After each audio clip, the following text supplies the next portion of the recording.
Battle Royale Dragon Ball Super is now available in PUBG Mobile. In this mode, players will experience a whole new kind of combat. Players can play as several Dragon Ball characters, compete in intense battles to see who will be the final victor. If you're trying to win, try going to an energy zone and see what random buff you get. If you get a health recovery buff, then it's a good idea to stick around and fight. Even without any recovery items, you'll be able to maintain a decent amount of health. During a match, players can also use attacks while battling with others. These attacks require ki. Players can collect ki from the map. They can also choose to replenish ki by charging it up themselves. Players also need to be on the lookout for upgrade materials. These are used to level up attacks. Attacks have a total of 5 levels. Level 1 to 2 only require basic upgrade materials to level up. Level 3 and above require advanced upgrade materials. The higher an attack's level, the more damage it will deal. There's also various support items that can be found in the map. For example, the Buku Capsule and Smoke Capsule. After using a Buku Capsule, you'll be able to fly a certain distance. It's really useful for initiating battles or running away. But be careful when you run into Piccolo. He has an attack that can snipe you from far away, as well as a dash that can quickly close the distance. Smoke Capsules release ball-shaped smoke, which can obscure enemy vision. This smoke screen can help you retreat or relocate. Don't forget about accessories. Accessories can also make your attack stronger. More advanced accessories provide better buffs. If you play as Vegeta or Ultimate Gohan, who can already attack pretty quickly, you can enhance it with an accessory for an even greater advantage. If you want to increase your chance of survival, look no further than the Armor item. Armor provides extra health, which gives you an edge in combat. It has a total of 4 levels, and the higher the level, the more extra health it provides. Be sure to pick it up when you come across it. So, do you understand the gameplay and items a little better now? Let's play Battle Royale Dragon Ball Super together!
The depths of the ocean can be beautiful and terrifying.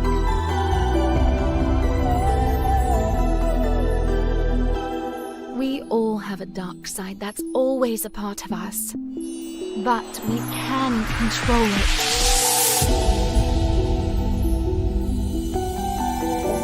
I don't care what others think. I'm only concerned with my wants.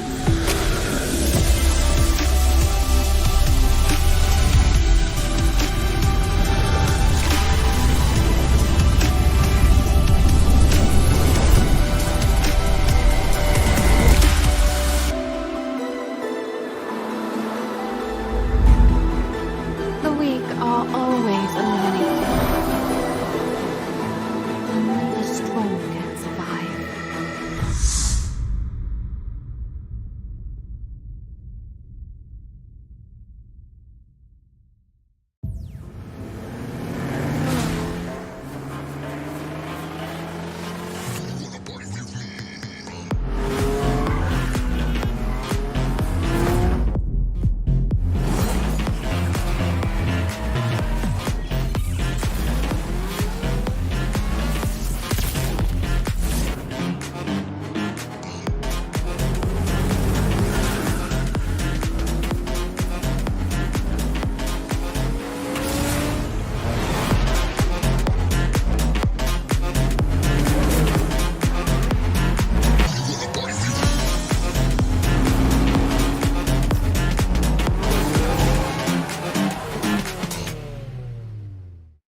for you. Join the airdrop carnival with Alu Walker. Grab the airdrop crate and head out together.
Battle Royale Dragon Ball Super is now available in PUBG Mobile. In this mode, players will experience a whole new kind of combat. Players can play as several Dragon Ball characters, compete in intense battles to see who will be the final victor. If you're trying to win, try going to an energy zone and see what random buff you get. If you get a health recovery buff, then it's a good idea to stick around and fight. Even without any recovery items, you'll be able to maintain a decent amount of health. During a match, players can also use attacks while battling with others. These attacks require ki. Players can collect ki from the map. They can also choose to replenish ki by charging it up themselves. Players also need to be on the lookout for upgrade materials. These are used to level up attacks. Attacks have a total of 5 levels. Level 1 to 2 only require basic upgrade materials to level up. Level 3 and above require advanced upgrade materials. The higher an attack's level, the more damage it will deal. There's also various support items that can be found in the map. For example, the Buku Capsule and Smoke Capsule. After using a Buku Capsule, you'll be able to fly a certain distance. It's really useful for initiating battles or running away. But be careful when you run into Piccolo. He has an attack that can snipe you from far away, as well as a dash that can quickly close the distance. Smoke Capsules release ball-shaped smoke, which can obscure enemy vision. This smoke screen can help you retreat or relocate. Don't forget about accessories. Accessories can also make your attacks stronger. More advanced accessories provide better buffs. If you play as Vegeta or Ultimate Gohan, who can already attack pretty quickly, you can enhance it with an accessory for an even greater advantage. If you want to increase your chance of survival, look no further than the Armor item. Armor provides extra health, which gives you an edge in combat. It has a total of 4 levels, and the higher the level, the more extra health it provides. Be sure to pick it up when you come across it. So, do you understand the gameplay and items a little better now? Let's play Battle Royale Dragon Ball Super together!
of the ocean can be beautiful and terrifying.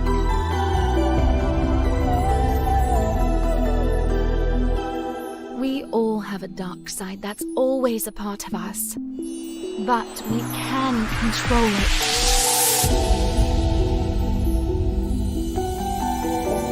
I don't care what others think. I'm only concerned with my wants.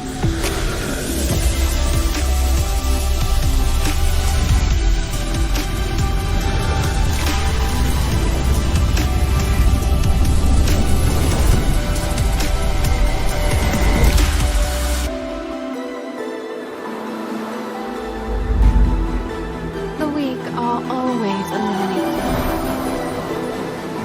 Only the strong can survive.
Hi! Here's a ticket for you.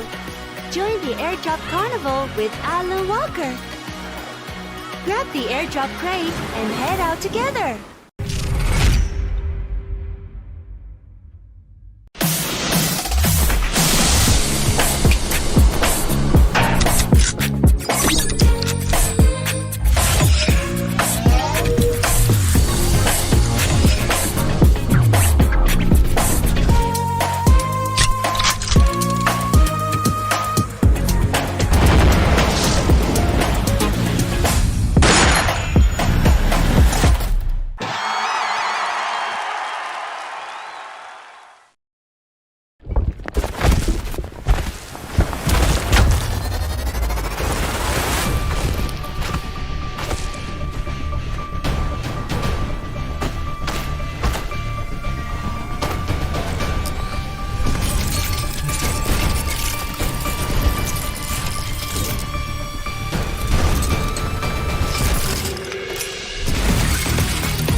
Welcome to the 2023 PUBG Mobile Super League SEA Fall, and I'm Khairul, your host for today, and we are live back here again at the venue for the 5th day of week number 2, and today is the day for these teams to put themselves on top. And as we know, this is the last day for week number 2. Teams in Group B, such as Yoodo Alliance, Alter Ego, XERXIA and FaZe will not be participating today as they have completed all 24 matches. However, that doesn't mean the competition is any less fierce for today. Teams from other group are still fighting for the top spots, and anything can happen on any given day. And in a quick recap of what happened yesterday, BIGETRON Red Villains put up an eye-catching performance yesterday, climbing the leaderboards from pitch number 2, and now they are in the 5th positions. They will be looking to continue their momentum today and make the push for the top spots. And joining me right now for the first interview of the day is Lapar from BIGETRON Red Villains. So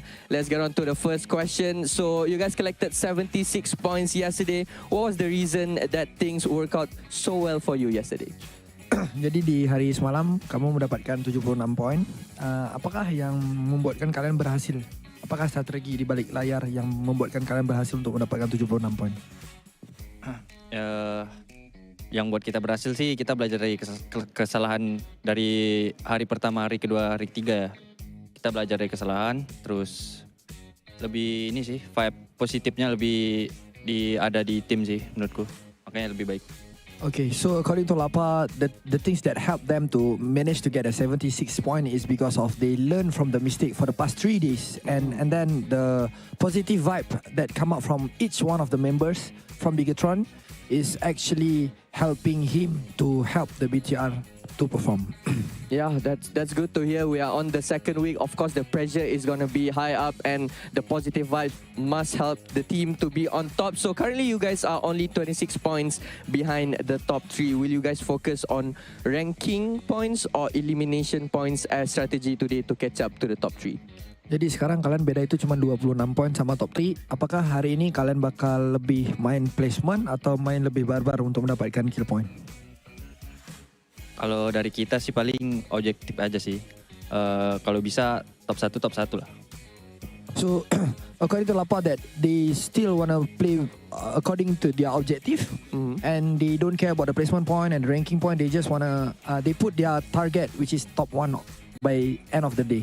Alright, we're looking out for more good performance from BIGETRON Red Villains for day number 5 today. So in yesterday's interview, RRQ mentioned that if you want to get a chicken dinner, get a chicken rice from Kenbu. Do you have any words for RRQ right now? Jadi semalam pas Peko interview, dia bilang kalau mau chicken dinner itu dapetin nasi ayam dari Kenbu. Jadi kalian dari BTR ada nggak yang mau tanggepin? Kalau dari aku sih nggak juga sih. Paling kalau dari kita dari BTR tetap ayam cabai hijau mak apa sih. Okay. So for BTR is actually they said that they don't need the chicken rice from Kenbu. It's because of they already have their favorite dishes in Malaysia, which is ayam cabai hijau. Oh, alright, okay. Interesting answer from both of these teams, but we're heading on to our first game of the day in day number 5 for week 2. I guess that's all from our interview section here for today. Let's go back to the casters.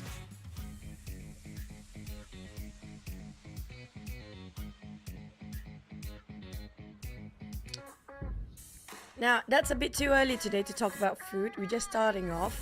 But speaking of which, it sounds delicious, by the way, the chicken rice going on that side. Well, I had a good lunch, so I'm pretty good right now. Glad if they pick up the topic, I'm still okay. But what is not okay are some of the teams that are currently at the bottom. Man, this will be their last haul for some of those teams, namely teams like Team Secret, Boom, who were also at the bottom last week. FaZe Clan as well. So if they still are at the bottom by the end of today, it's going to be really scary for next week. I agree. I mean, like, coming up from the side of FaZe Clan, I have a bad feeling since yesterday, and it's just very difficult for them since they placed themselves already at the bottom 4 at the start of week number 2 here.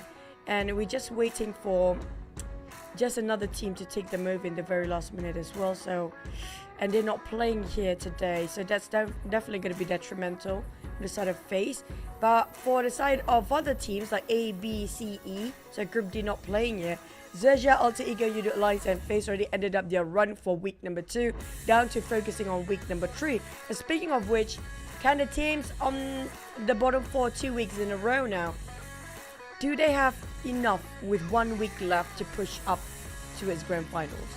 Well, roughly based on previous experience, if you are bottom for 2 weeks, your third week you need to be like really up there, top 5, top 3, something extraordinary for them to survive the drop, because we must always remember that the other teams are gaining points as well. But before we get into the game, as usual, let's start it off with a recap, and now we are in week number 2, the last day of week number 2.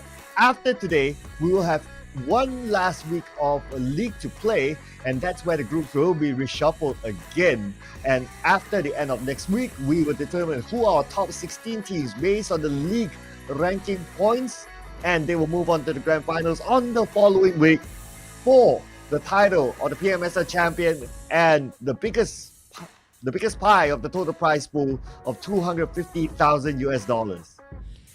And also we get to know who will be the 4 that will be regulated as well at the same time. And speaking of which, how the league ranking point system work, why they have to play 3 weeks long, every single week each team will garner their positions, will have to place themselves based on their rankings, and from their ranking positioning they will get their points. Like first place getting the most points across the entire week will garner 20 points, the last place with only 1 point, and these points will accumulate it and drag over towards the grand finals, where we take 50% of the 3 weeks league ranking point accumulated to be the initial points in the grand finals. And this is the last day that we will be seeing this set of groups. Remember this for today, because next week it will be totally different.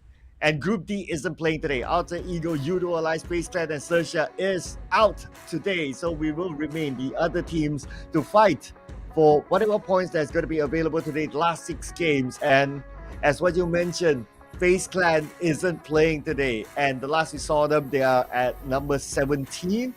BN United, Team Secret, and Boom is still playing, and the points are not that far. So FaZe Clan potentially can continue to drop. And speaking of the overall ranking right now, FaZe standing at 16, but we do know between BN United, GEEK, Fan, Boom, and Team Secret, it's just 8 points different for BN United. We do know for a fact BN United got themselves first place last week, so it's not really punishing even if they get themselves in the bottom 4, but high chance that they will push themselves up there. But on the side of RRQ, things looking solid at their end, because the gap between them and Yoodo Alliance is quite big. And not just that, Yoodo Alliance not playing here today, so the next contender is gonna be the Xaviers, who do have almost 20 points of a gap in between them, but is still within the reach, with RRQ standing strong up number 1. Can they maintain here today, or we do see some teams kind of being relegated since they're 2 weeks in a row at the bottom? Well, at least for this stat, as the top 4 damage team, the Xavier does have the edge. Look at the gap between them and RRQ. It's quite a big gap of about 6,000 damage difference. But at the end of the day, it's also about the points collected, and points are collected through elimination. So that is where it all matters. Other than that, Vampire Esports only collected 9 points yesterday. So this opens up opportunity for other teams to overtake them as well. So now they are somewhere in the middle of the first page, but the points again are really, really close. So Vampire Esports, let's see if they'll do a comeback today. And we have to compare the head-to-head between our 2 really top players yesterday. Telco with that insane clutch onto BTR, and Levi is the star man of the Xavier. And also coming up from the side of Levi, he got himself quite a number of MVP yesterday as well. But when it comes to between these 2 players, it's very different playstyle between these 2. Telco prefer the front line without any covers, just like how Redface used to, dish out the damage. That's how they used to play when it comes to Telco. But when it comes to Levi, he's more strategic. Also, depending on the call of the teammate as well, to how to approach a fight. But when it comes to Sunhawk performance, this is going to be the team that we should be eyeing out for, which is going to be DBD, XERXIA, Yoodo Alliance, and they both not playing, but GE will be there. So DBD, GE, and I want to add in another name, which is going to be Infinity, also one of the top contender when it comes to Sunhawk.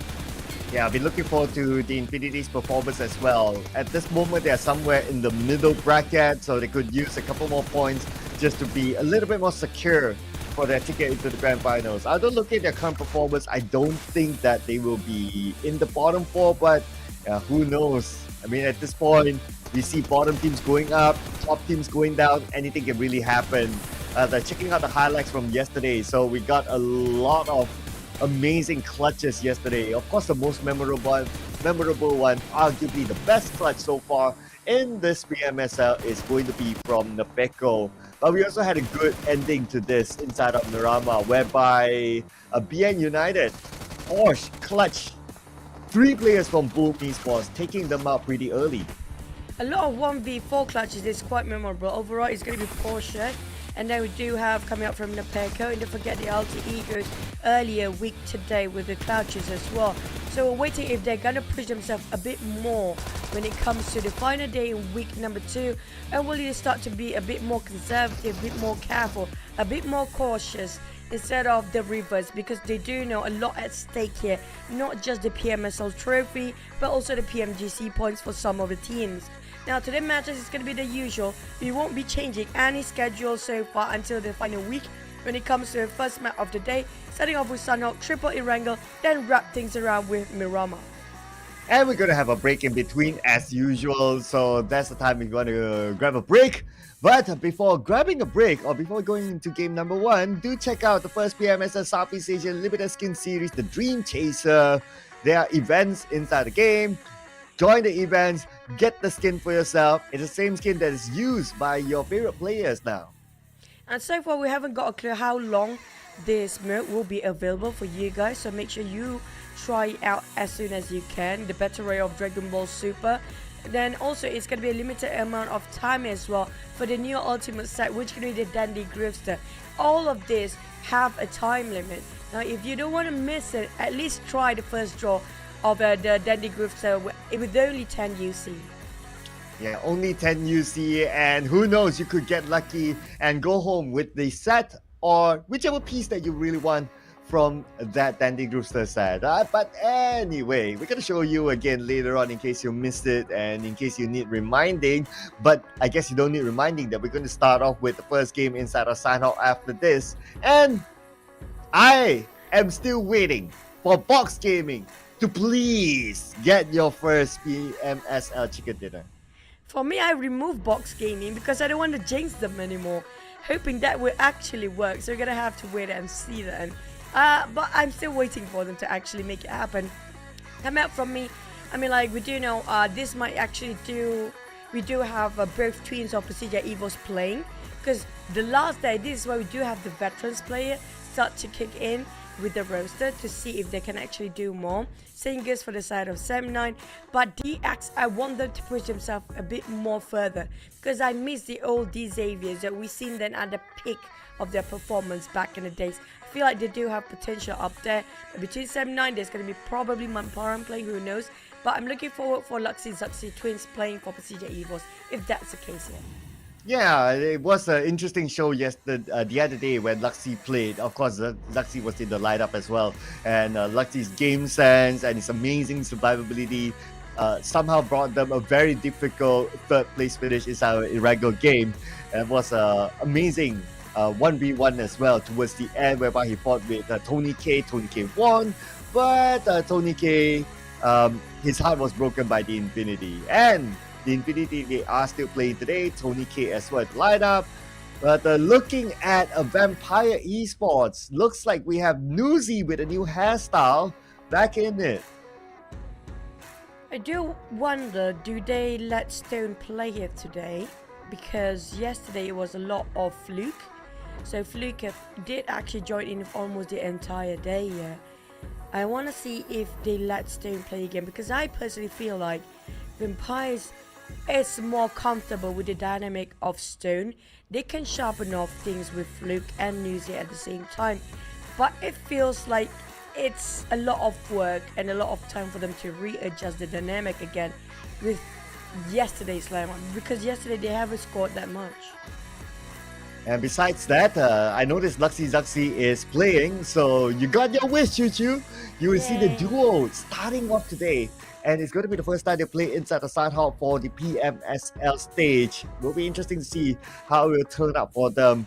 As for the other lineups, looking like no changes.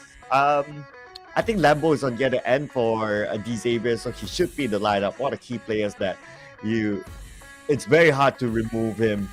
GE, on the other hand, they normally change players, but now we have a shot of a Box Gaming, who we are still waiting for their first PMSL chicken dinner. Come on, guys, gotta get your name up in the poster.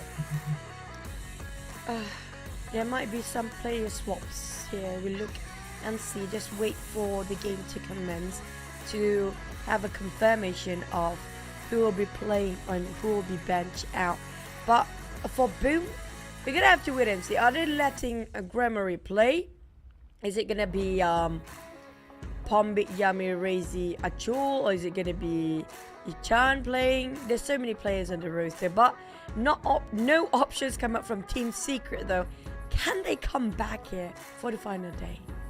That is the big question. But I guess they would have found their comfort strategy. It's a matter of whether they can execute it or not, because been looking again at like the past few days at the games, and I had a roundtable chat with some experts, and everyone agreed that there is a change, a shift of how the players play. We'll break that down a little bit later when we get into the game if it's executed in such a way. So we'll see how it goes later on and probably drop a few fun facts along the way. Other than that, I noticed also that Yummy isn't playing today. So yesterday he didn't play for one game, and that one game Boom didn't perform. I think in general Boom didn't perform the entire day, but today looks like they're going to start it off without Yummy. I wonder if that will affect their overall performance for the last day. That's a shame though, because I feel a huge potential coming up from Boom Esports if both Yummy and Razy can actually be in one roster, because both have been giving so much contribution to the side of Boom Esports. Yummy is just insane when it comes to his hand grenade and DBS, especially when it comes to Sunhawk. It's so crucial to have his DBS to work. While side of Razy, his sprays actually open up so much space and make it easier for the entirety of Boom to make it work for the flanker especially. Now, I just wish Yummy can actually play Sunhawk because it's a good opportunity for them based on his strength. But maybe the coach do have a different reason for it as well. Yeah, we don't know yet. Maybe they're going to switch up something on the way they play. So we keep an eye on that as the game will go along. As we look over Vampire Esports, yep, Newsy will be playing today. So we still have Schweppes, we still have Ravenclaw, and of course Tony K, the player that you can't remove. DBD having the same lineup, it seems. Still with Izid, Yen, Jimmy OP, and Echo in the lineup. And here we have PERSIJA EVOS. If you see one, you will see the other because Luxy Zuxi is in the lineup. I'm super excited for the teams to actually play. Based on Luxy last time performance, Luxy and Zuxi, Luxy I assume that didn't actually play as much. Even though he kind of not playing as much as his other twin, but he still can perform. Now, can the legendary duo, the twins, gonna score again? We're gonna have to wait and see. We're gonna drop ourselves in Sunhawk.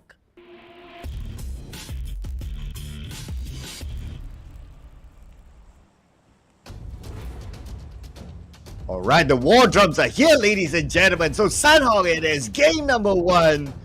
The flight path will be pretty kind to all these teams. Everyone can pretty much reach wherever they want to go. And for Boom, the nomads of every map, where are they going to switch to this time around? Paradise Resort, we do have GE, we do have the Xavier. Are they going to contest Paradise Resort again? Looks like the answer is yes. Looking at the map, 2 teams actually dropping inside of it. My eye is still on Boom because they are also one of those wildcard teams who could potentially drop into another team's drop spot if they happen to be doing that nomad sort of thing. But I don't see them yet on the map. Where are they? I'm waiting for the circle to pop up for the side of GE. Fire is open. Contact made between them and DBD and DX apparently. A 3-way war possibly between these 3 teams right now quite early on, even without the circle popping.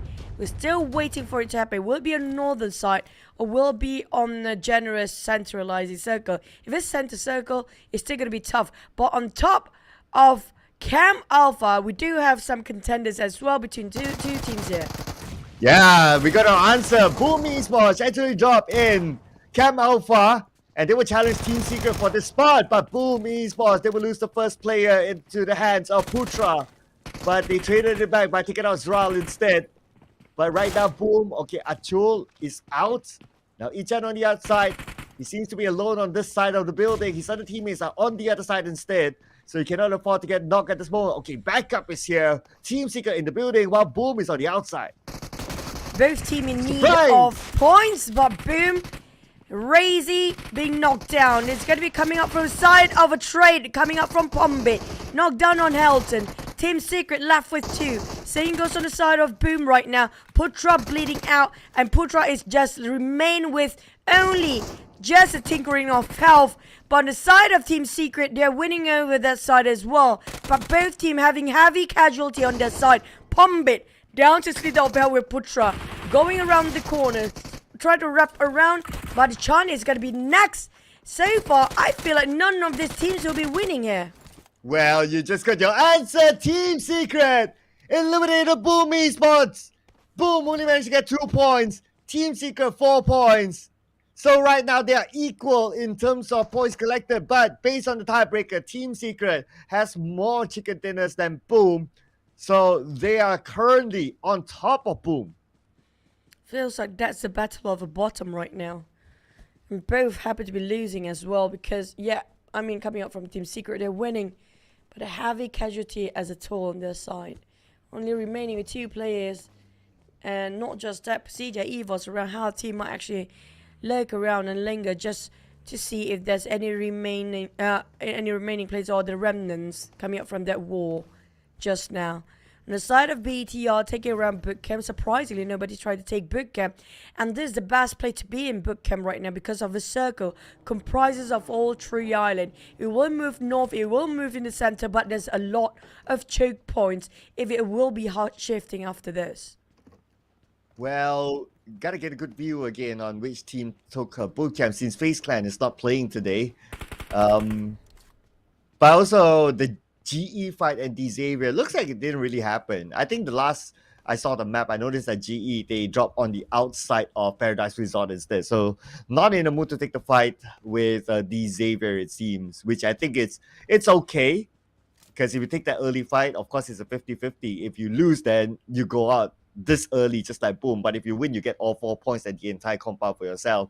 So it's really up to the team what they feel like doing. And looks like a GE not in the mood of taking fights today, so they'll leave Paradise Resort for Xavier. Both of the teams still equal on full squad.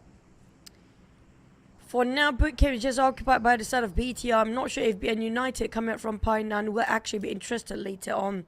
But they're all going to wait for the circle first because high chance the circle will hard shift any angles at this state. On the side of Camp Charlie, RRQ a bit spread out so far. Some of them are dropping themselves around cave before this. I'm not sure right now where are their current positions as we speak. Still the first stage.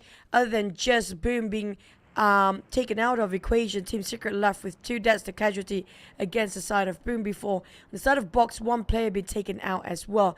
Infinity, we do know they love around Tamil, around Cow. Will they go down to its Paradise Resort just to challenge? From there to Paradise Resort, possible, since it's one of the rotation routes. But I guess like what you say, because like the circle is, there's still like 50-50 possibility on whichever island that it will go, whether it's like on the left side island or the main peninsula, right side island. So to really force the fight might not be the case, since we don't see any fight still happening. Unless like the circle, like, okay, confirm goes to Paradise Resort or like the main peninsula, then there's a higher chance of a clash to be happening there. Quite a fast rotation coming up from Vampires. They're from Tambang all the way up to Bootcamp right now. Feels like they want to contest this Bootcamp area, knowing the fact Bootcamp do have a greater shot of being the most center of the circle. If the circle even hard shifting away, Bootcamp will still be in it, and they bought themselves extra time from that. But coming up from the side of RRQ, they happen to be here as well against Box Gaming. It's going to be around Korean Cave area, but RRQ and the Telco shot down as per usual, and Ghost is one of the highest fragger for Box Gaming by far. Now with 2 members out for the side of Box Gaming, this is a rough start, and this is going to be difficult for them because RRQ is not the team that will just disengage from any fight. They will hunt till the very last of it. And they are circling around. They want to find where Namkyut is at. Obviously, it will be points at the back for them. And they still have yet to find him. Okay, Namkyut is not going to pull the trigger yet. Okay, now he does pull the trigger, unless the rest of RRQ. And Namkyut being alone, surrounded by the vultures, RRQ. And he'll be out. But one more, his teammate, Kwang, still hanging on the outside of Bootcamp, it seems. So since he's the last man, he'll be like, okay, stay out of every fight and just hope that nobody comes to his compound. Somebody will come into his compound. Based on how he just parked his vehicle just now, it was incredibly obvious somebody's in there. But the circle will pop. It's going to be the choke point on the northern side, just on the outskirts of our team's bridge. The bridge will be a choking point. PERSIJA EVOS already got themselves there. On the bottom part, we do have PBE playing it as per usual. They're going to go slow and steady. Well, 7-9 left Kenny quite behind, but it's going to be a duo heading over towards the side of the rest of the roster. While BIGETRON is a bit overcrowded, Paradise Resort will be the same as well. Ooh, okay. You can see that a lot of teams starting to play in the middle a little bit more. And this is the observation, right? So teams starting to play a little bit in the middle, and one reason is because of how ping-pongy the circle is. If you play in the middle, you will still get somewhat of the circle. But if you play by the side, then it really depends on your luck because of how ping-pongy the circle is. So that's why we can see that a lot of teams try to get that middle spot instead. The meta has sort of shifted thanks to how the pattern of the circle is nowadays. Yep, and how fast the circle shifted as well, and the damage of the blue zone has been increased. GEEK fam on the other end spotted out Vampires. I don't know, man. I feel like I still feel like they're more comfortable with Stone at this point, but at least they're fighting back now. With MORPH finished off by Shreps. Don't forget, week 1 Shreps has scored the highest eliminator and still staying at number 1 with that record with 11 elimination. But overall frags, you have to give it Tony K. Right now he's the most coming up from the side of overall FMVP. BN United spotted out BTR as well, and that's going to be on the side of BIGETRON. For the side of Empires, they're slowly marching to the side of BIGETRON from south to up north. But that's not just going to be one team, there's going to be multiple teams coming in from that side. And speaking about multiple teams coming in, 7-9 one of them. MORPH GPX in front of 7-9 at the low ground. So this is a fight that they must take 400 meters away, but Bobo is going to open up the fight by taking out Thumb. So now they'll be playing the rest of the round without their IGL. At the same time, the zone is putting pressure onto these teams. 7-9 needs to make that move, but it seems like they want to win this fight perhaps before going in. They have to. There's no other choice coming up from the side of MORPH and 7-9. Both in the same boat. Like it or not, it's going to be a fight to the death. Since the blue zone is start to close in, shrinking down. And it's going to be Yoodo trying to boost up all his HP currently, hoping it will speed up and help with the healing at the same time. But he doesn't have any vehicle. Same goes for the side of Mikael, who happened to be left alone behind. Yuri with the rest of MORPH now taking a bit of a blaze and soaking it in. But still, it's going to be second stage. It's still doable, bearable, and have enough first aid just in case they're being running down with the blue zone by themselves. But Mikael, on the other hand, he knows he's been surrounded. And he's playing this patient game. Got 4 mad kid, but it's not going to be enough. As Yuri easily just finished him off. Based on the stage 2 circle size, there's still room for them to escape. It's just that for Mikael, he's put in a special position that he's been surrounded. And like what you say, he's aware of whoever is at his surrounding. So instead of like forcing or asking his teammates to come pick him up, and at the end of the day, losing the entire squad, he sacrificed himself, and the other 2 members of 7-9 escape and try to survive. Looking at the circle right now, it's shifted towards the bridge instead. And that is where PERSIJA EVOS is at. Team Secret will be happy to get this kind of circle, so at least they still have it for the stage. And lucky for them, they're actually rotating very late into that. But we talked about bridge circle. Is this it? That's going to be a huge choking point. PERSIJA EVOS can easily gatekeep everybody else who's coming to his side. And they can get themselves the most solid compound around the circle, just a slightly northern side towards that bridge as well. And there's a lot of options for them since not many teams ended up right on top of their circle. The others still at the rim, around Tamok, around Paradise Resort, and on top of bootcamp. They all are striving to get out from their position right now, but they have to take a fight either how. Like GE try to stop PERSIJA EVOS. GE going in quite fast, but there's a counter fight coming up from PERSIJA EVOS. On the side of PERSIJA, they're not having it as peaceful as they thought it would be.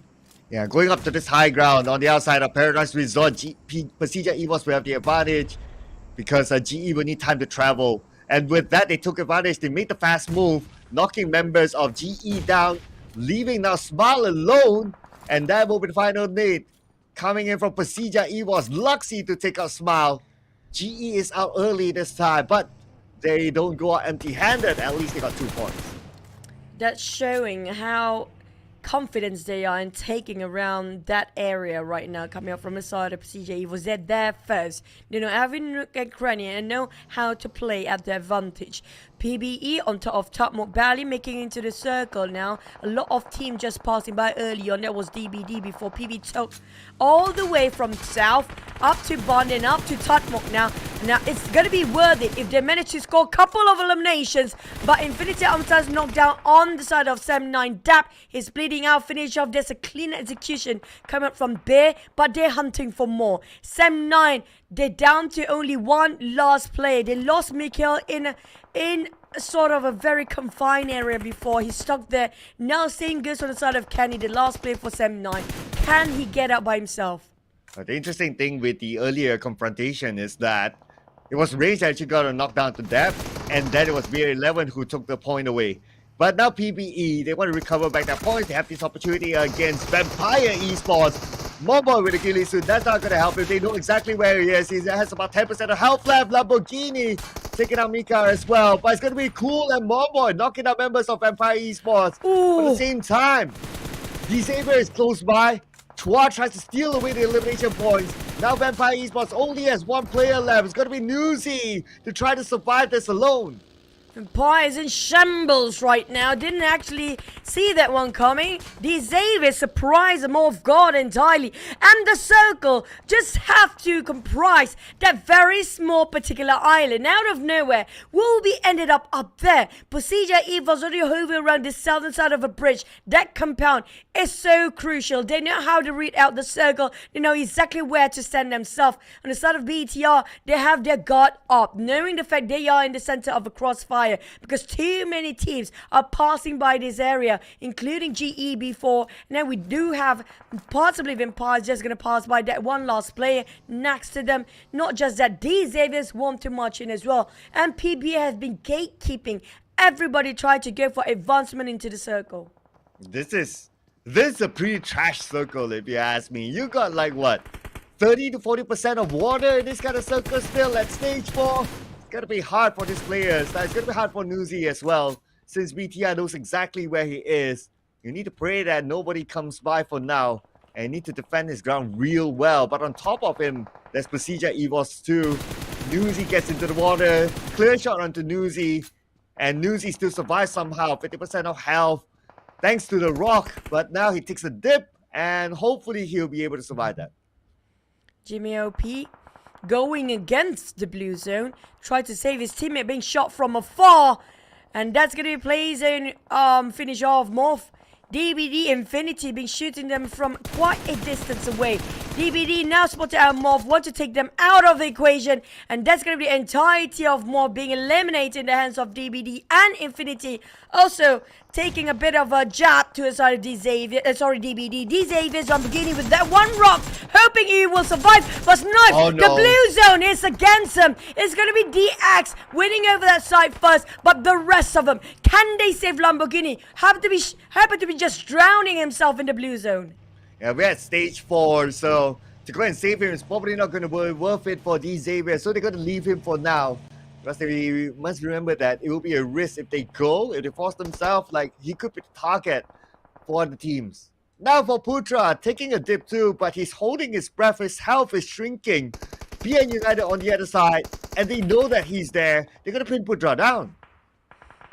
So us playing underneath the bridge, that's limiting their own space here, but they do have a circle, yes.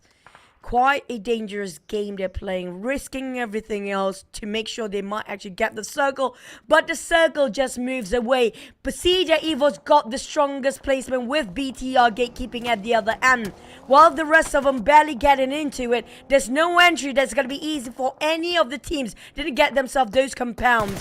BN United spot out DBD Yen, who's pretty low right now. Echo tried to play along with those elevations. BN United will bridge camp, but jump down for Max, noting the fact he had somebody swimming downstairs. But DBD from the pan to the fire, from the blue zone to hell. Now there's no entry in, denied entirely by BN United, and a lot of eyes watching on the side of DBD and DX both at the same time. DBD, they can still play by the slope to try to get in, but behind them is Raimon though. So this could be the surprise guy. Okay, let's see what Raimon will do. He doesn't have any more first aids though. So he'll be dependent on his boosters to try to survive as long as possible. Crawling into the circle, he got like 3 teams in front of him. So he's praying that his invisibility spell is working right now. Just in front of him is the Infinity. The moment they move, they might be able to see Raimon if they're alert enough. Such tenacity coming up from Raimon just to hold on much longer as the last player of PBE. Vampires also have only Newsy left. A lot of solo players, including Team Secret and Sam9 and REGUM as well. But the one with the full squad, Infinity, taking the blue zone. BTR do have the ground that they're hoping for. PERSIJA EVOS down to trio. But BN United, they're waiting for the fishes to swim over. But at least will try to deny his points against all the teams up there. Yeah, drowning himself. Team Secret, the 4 points that they got was from the fight with Boom Esports in Camp Alpha. So that will be the only point for them to take home this round. D-Xavier now against BTR. Going to siege down the compound. D-Xavier playing with 3 players without Lamborghini. Powerjin on his knees. Levi's is critical right now. Chua is the healthiest member available with a DBS in hand. But Levi's bought enough time for him to reset himself. Chua will be on his knees now, leaving Levi's alone, but he gets knocked down to Lapar instead.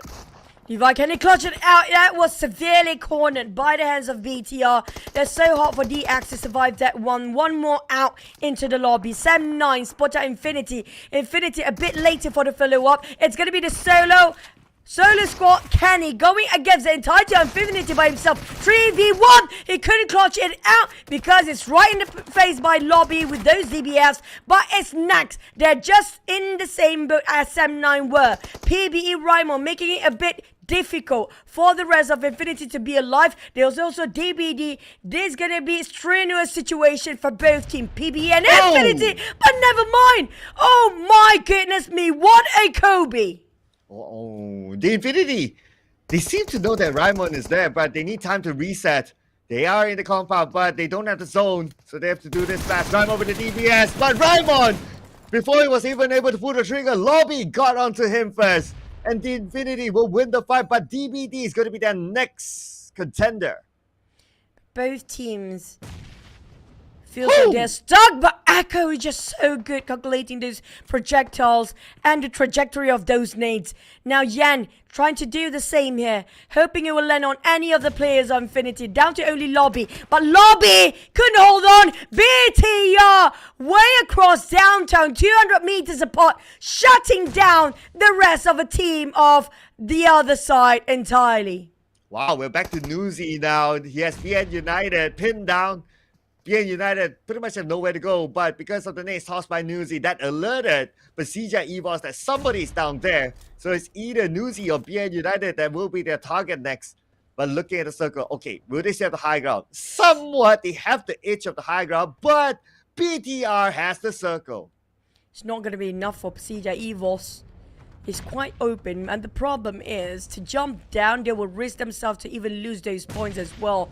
Portrait slowly will be taken down by the side of Red Face with those throwables. They keep pressuring those swimming at the edge of the cliff, while Zuxi tried to open up the face as the front line, the angles, so they can actually start to push. But Newsy being sneaky is going on around the edge as well, but playing a dangerous game as the last survivor of Vampires. Zuxi spot him out, but it's just too steep for them. The 90 degree of the cliff make it so hard for them to visualize. But Red Face finish off Porsche and Newsy finally down. But Zuxi, the blue zone coming in, he still wants to go for more, and that's going to be the rest of BN United eliminated by the hands of PERSIJA EVOS and also the blue zone at the same time. Well, looks like we're going to get an El Clasico again, ladies and gentlemen. PERSIJA EVOS and BTR. Now BTR going up to the high ground where PERSIJA EVOS is at. PERSIJA EVOS, one of them knocked out by Gen Force. Points still takes Zuxi as well. One more to go. This is going to be a fast one from BTR with Luxy nowhere to move. He's on the outside of the circle by the edge of this compound, and they have been pinned down. They know exactly where he is. The rest of BTR coming in to surround Luxy. Can Luxy pull out and say clutch? He'll get points still. Okay, can he get a second one? Ooh. But before he goes down, he secures the elimination point. BTR with that chicken dinner again.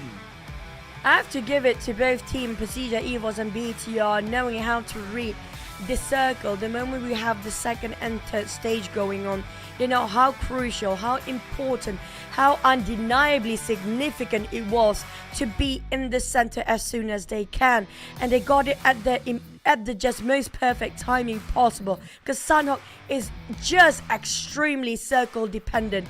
They know how in dire need of them for the circle. They place it in themselves there first. It's down between these two teams, with Satar getting 600 damage, 7 eliminations. This guy has been using his wittiness to play around, to have those eliminations, not just, you know, wasting away his resources. Yeah, I mean, Satar has always been the most consistent player for BTR. That one player that you cannot remove is definitely Satar. This guy, not only for BTR performs, even for his national team, multiple medalists, and he's just still so young. Can you imagine that? With so much achievement at that age, makes me wonder, what have I been doing for the past 30 plus years? Now, coming up from this lineup, I have to say this is going to be a super strong lineup from the BATR so far when it comes to Sunhawk map, Satar, Gem Force, Boyche, Lapa. But we're going to have to wait and see, will they actually switch with Yuhai later? Will Keenan coming in? Because it's been a while we saw Keenan. It's like yesterday we haven't seen a lot of Keenan as well. BATR, PERSIJA, EVOS, DBD and BN United. When it comes to these two teams of Indonesia, BATR, PERSIJA, EVOS, they're just so good at reading circles. Yeah, and this was the roundtable discussion that I had with experts. So the meta will start to shift to teams playing in the middle of the circle. And why? Because again, because of how bouncy the circle is now. And rather than you depend on the luck of the circle, if it shifts away from you, you have to deal with it. You deal with it from the start. So the theory of before this player like to play from the start because of elimination points, yeah, great. Theory-wise, yes, but because of how the circle pattern is since the PMWI, you will see teams starting to try to play in the middle as much as possible. And by the success of BTR, by the success of the few teams that got the chicken dinner by playing that, you will start to see more teams playing that as we go through the days onto the grand final. It's all about who actually tried to change the meta first. Do you have the most advantage, because they are going against the streamlined playstyle, and they will stand out and do have the advantage since nobody is thinking just like them. They're thinking out of the box. But coming up from the start of BTR, 20 points in total when it comes to both placement and elimination. They are the only team that score with a double digit, close enough on the side of PERSIJA, EVOS, but the placement will open up and stretch out the gap between them and the side of BTR, placing themselves second at 15. But at least this time we have every single team scored themselves at least 1 point. And notice an interesting stat as well. Wanted to point out that Satar took 0 damage, but he got 7 eliminations, and he still dished out that amount of damage. I think that kind of stat gap, you won't be able to find this season. That is just huge for one player who did not receive any damage at all. So what an important player is. 7 out of 10 is his. But now, let's check out the weekly rankings, which is the important point today. Xavier now only has 14-point gap with RRQ as they move up to second place with Yoodo Alliance not playing today. Yep, at the same time, RRQ, the gap is still quite huge, but these Avers do have a shot at taking it over. BT and PERSIJA Avos try to chase up the numbers too. I have a feeling these 3 teams might actually score in the top 3 by end of today here. But on the side of Boom and Team Secret, they have a tie. But Boom, since their placement is not as consistent as Team Secret up there, they have to give away the position down there. Now, this is going to be a dangerous game. But FaZe, at least, they're still hanging on 16th place here. But there are teams that's not playing. Keep your eye out to that. But coming up from the side of Rep, FaZe and Yen, between these two prodigies, who's actually do have the more brilliant mind games between these two? I have to say Rep FaZe is more of a daring player and just brute force himself away and just get into head on when it comes to fight without any covers. Yen is more tactical in that sense. He's going more towards depending on how the rotation of the team and how to get an off angle. But when it comes to Rep FaZe damage wise, it's more towards him. He actually plays it more with spray and pray kind of person. Well, we're done with Sunhawk. That was fast. Well, of course, we're only playing one Sunhawk a day. So we're coming on to Erangel next. So our top Erangel performers, Vampire Esports, Xavier, BN United, as well as Alter Ego. But out of these teams, Alter Ego isn't playing. So we got the 3 heavyweights basically based on the stats for Erangel that will be playing this time. Vampire Esports, after a disappointing day yesterday of only gaining 9 points, this is the map that they need to make the comeback. That's kind of true. And it's going to be three times of Wrangle, by the way. Not just once, not just twice. 3 times. So they have to maintain consistency in all the same map that they are focusing for. Now, I do want to know if there's any sort of swapping of players in this one, particularly in Wrangle, because we're going to play this map the most. And this is also the most crucial time for the team to really just put out their ace players out there. And speaking of acing yourself, this is going to be you trying to get your hands onto the first ever PMSL Southeast Asia exclusive skin in a very limited amount of time. And this is also up for a limited amount of time, up on the 5th of October only. Currently, the first X suit with an exclusive glide effect is here. Check it out in game right now and be swaggy. And also, speaking of the staggering Aston Martin, don't forget about this exclusive color scheme only available in here, and it's only up to the 13th of September. So make your time for, you know, logging into the game, try to get some of it. At least you got yourself some memorable collectibles while you have a bit of a glimpse, like in case in the future. It's been a while that I haven't played PUBG Mobile, and you open your account, you see all these PMSL exclusive items. You just relive your nostalgic moments. Well, hopefully Box Gaming will be able to create their nostalgic moment as well, because we are still waiting for their chicken dinner. Oh my goodness, Box Gaming, come on, what else does it take for you to get the chicken dinner? But for your choices, getting the chicken dinner looking good because your teams have a lot of firepower. I mean, like, I don't want to jinx Box. I said, if I have the option, I do want to put Box in. But you guys told us to, pull your prediction away from Box so they can actually score them. Maybe we've been jinxing them all this while.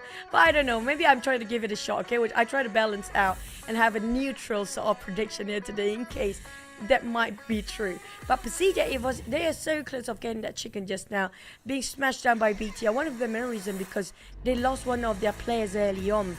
When they were trying to get into the compound, they were at GE, start to butter into the business.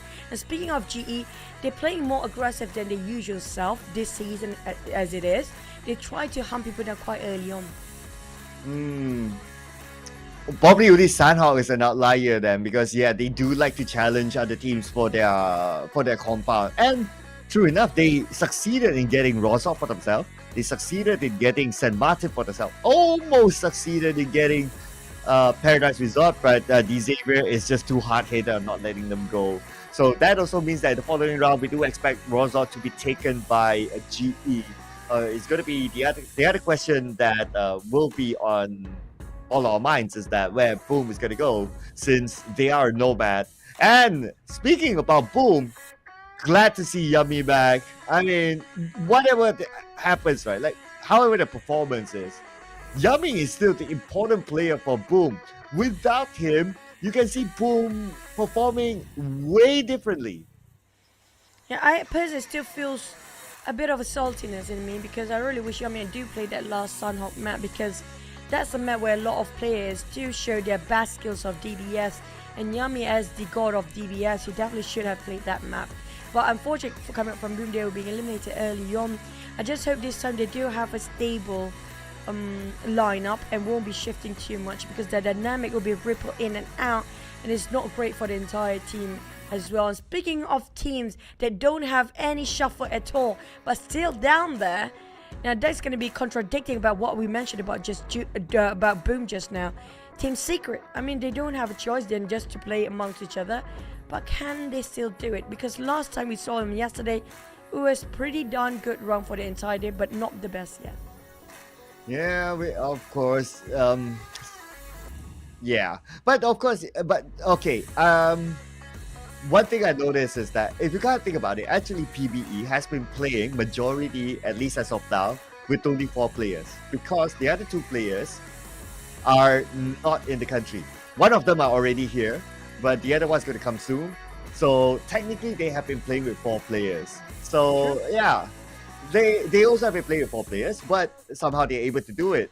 So is there a real formula there? I don't know. Maybe we might want to see a different angle then when it comes to like having substitutions or not. True, we haven't seen H2R at all when it comes to coming out from PBE, and Mix have not been playing, and he was hailing for West Point Mamba.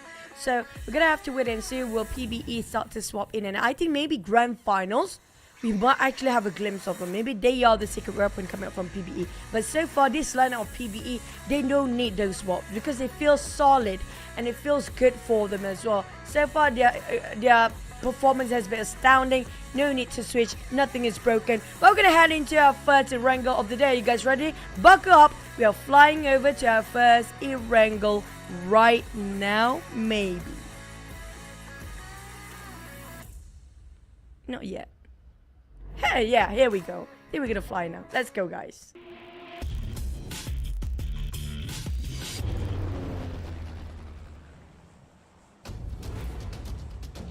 Well, since you mentioned about PBE, fun fact, next week you will surely see Mix and H2R play.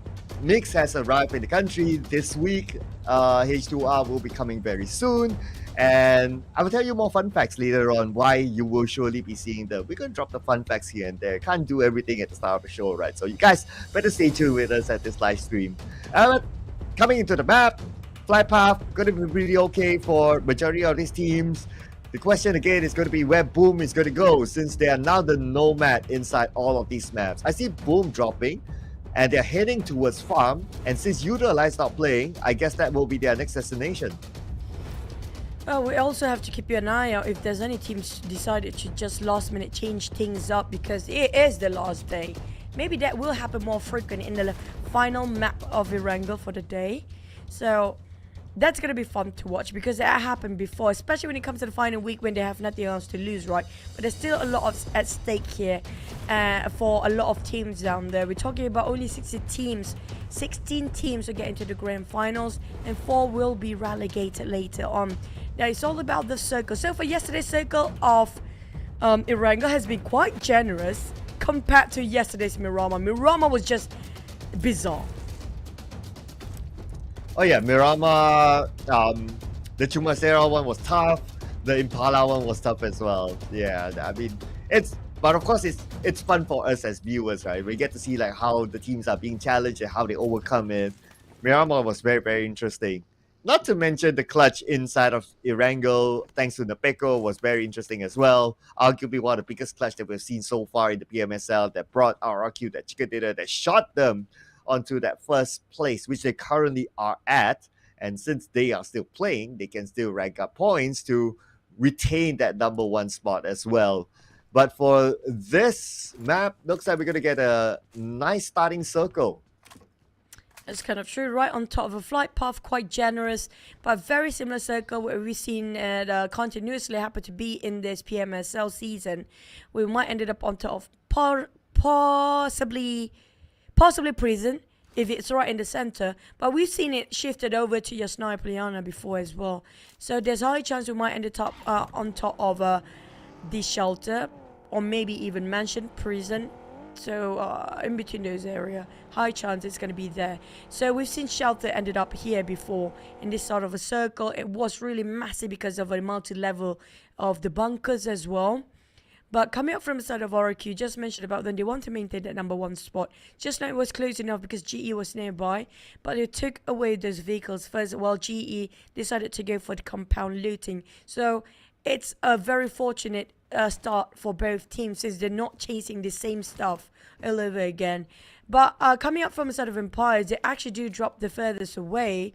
Same goes for the side of Infinity around Hospital and South Jogopur. With Empires taking around Jogopur and probably just going to go up to Zaki. There's a chance they will go from up north if they want to, since North don't really have that much of contender based on their last drop spot just now. If we look at the northern teams,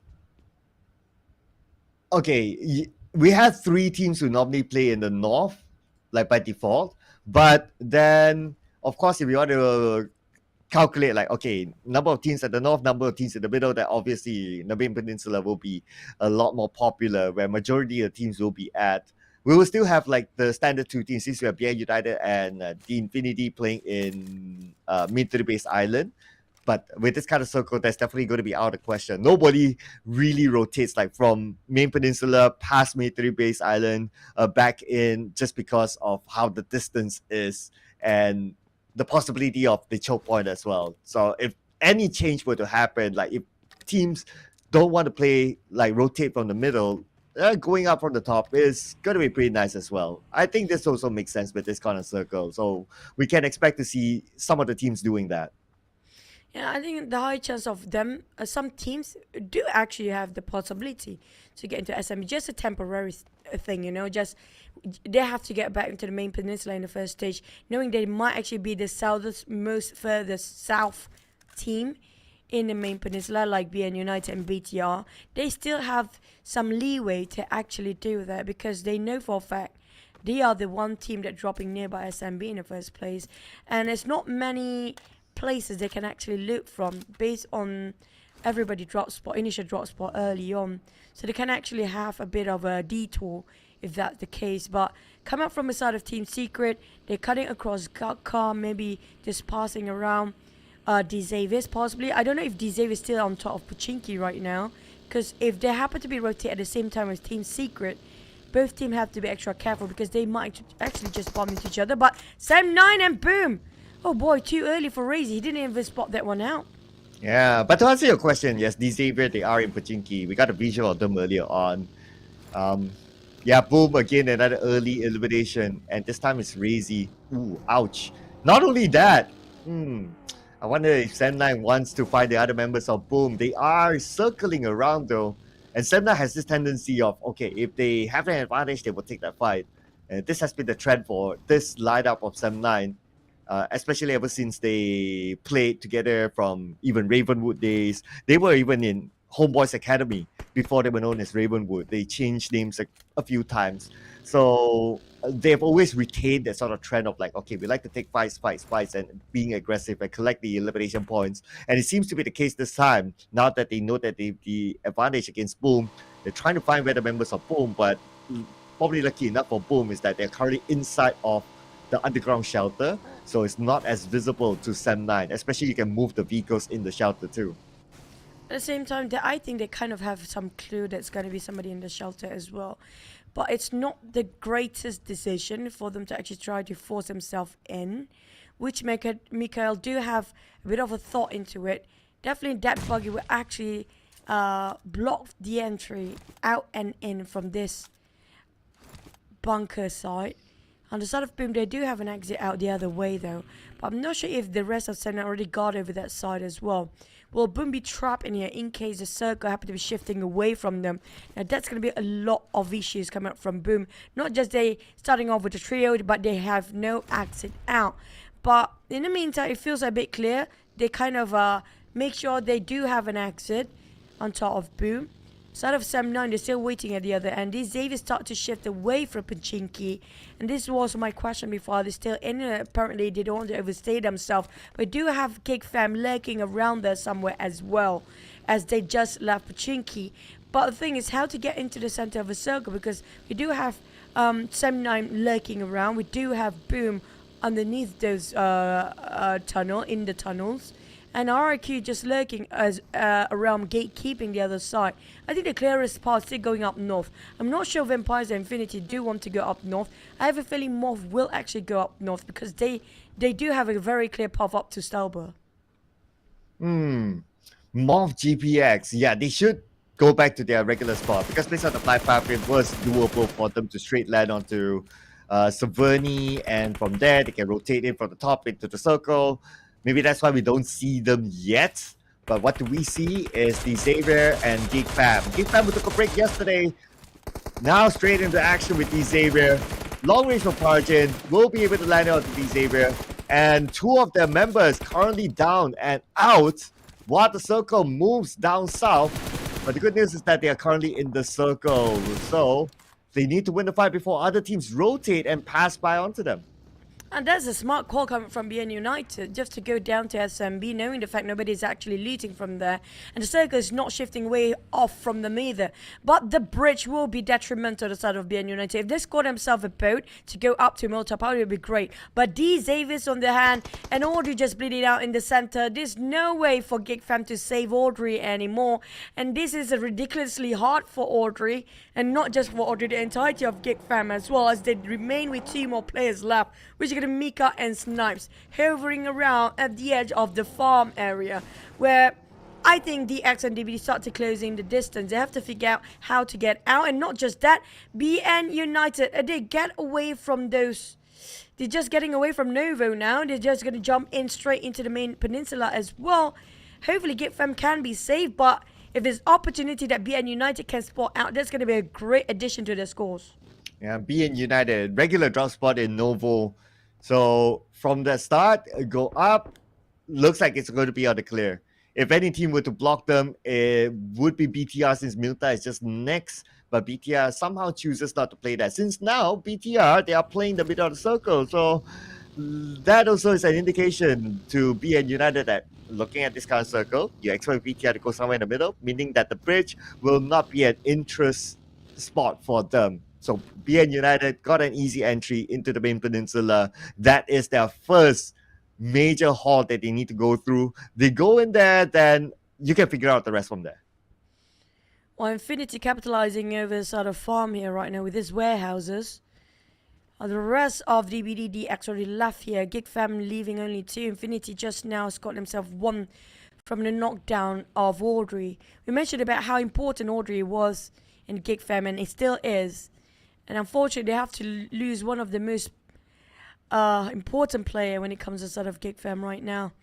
That's going to be leaving only 2 teams that don't have a full squad going on. But surprisingly, we still have 16 teams intact in stage 2. We might actually getting into the 3rd stage in less than 30 seconds now.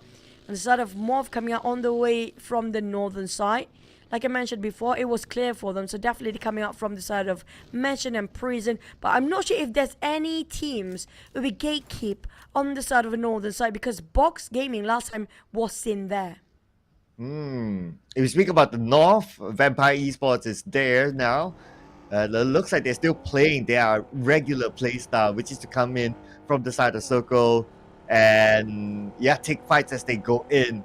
But because a lot of teams, they start to play the middle, so Vampire Esports don't get to see as much action as before. But maybe with this now current stage of the circle, in which we're like in stage 3, this will be the part where we'll see Vampire Esports start to take fight. They are just next to Box Gaming. In front of them is RRQ. So they will have that opportunity to find the elimination points that they always look to take. Shots fired. A bit of a warning shot, but MORPH taken out of PBE players from afar, but they are breaching in. Range in trouble. But the rest of PBE try to reposition themselves to fight back to the side of MORPH.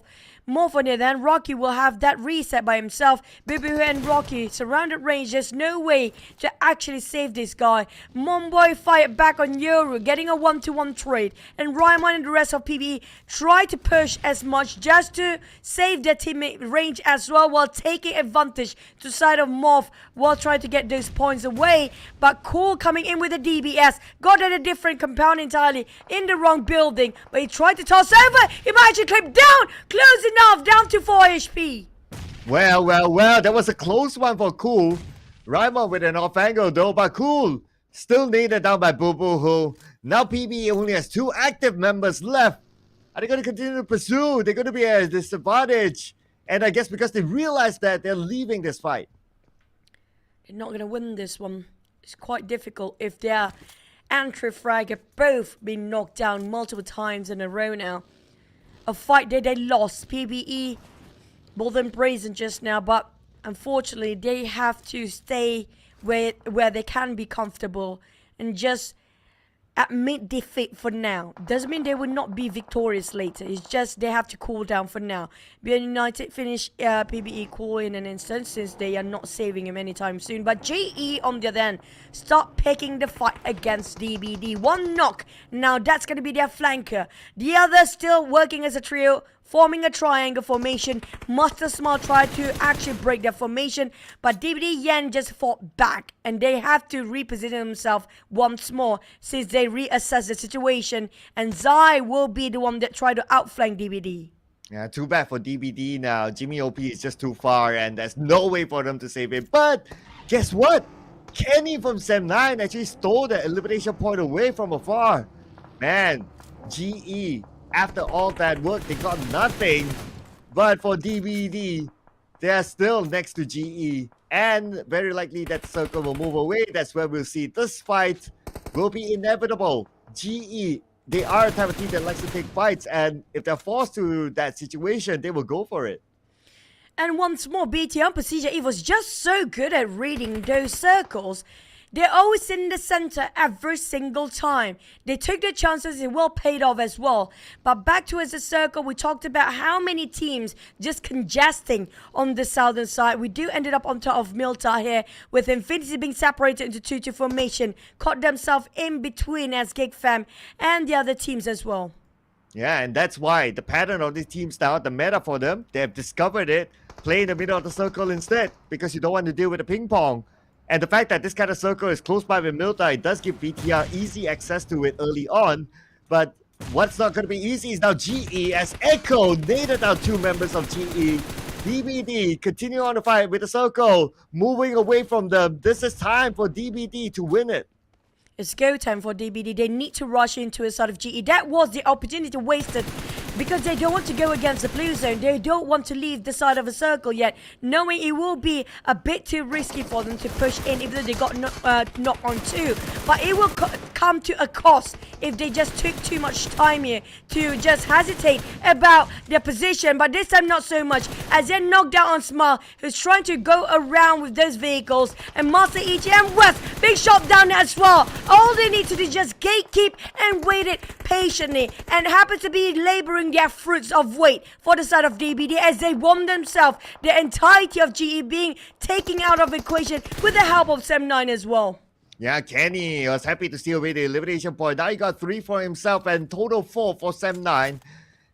DBD will be next to them, but looks like Sem9, they're not interested to continue to gatekeep DBD. Instead, they will move across the road, managing the circle early on. Very smart move from Sem9. From there, it will be better for them if they want to manage DBD from this side.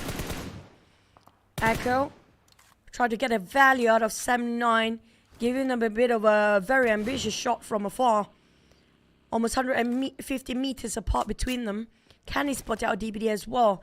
Now they have another strategy in mind. Why not we wait them from the inner circle a bit more deeper, since they will have to go through that path anyhow on the side of DBD. So Sem9 trying to outmaneuver on the side of DBD, whilst BN United, southern side, we do know there's going to be more than just a couple of teams, possibly the most teams, the majority of them staying on the southern side. 15 teams still intact at 4th stage here, as Namkit with a ghillie suit try to play as witty as possible, but a lot of risk since he is here by himself, while the other 2 try to spread out and open the angles for Box Gaming.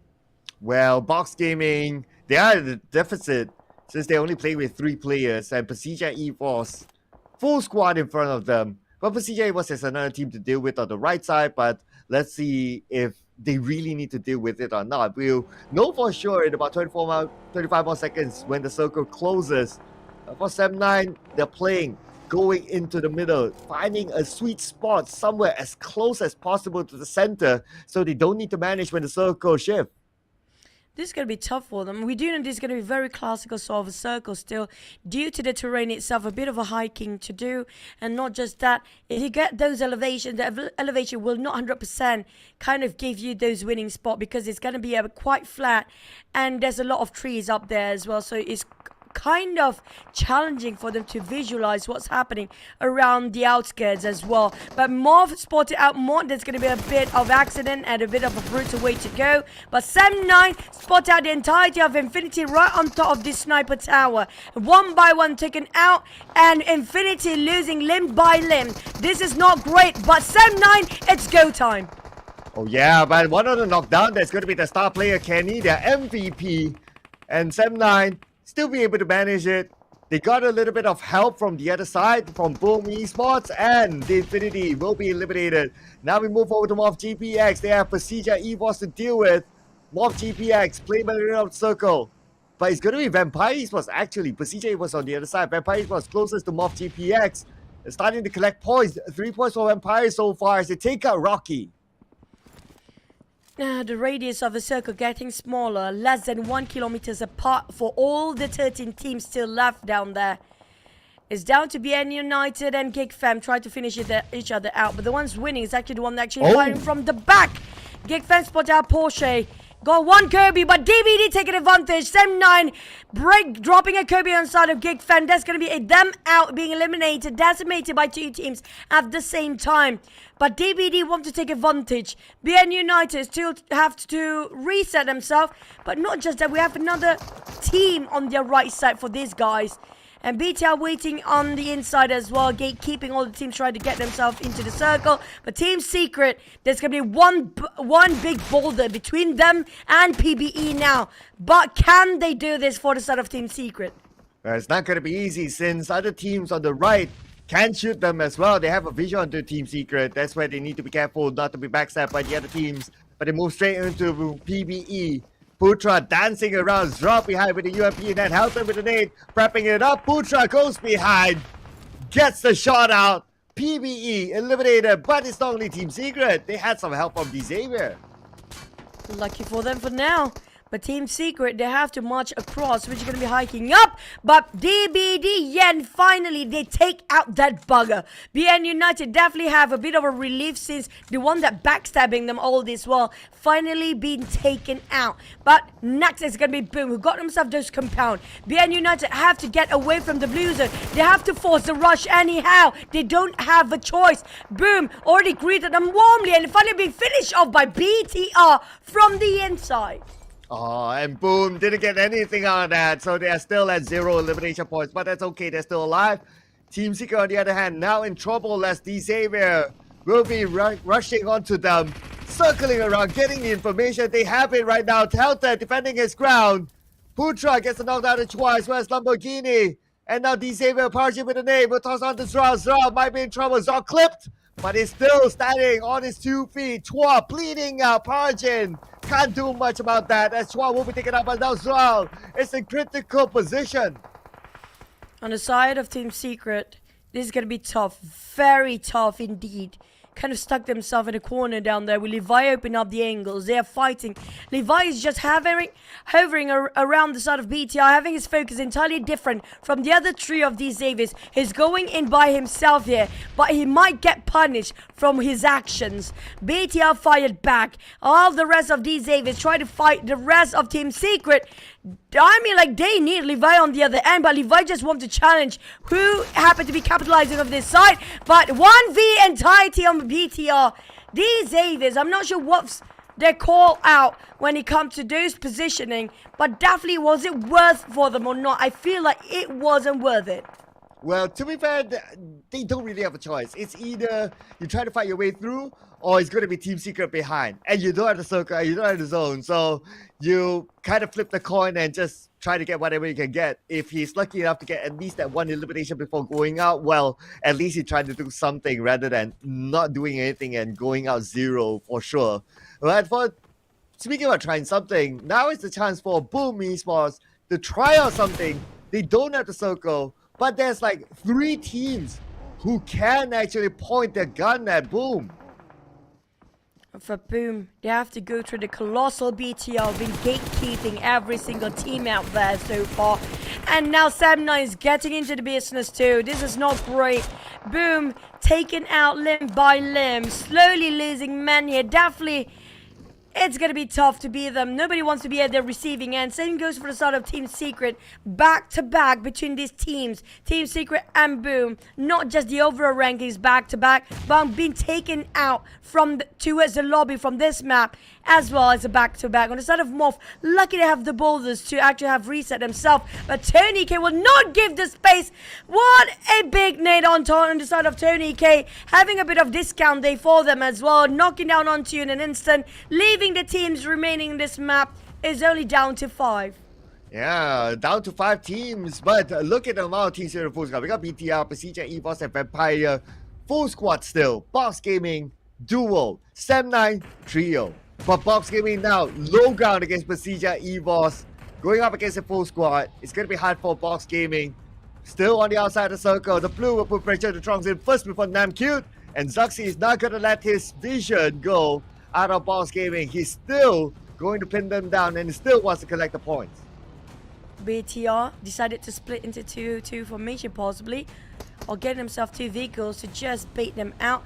Box cornered out. They are in misery right now because they cannot push up. With ZERXIA open up, trying to go off angle entirely. The other 3 tried to bait out while ZERXIA tried to backstab him. But at the same time, the Blues are just making it hard. Spot out Trongs in his back, kind of protruded, giving away his position. And ZERXIA, he doesn't have that much of throwables left. There's going to be that 1 molly and 1 smoke on his side. But he can use it if he wants to. Even might to just toss around that pan if he needed to. Here comes the molly. Try to force them out of their hiding space. But PERSIJA, EVOS, they will reunite once more, knowing the fact that Box kind of being cornered out anyhow. It's all down to his timing. Less than 30 seconds later, they will realize the Blues starts to kick and they will get out anyhow. Well, speaking about getting out, they're on the move right now, popping up the smoke, blocking the vision while they make that move. Okay, they're going towards Sam9. Sam9 will be their next target. The smoke is helping them. Sam9 in the sniper tower. Limited vision for them as they arrive in the sniper tower. While boys are surprised by Sam9. Mikael is there to greet him. BTR, they lost 1 man, a bit of a 1-2-1 trade between them and Sam9, but Canny with those DBS from the outside and Tom jump out as well. They caught themselves and snared in a trap for the side of BTR, but PERSIJA, EVOS happily fired on the side on top of them. Whoa! And Box as well. Oh, what a death tower there is.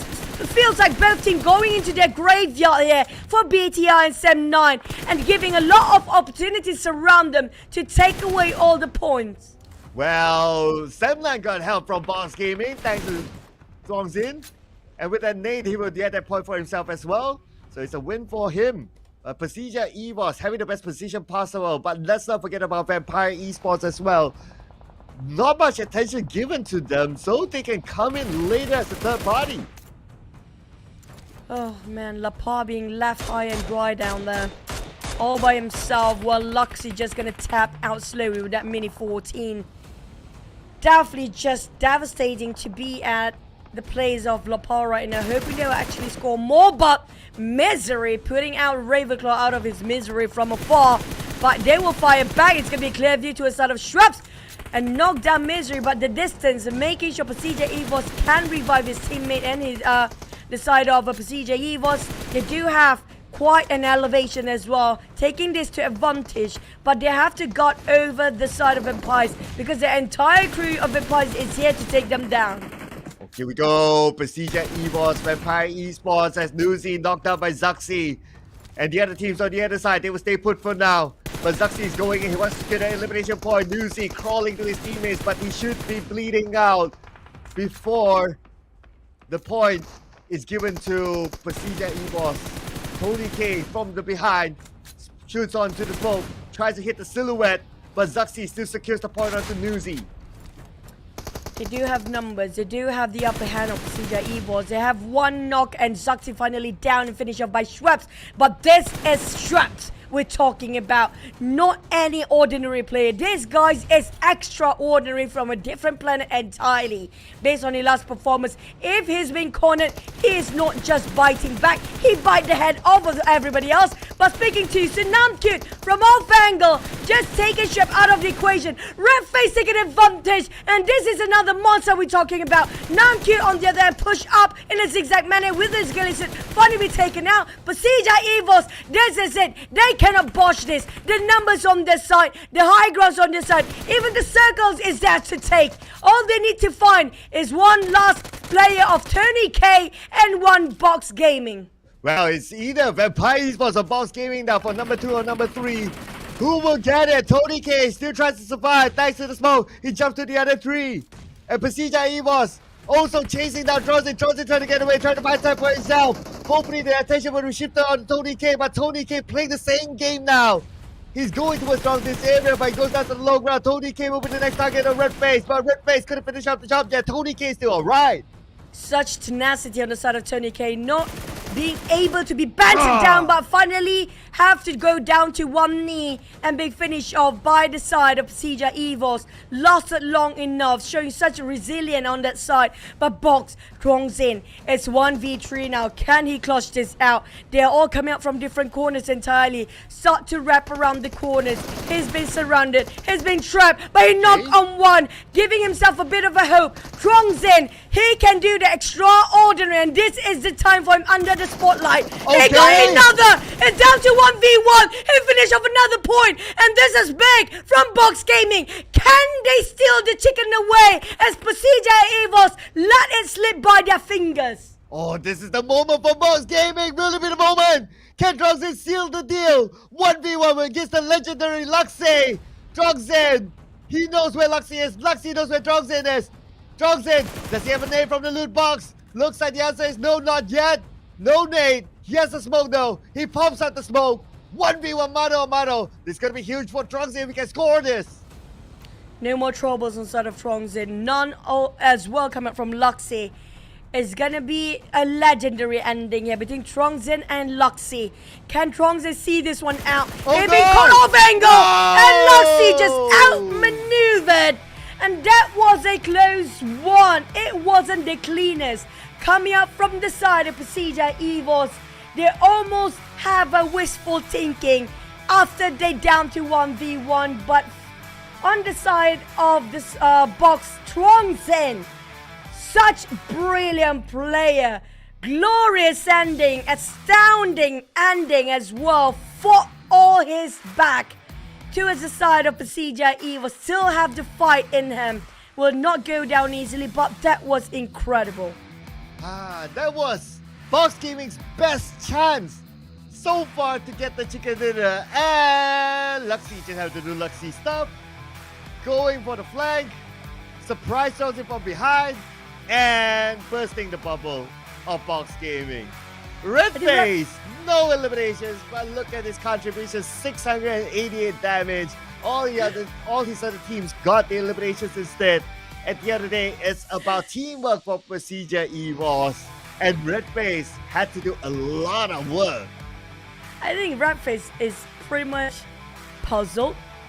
The moment they mentioned that he was the MVP and he is the MVP, it was like, why me? You can read his lips just now. Why me? With 0 elimination, but the damage output-wise, you cannot deny that. He definitely take a lot of courage to be the front line without any covers. And that's why he get himself the most damage taken as well, every single time. But I'm loving the twins this time. If you want to separate Luxie and Zaxi, you can. One of them don't have a moustache this time, and that's a good sign for us. But when it comes to the numbers, they're not having the highest, but they definitely have the best circle. Them and BTR, something is up of how they just calculate the circle rotation this time. They figure out the mystery of the puzzling circle. Yeah, and this is where you will see getting...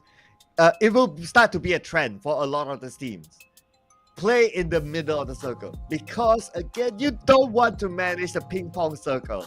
And with that, you still can defend. While you defend, you can get elimination points. So, if you last long enough, naturally, you'll be able to get elimination points at the end of the day. So this is what they're trying to do. Same goes for BTR. You will see some other teams doing the same. There's the same thing that got Team Secret the success of Chicken Dinner yesterday. PBE going to did that as well. I mean, you will start to see that a lot of teams start to do that. But that doesn't mean that all the teams will do that. Vampire was still doing whatever that they do previously, which is coming from the outside, takes fight at the side. And that's absolutely fine. I mean, it's down to the comfort level of the teams. But the trend is that a lot of teams will start to do that because of the success and the return of doing such a strategy for these teams that got a lot of chicken dinners in recent days. Yeah, I agree. I mean, like, they accomplished the final formula that kind of works for the team. But you cannot deny the fact there will be some percentage major percentage of depending on the circle as well. Just now we have a very generous circle right on top of that flight path, so it's kind of a straightforward for some of the teams who happen to be in the center. And not just that, it's not that much of rotation done because the flight path just dropped right into the circle as well for some teams. But Trongzin, this is the team they have to give so much credit when it's due. It was an awe-inspiring performance all around to clutch out not just some regular team, it was against PERSIJA EVOS as well. I almost got it. Almost getting the chicken dinner. But look at it. 7-9 with their aggressive gameplay that they've always used to be known for since the Ravenwood days, since the Homeboys Academy days. 16 eliminations, boosting up to a first place in terms of points collected. 19 points by them. PERSIJA EVOS, who is playing PERSIJA EVOS things nowadays, playing in the middle of the circle. 17 points, 2 points behind them. On the other end, we got some names here with 0 points. PBE, GEEK Fam, RRQ, and GE. 2 rounds in a row, I believe GE didn't score that many points. This is going to be despairing on the side of RRQ, knowing the fact they got the #1 spot. Yes, they still might actually stand up there, but the gap, the margin is just too little for them to just ignore it completely. They cannot put it up to negligence anymore because PERSIJA EVOS now only 10 points margin between them and RRQ. Instead of these Avies, it started being pushed down with a bit of a swap, but it's just 1 point shy anyhow. BT also climbing it back up with Yoodo Alliance at the same amount of points, and coming up on the top 5, I have to say, it's a very aggressive fight up there. Coming on the side of 7-9, they're back on their barbaric mode to get all those eliminations as their main objective. The chicken is just a bonus. Yeah, and this is the way that they're comfortable in playing. So let's see what other teams have to say about the games today. We'll head back onto our host, Kyril. Take it away.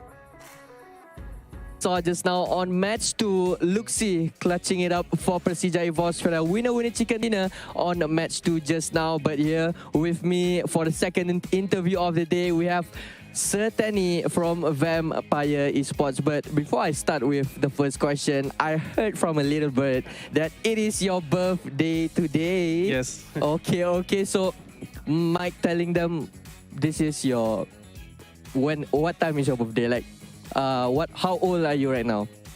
28. 28. So this is your 28th birthday. All right. Happy birthday for you, Sertani, and must be you guys out there is rooting for Vampire Esports and wish them a good luck for week 2. But then moving on to our first question, your team is still the most performing Thailand team in PMSL for this week. However, your team's lineup today has got some changes where we saw that Nuzi is playing today. So is your team trying to do something new this week?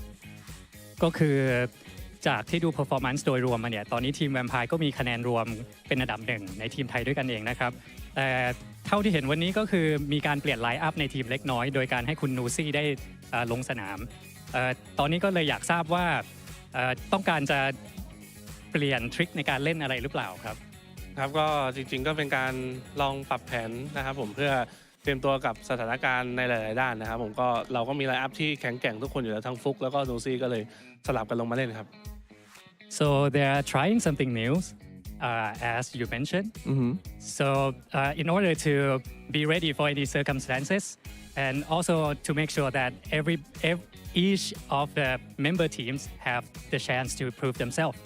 All right, so all the players got the same play time for this time around. So since your team already has a slot for PMGC, is it your team does not have much pressure in PUBG Mobile Super League to fight for the slot and use it for PMSL more like a training for the upcoming PMGC? อย่างที่รู้กันก็คือทีมแวมไพร์ตอนนี้ก็มีตั๋วที่จะไป PMGC อยู่แล้วใช่ไหมครับเลยอยากทราบว่าการลงสนามครั้งนี้เนี่ยเป็นเหมือนแค่การซ้อมมือหรือเปล่าอะไรทำนองนี้ครับครับก็จริงๆเราก็อยากได้แชมป์ PMSL เหมือนกันครับแล้วก็ด้วยความที่ว่าตอนนี้เราก็ยังพยายามที่จะปรับเปลี่ยนด้วยวิธีการเล่นใหม่ๆนะครับเพราะว่าหลายๆทีมก็แข็งแกร่งด้วยครับก็เลยจริงๆแล้วก็คิดซะว่าเป็นสนามซ้อมใหญ่ไปด้วยเหมือนกันครับ So basically they're trying their best to get the champion title for this league as well.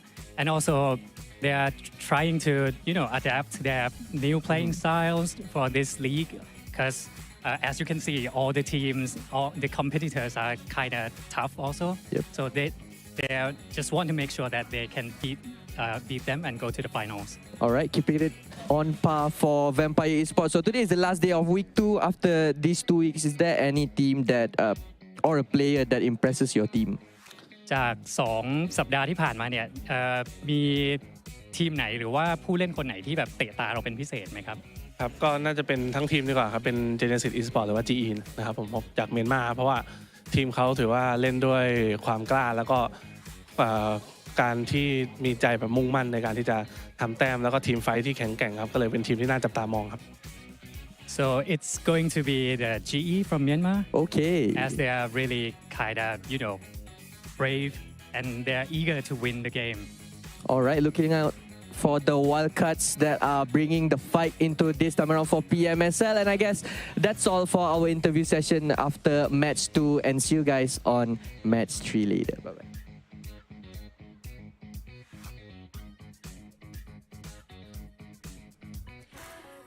Thank you so much, Cairo. That was a really insightful interview. And happy birthday, Sertani. He looks so young for his 20th birthday. I wanted to drop that fun fact, but Cairo burst the bubble. So, okay, that's one fun fact gone. Yeah, it's Sir Tanny's birthday today. Okay, so since it's Sir Tanny's birthday, I have another fun fact since I have to replace that. So he has been into a new hobby recently, and he has been very interested in collecting figures recently. Yeah, I can't really say the name of the figure, but yeah, fun fact. And it's like what new? It's like just 3 months into the new hobby. Good luck. Collecting figures really gonna break your pocket down there. But speaking of which, Sir Tanny, PMWR champion. He can afford money. Why not? They can afford it. Their pocket is just bottomless down there, right? It's just deep pockets for them. But yeah, coming up from the interview, I mean, they have so much respect on the side of GE because of how the tears and drive coming up from GE. And I wish one day Sir Tanny can even try to coach them out as a part-time if they need to, because we want to see the rise of a wild card as well. And coming up from the side of GE, they genuinely really want to be better if we compare with last season here. And they're doing pretty okay, I must say. Well, of course, if you just joined us today for some reason, then you might not see the best of GE. But if you look at it as an overall, GE is actually doing not bad. And the point gap with them and PBE for the PMGC slot is significant enough. So they will definitely go to PMGC. I don't see them dropping it. But yeah, I mean, GE have been a proud representative not only for the wild card but also for Myanmar. But coming up from our head-to-head, they have to put up the solo play that remaining for each team just now. Shrubs and Trongzin. I mean, like Toniku was the last remaining player. That was a swift one. But definitely Trongzin and the rest of Box, they cannot have more damage output because of how the positions were and having the toughest entrance towards the last few circles. But again, is the rise of the Indonesian team when it comes to week 2 here. So far, back-to-back come out hailing from Indonesia. PERSIJA EVOS did score themselves 1. And also, when it comes to PMSL, it's time you guys to score yourself and just reward yourself something sometimes, right? And this is the time for you to reward yourself. Yeah, and also, you don't need to spend that much. You can just enjoy this game mode and play it inside the game right now. The Dragon Ball Super game mode is inside the game as an event, and it is a very interesting mode. If you haven't tried it out, you better do. This is the head that we want to be taken by the side of the Telco. Please, can he put up this costume? It would be great. And also coming up back to its before we head into the long break, where we do have major shuffles later after the second half of the day. Keep an eye out to its Boom, BTR even, and maybe the other teams down there as well. There's also yesterday we have early shuffles happening as well before we starting off our second half. So far I did score my PERSIJA EVOS, but Sam9 I kind of scored 2 at the same time, since Sam9 do have more deliverance of elimination. But Sam9 today, they really fired up to get the numbers of elimination as their main priority. Yeah, I'm glad to see Sam9 playing that sort of way, because that is the playstyle that they have been known for. ever since they rose up from tier 2 tournaments and all that. So as long as they're comfortable playing that way, that's fine. Like, they don't need to follow the trend of how every other team plays. They can just play it their way, and that's absolutely okay. And it still brings them that amount of points, and it's the points that matter at the end of the day, rather than the chicken dinner. Chicken dinner is like secondary. Chicken dinner only really comes in if you need a tiebreaker, and if you can collect those amount of points, you might not even need to worry about a tiebreaker. So go for the points instead.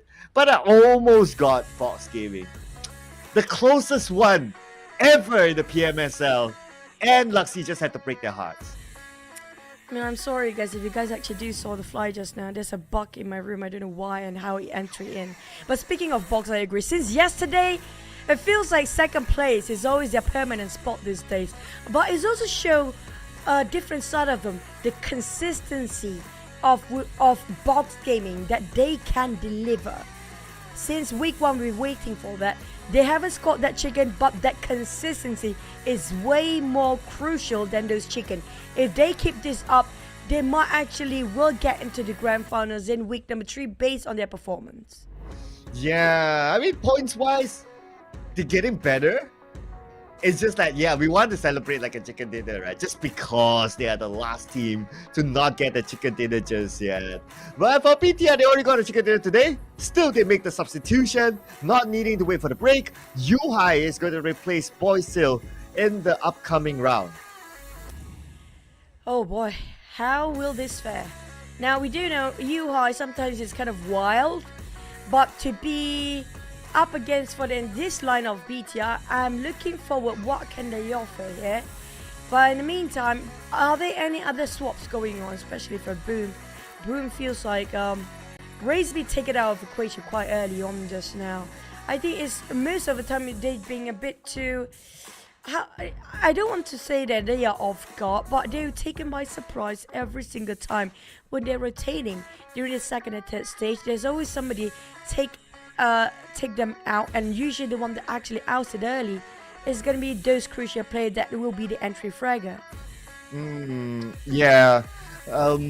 Let's see if it changes this time, since like a lot of teams start to play the middle, right? So they might not be caught out that early when it comes to rotations.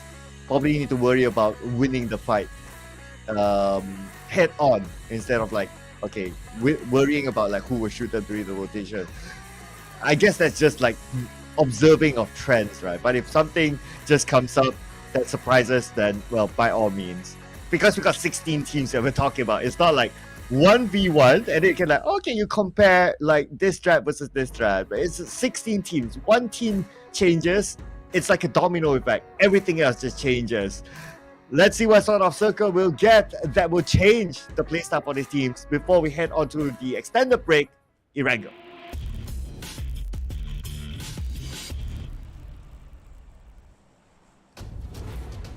We're coming up from the south up north this time. I just hope the flight pods are going to be straight and it's almost evenly split the map into 2.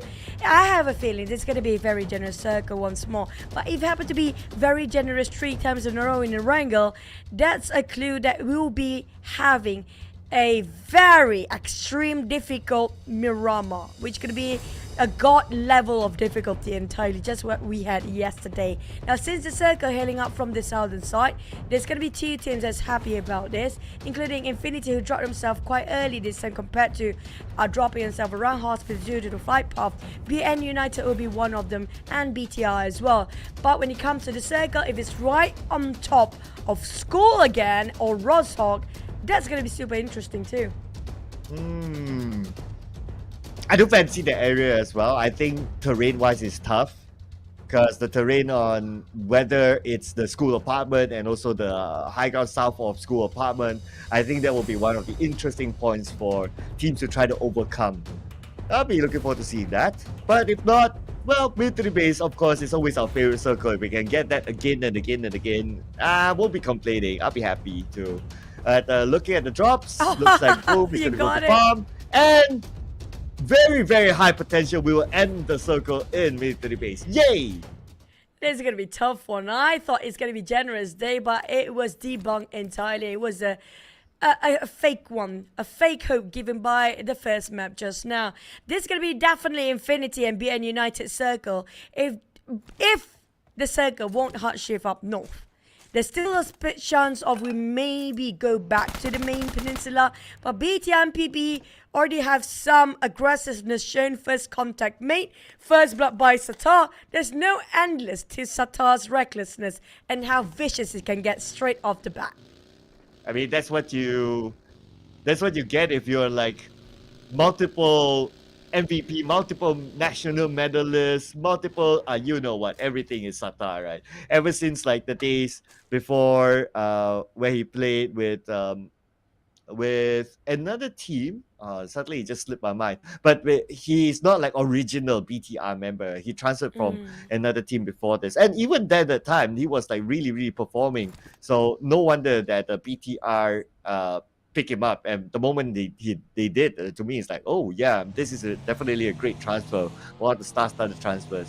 And yeah, I just remember it was Genesis Dogma, GIGDS, the name that has GDGIDS. Oh my god, yeah, the team name that has the most syllables of all. Yeah, I agree. I mean,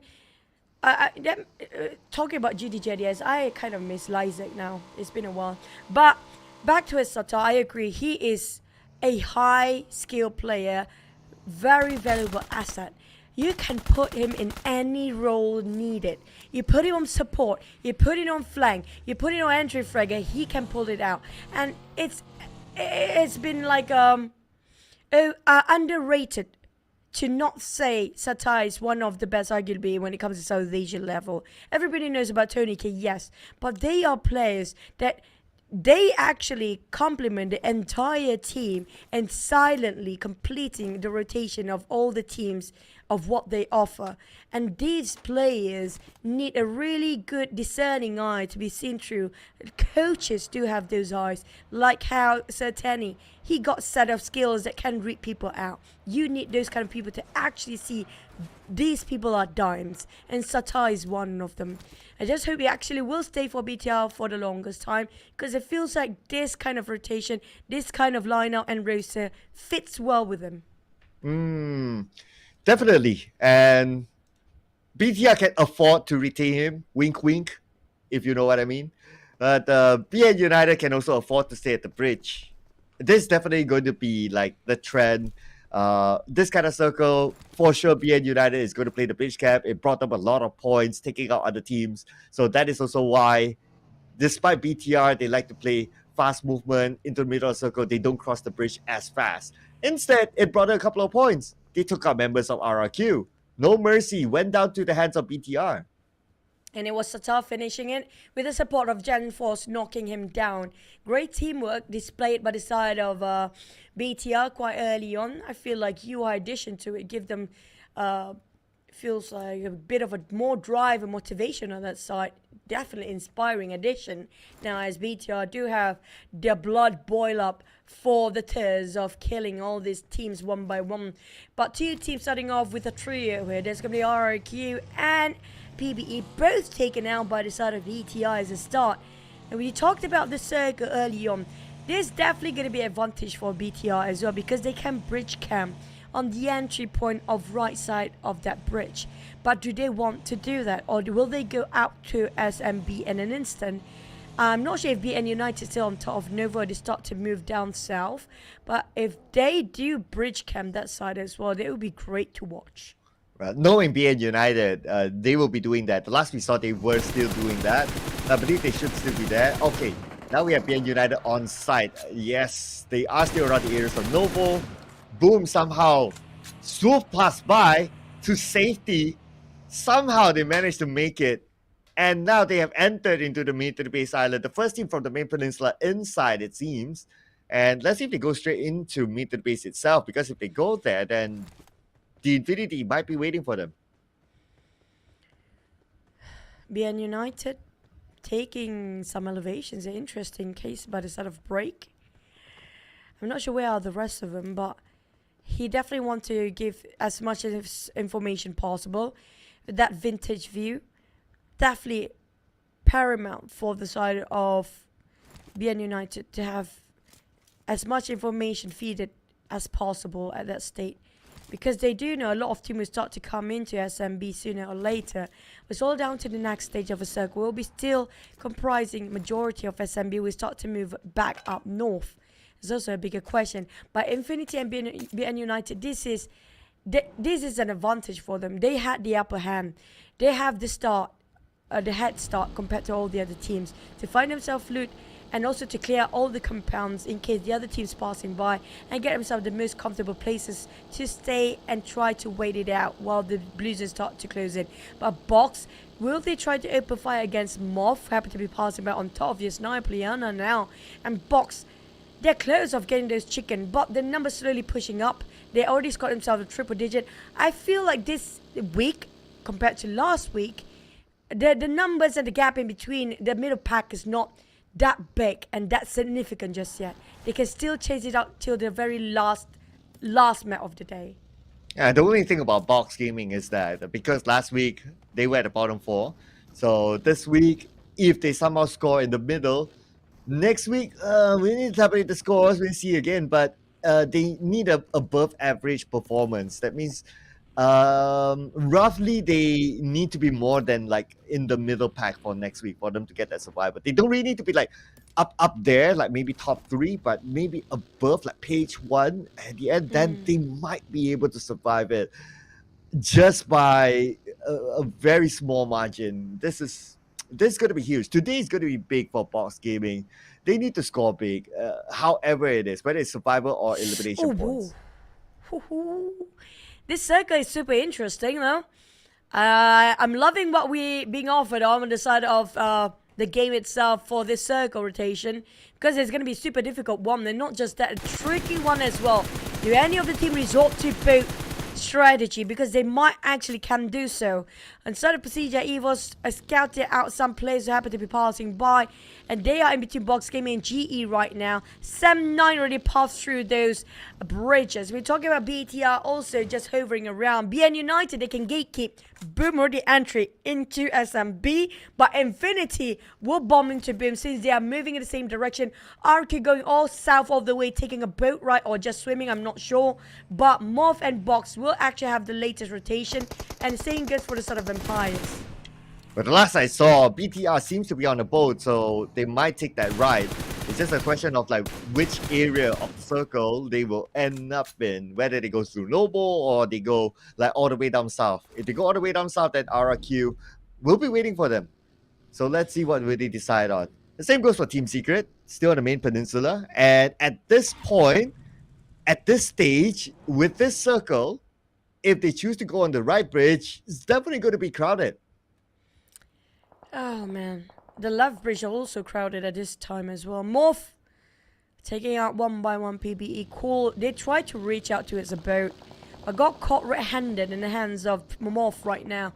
This is just going to be a big day for MORPH. It is going to be Thanksgiving Day for them, because the points just been given to them at this state, where PBE might actually spot it out. They want to blow up this boat, not giving it away to PBE. Cool. But Cool, on the other hand, cannot ever climb up to its boat. But lucky on the side of PBE, they're being distracted on the side of Boom, because RQ happen to be passing by at the same place as well. Wow, Boom, higher ground against RRQ though, but RRQ, they do have the momentum. RRQ doesn't have no mercy. And now to get the fight against Boom. But on the other side, on the mini screen, we do see MORPH GPS going fishing, not letting PBE go just yet. But on the big screen, GEEK, DBD, FaZe Esports, all of them taking out the blue. It's just too far from the circle just now. DBD, they're coming up from, they just rotate around for PS, same goes for the GEEK fam, just trying to cut across. And now Tony K, this is going to be a very, very heavily tooled fight on the side of Empires and DBD. Whoever is actually fighting the Blues, we do know a fact. There's going to be a slim chance for them to have a full squad by the end of the day. Jimmy OP rotate and try to reposition himself to get a better clear view. But like I mentioned before, left side of the bridge is also super crowded by now. And the circle just shrinks all the way down to Nova Rabnoye. This is incredibly tough circle. And we don't get this circle very often. So big chance for BN United since this is pretty much their home ground. But their home ground infiltrated by at least three teams inside of Novo itself, including the Infinity. DBD and Vampire Esports still on the outside of blue, 2,700 meters away from the circle. It's going to be tough for these two teams. Looking at their inventory, Jimmy only has one first aid now. It's going to be arduous journey even if they win this fight here for the teams actually still in the blue zone. They're just too far apart, over 2 kilometers apart from the rest of the ones actually in the circle. For Box Gaming on the other hand, spotted out 79 Dap. Dap is alone. I'm not sure where are the others. But Small taking back the blue zone here, going away. Try to find an entry point towards a safer rotation. But this is going to be difficult because there's not many boats around, laying around at the coastline as well. They're down to luck if they can actually score at least a boat down there. But it's not just them. There's also Box Gaming still inside of a blue. Yeah, I mean, how are they going to get across now? Left side bridge crowded, right side bridge crowded. Everyone is still on the main peninsula. Well, a lot of them at least. And they will start to cancel out each other in pursuit of the safe zone. And we can start to see like the elimination feed running right now with Zai being knocked down by Team Secret. It is just hard to watch. A lot of team going down without too much that they're being gained over with. Putra and Team Secret just down to their knees as West spraying over, hoping it will connect. Everybody just want to get a score for now.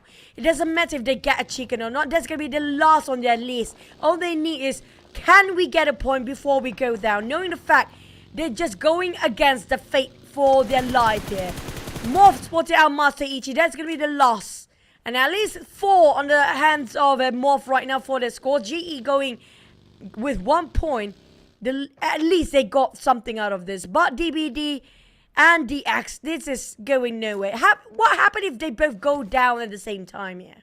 Well, then no points for them since it's still 14 teams. For Vampire Esports, where are they now? Are they already in the mid to the base island? Oh, yes, they are in the mid to the base island already together with GEEK Fam. Looks like they followed the left side bridge in and currently in a circle. But can't say the same for Team Secret though, so they went out first before DBD. And for Boom, still maintaining their full squad. Playing safer this time. Not the highest of confidence from Boom, but if they can get points out of this long range, why not? At the same time, half of the population of the map right now being taken out of equation by the blue zone itself instead of the players here. This is going nowhere for the teams that are still inside of a blue zone because the circle moving with most of the circle comprises of just water ratio, 60% of water in it with 40% of land, making it lesser and staggering amount of land. That's going to be just tiny bit of it. And back to us at RRQ, Vampire is just going to march in here. And not many teams inside of a circle still, but they have to fight anyhow. And DBD will be eliminated. I have a feeling it's going to be 4 teams out after this due to the blue zone. But Vampires will be next here. Wow, the Infinity managed to land a final shot, final blow to take down the last member of Vampire Esports just right before he entered the sniper tower. That's going to be the 3rd point for the Infinity. Now inside of Novo, we got BTR who took the early boat ride because they're the closest since they dropped in Milta. And I do notice that MORPH GPS is swimming as well because they don't have a boat. The last boat was used by PBE and now they're depending on their level of swimming to be able to reach inside of Novo. But the moment they land, the moment they dock, BTR will be there. I'm not sure if they even want to dock at this state because of how the circle transitioned itself into the most arduous circle that we've seen so far. RRQ on the other hand taking advantage of their position, tried to knock down the entirety of DX and managed to secure it anyhow. And they got themselves quite a position that quite structures in between them. So they be safe, got themselves cornered up comfortably to be watching out what's on the horizon. But GEEK Fam, they have to be sure that nobody's actually creeping up behind because Boom is just lurking around the corner. Well, they tried to spot out whoever's on top of this town right now. Feels impossible at the start of GEEK Fam because the structure is just too much. Well, speaking of too much, hello, MORPH GPX.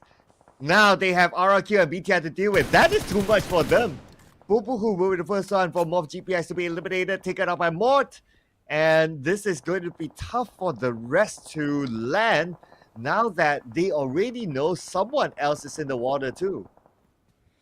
Boom, Yummy May spotted out PERSIJA, EVOS, Luxy. Last time we saw them, they just started to get into the zone here, try to leave the blue. GEEK fam spotted out Box Gaming, who just happened to be driving into it after leaving that blue zone, that torturing blue zone. Finally have a breather, now being pinned down left, right, center for all the teams. Already been in the center of circle for the longest time. Ages these guys been waiting for the teams to come in here. And finally, well, actually fruitful labor after waited for the longest time that we've been watching this entire show. But back to the start of Sem 9. Oh man, I feel like a lot of teams just goes down like fly because of how the Blues and just chipped down them to last HP and just easily being finished off by the teams actually waiting in the center here. Yeah, it's an insane, crazy circle. So it's punishing a lot of these teams. Let's see which team will be punished. Whether the circle will be inside Novo or not. But no, it goes onto the outside. Boom Esports on the outside of Novo. All the teams inside Novo will need to move out. It's going to be crazy. Now this is going to be a blast circle for the side of Boom, where it ended up in no man's land other than theirs. They should capitalize over this, and not just that, they can keep every single team. They're coming up from the northern side because nobody else coming up from the back. But on the side of MORPH, they're taking advantage however they can. Slowly trying to take down RRQ players. That's leaving out to only Axas on the fare of RRQ, who still try to maintain the #1 spot. But lucky for them, the Xavier is also being eliminated out of equation. But PERSIJA EVOS is still there. GEEK fam, they start to leave. They will have to leave this compound either way. But they will try to gatekeep all the teams coming up from the northern side because they are one of the closest one to get into the next circle. Oh, Sem 9 having the same trouble of getting into the circle like what you said. And they only have one player still active. Okay, Tam can be revived, not going to be an issue. But the issue is that how are they going to get into the circle? Because Gen4 is not going to let them go. Gen4 has the advantage of moving in because his teammates are there. So it's more of like Gen4 just want to secure the point out of Sem 9. I just hope Boom really take advantage of the shift just now. As theirs to take. If they just only need one person on the high ground, the rest of them around the back line of the circle, that's more than enough. But Box spotted out BN United players. Numcute, I assume that's going to be the last player there. Is still giving such pressure towards the entirety of BN United. However, still had a full squad just now before two of them being knocked down. But Infinity want to take advantage as well as Zaxi from PERSIJA EVOS. That's going to be the last player on the side of PERSIJA EVOS as well. A lot of teams down to only 1 to 2 players here. While Infinity finally spotted a Box. That's going to be the last of them. BN United slowly being stolen away by PERSIJA EVOS from the back line. Oh, here we go. Zaxi, Elastical Helmet counters on the Soas. Beautifully done by Zaxi.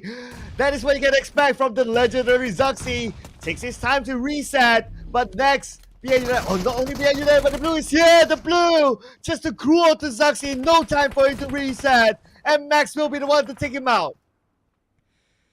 Infinity try to stall the time for the side of BN United and make sure they will be denied their advancement here. They will be staying in the blue while they are down to last few HP. They'll shoot them down. Lobby still waiting, consistently waiting for the time for Max to pop his head. He committed to guard over this angle and he will stay. But on the side of Max, he's just bought himself extra time, hoping somebody else will go down before he does, and happened to be GEEK fam first. At least he got a better placement than GEEK fam here on the side of BN United.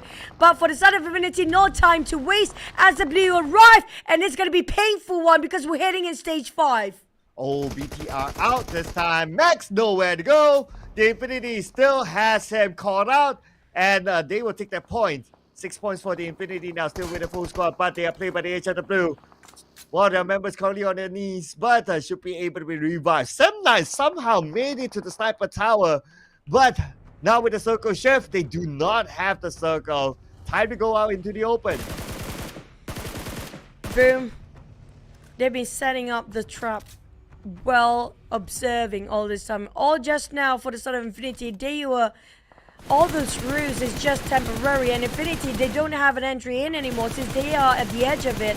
The side of Sem9 taking advantage of their off angle. That's going to be a perfect sight on the side of DAP and the rest of Sem9. They can take advantage. And not just that, the death boxes laying around is going to be supplying more than enough on the side of Sem9.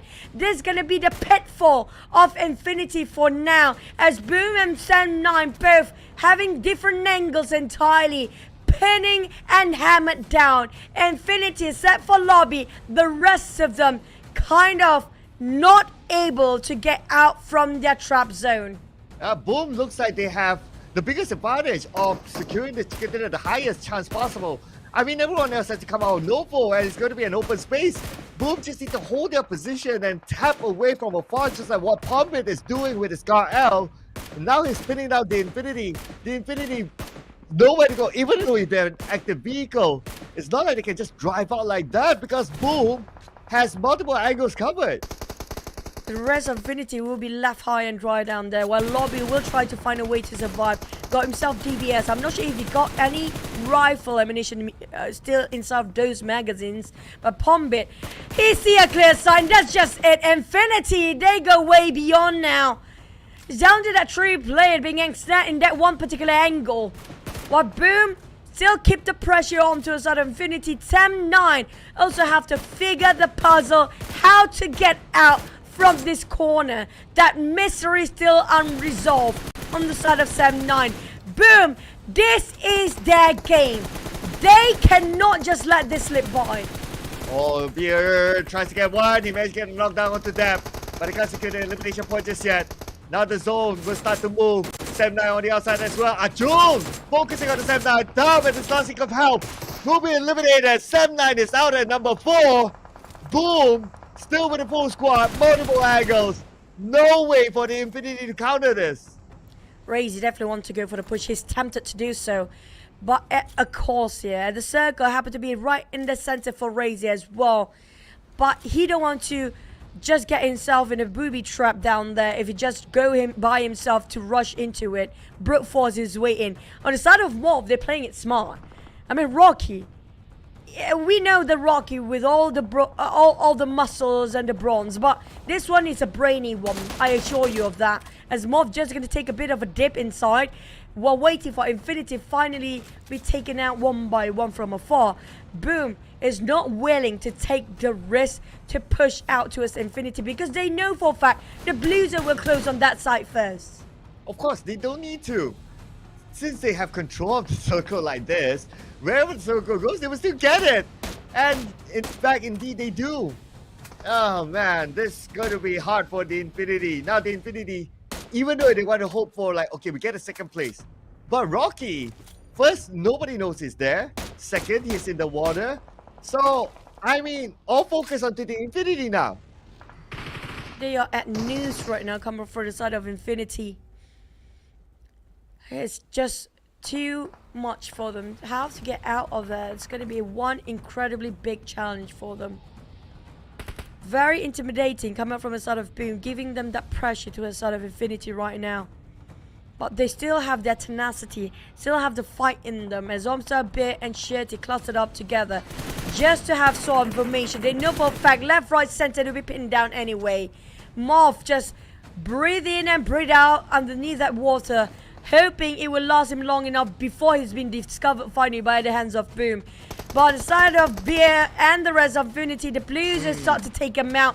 They can resort to denying the points, and they will do so, not giving it away to the side of Boom. They will not willingly give it 3 points, but down to Rocky. Can Boom spot him out?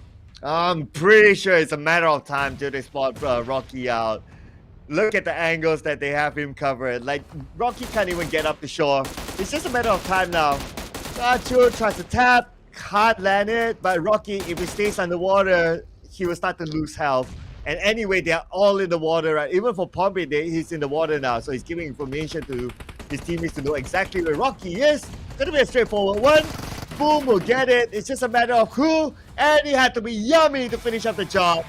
Boom Esports After a week-long slump, finally a chicken dinner.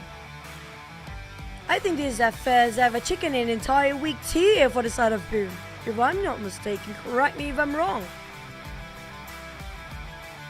Yes, this is their only chicken dinner for week number 2. Last week they only scored 1 chicken dinner, and it was also in the last day and the last game. This is the current situation of Boom that is very worrying for the fans, in fact. I guess that's why you can see like the players, they're not too ecstatic about this chicken dinner, but it's because they know that, okay, they need a lot more for survivability to the grand finals.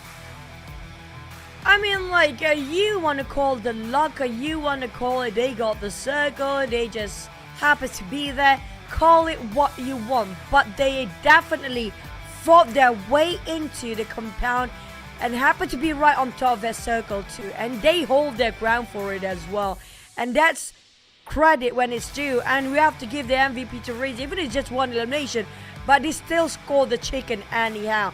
They came all the way from the side of farm when they dropped themselves early on, but that was an arduous circle, a very difficult one, extreme at that.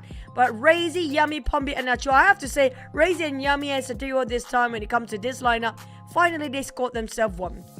And looking at the stats, right, they got 2 players with 0 damage taken, and the other 2 not that much damage taken. It just shows that, okay, they made the first early move, the right move, and so happened BN United wasn't really gatekeeping them. They got into the military base, they went to the end, they stayed still, and that, based on this stat as well, they didn't engage much. So most of the eliminations, they got it like towards the end when they got the circle advantage. But of course, say what you want, right? Whether it's like, oh, you play too safe and all that. If it's points at the end of the day. And you still got to give it to Boom because they travel a long distance, 14,202 meters from farm till the end. And they still moved around at the end to get the best position possible to stop teams from coming out of Novo while collecting the points.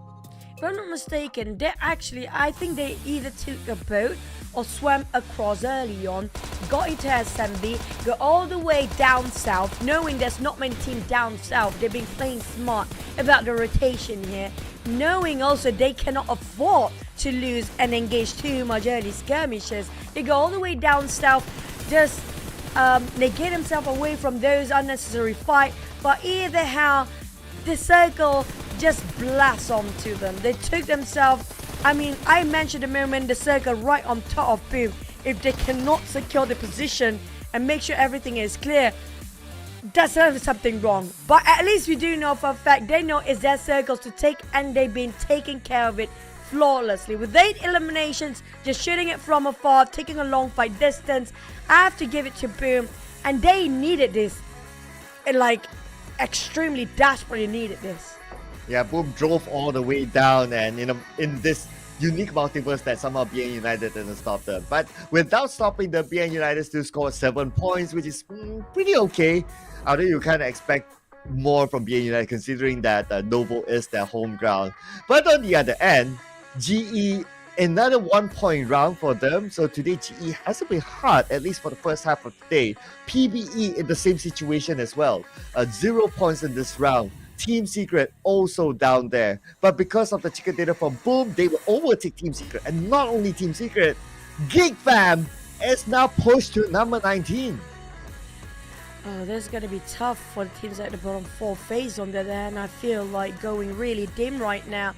But RRQ, PERSIJA, EVOS, DX, top 6 is the unmovable Titan so far. It feels like the gap that they caused quite early on this week kind of pays a fair, fruitful outcome for their side, because nobody can take them down easily. For the side of RRQ, they are solid on top of everybody else.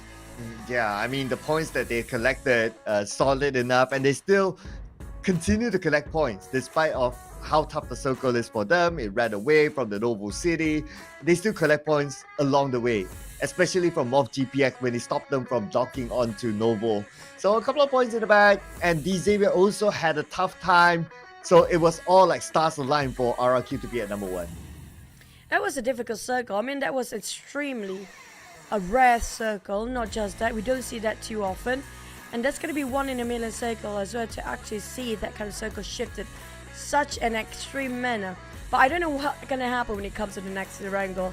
I don't know what to expect anymore, because we thought it's going to be a generous day for Erangel, then extremes for the Miramar. Hopefully Miramar will be a bit more gentler for the players, because it was not so much fun when a lot of teams is taken out by the blue zone, and they were fighting in the blue zone, yes, but for what? Well, it's not like they have a choice, right?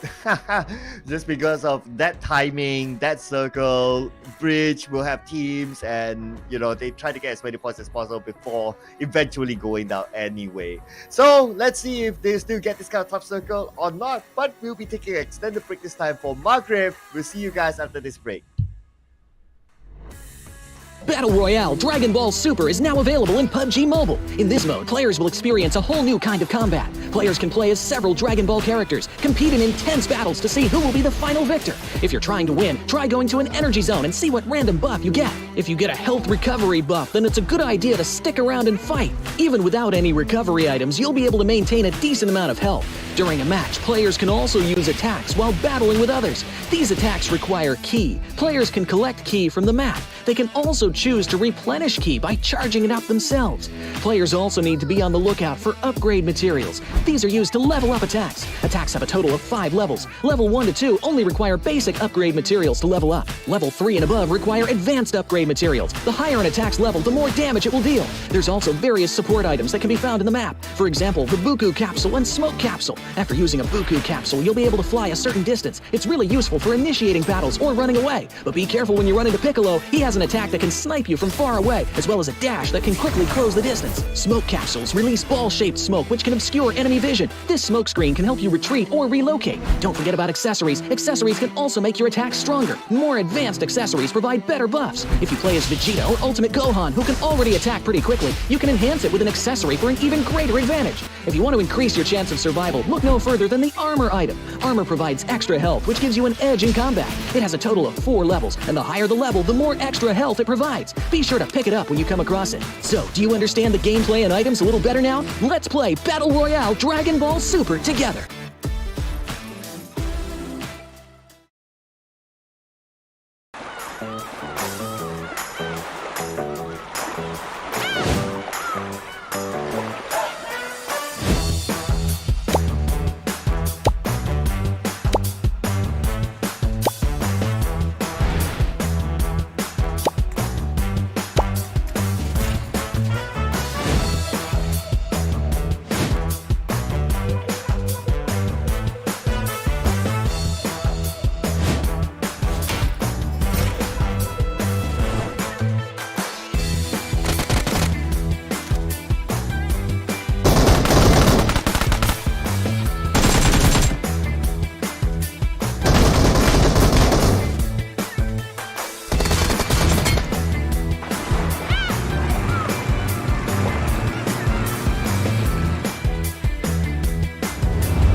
depths of the ocean can be beautiful and terrifying.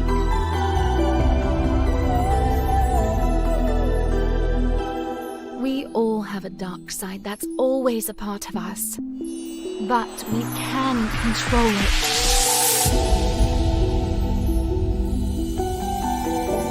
I don't care what others think. I'm only concerned with my wants.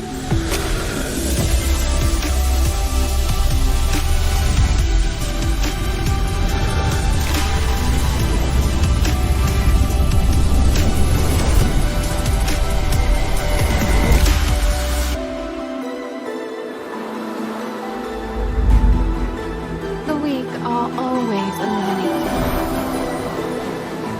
Only the strong can survive.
Here's a ticket for you.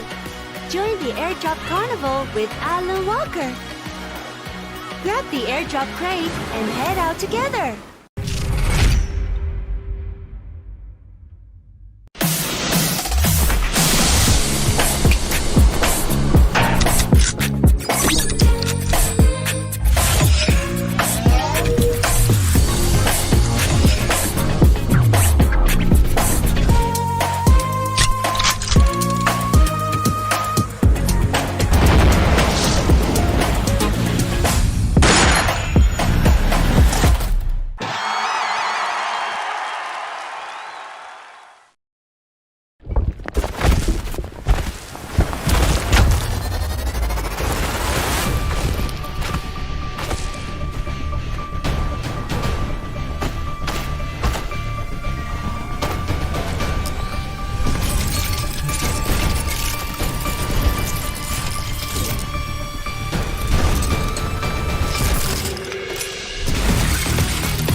We are back from the break and 3 matches left for day 5 right now. On my side, we have No Mercy from RRQ and Red Face from PERSIJA EVOS. So the first question will be for No Mercy. So today is the last day of PMSL Week 2 and you guys and PERSIJA EVOS are chasing the PMGC points and the top 1 ranking. Will you focus more on ranking or kills as a strategy today to maintain your position?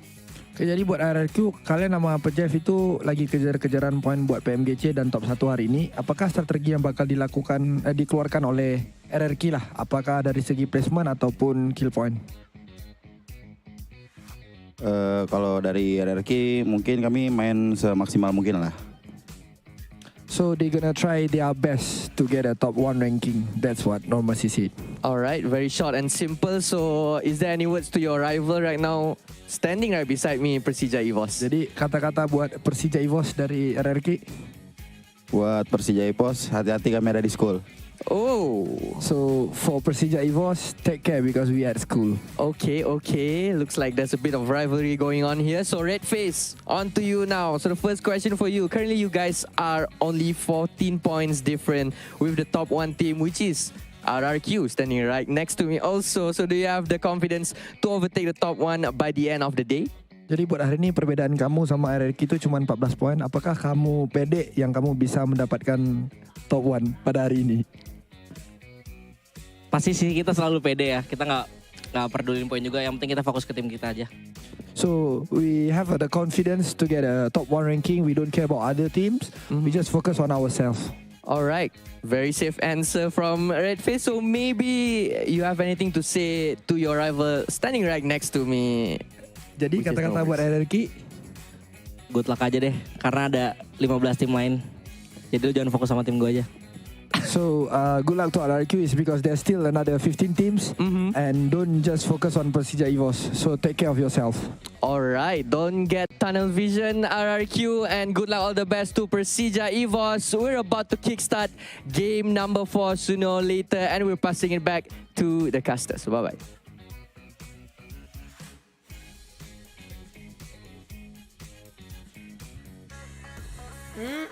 I'm loving the interview. Sassy coming out from Red Face, by the way. Don't just focus on us. Don't forget there's 15 teams more out there, by the way. That is kind of true.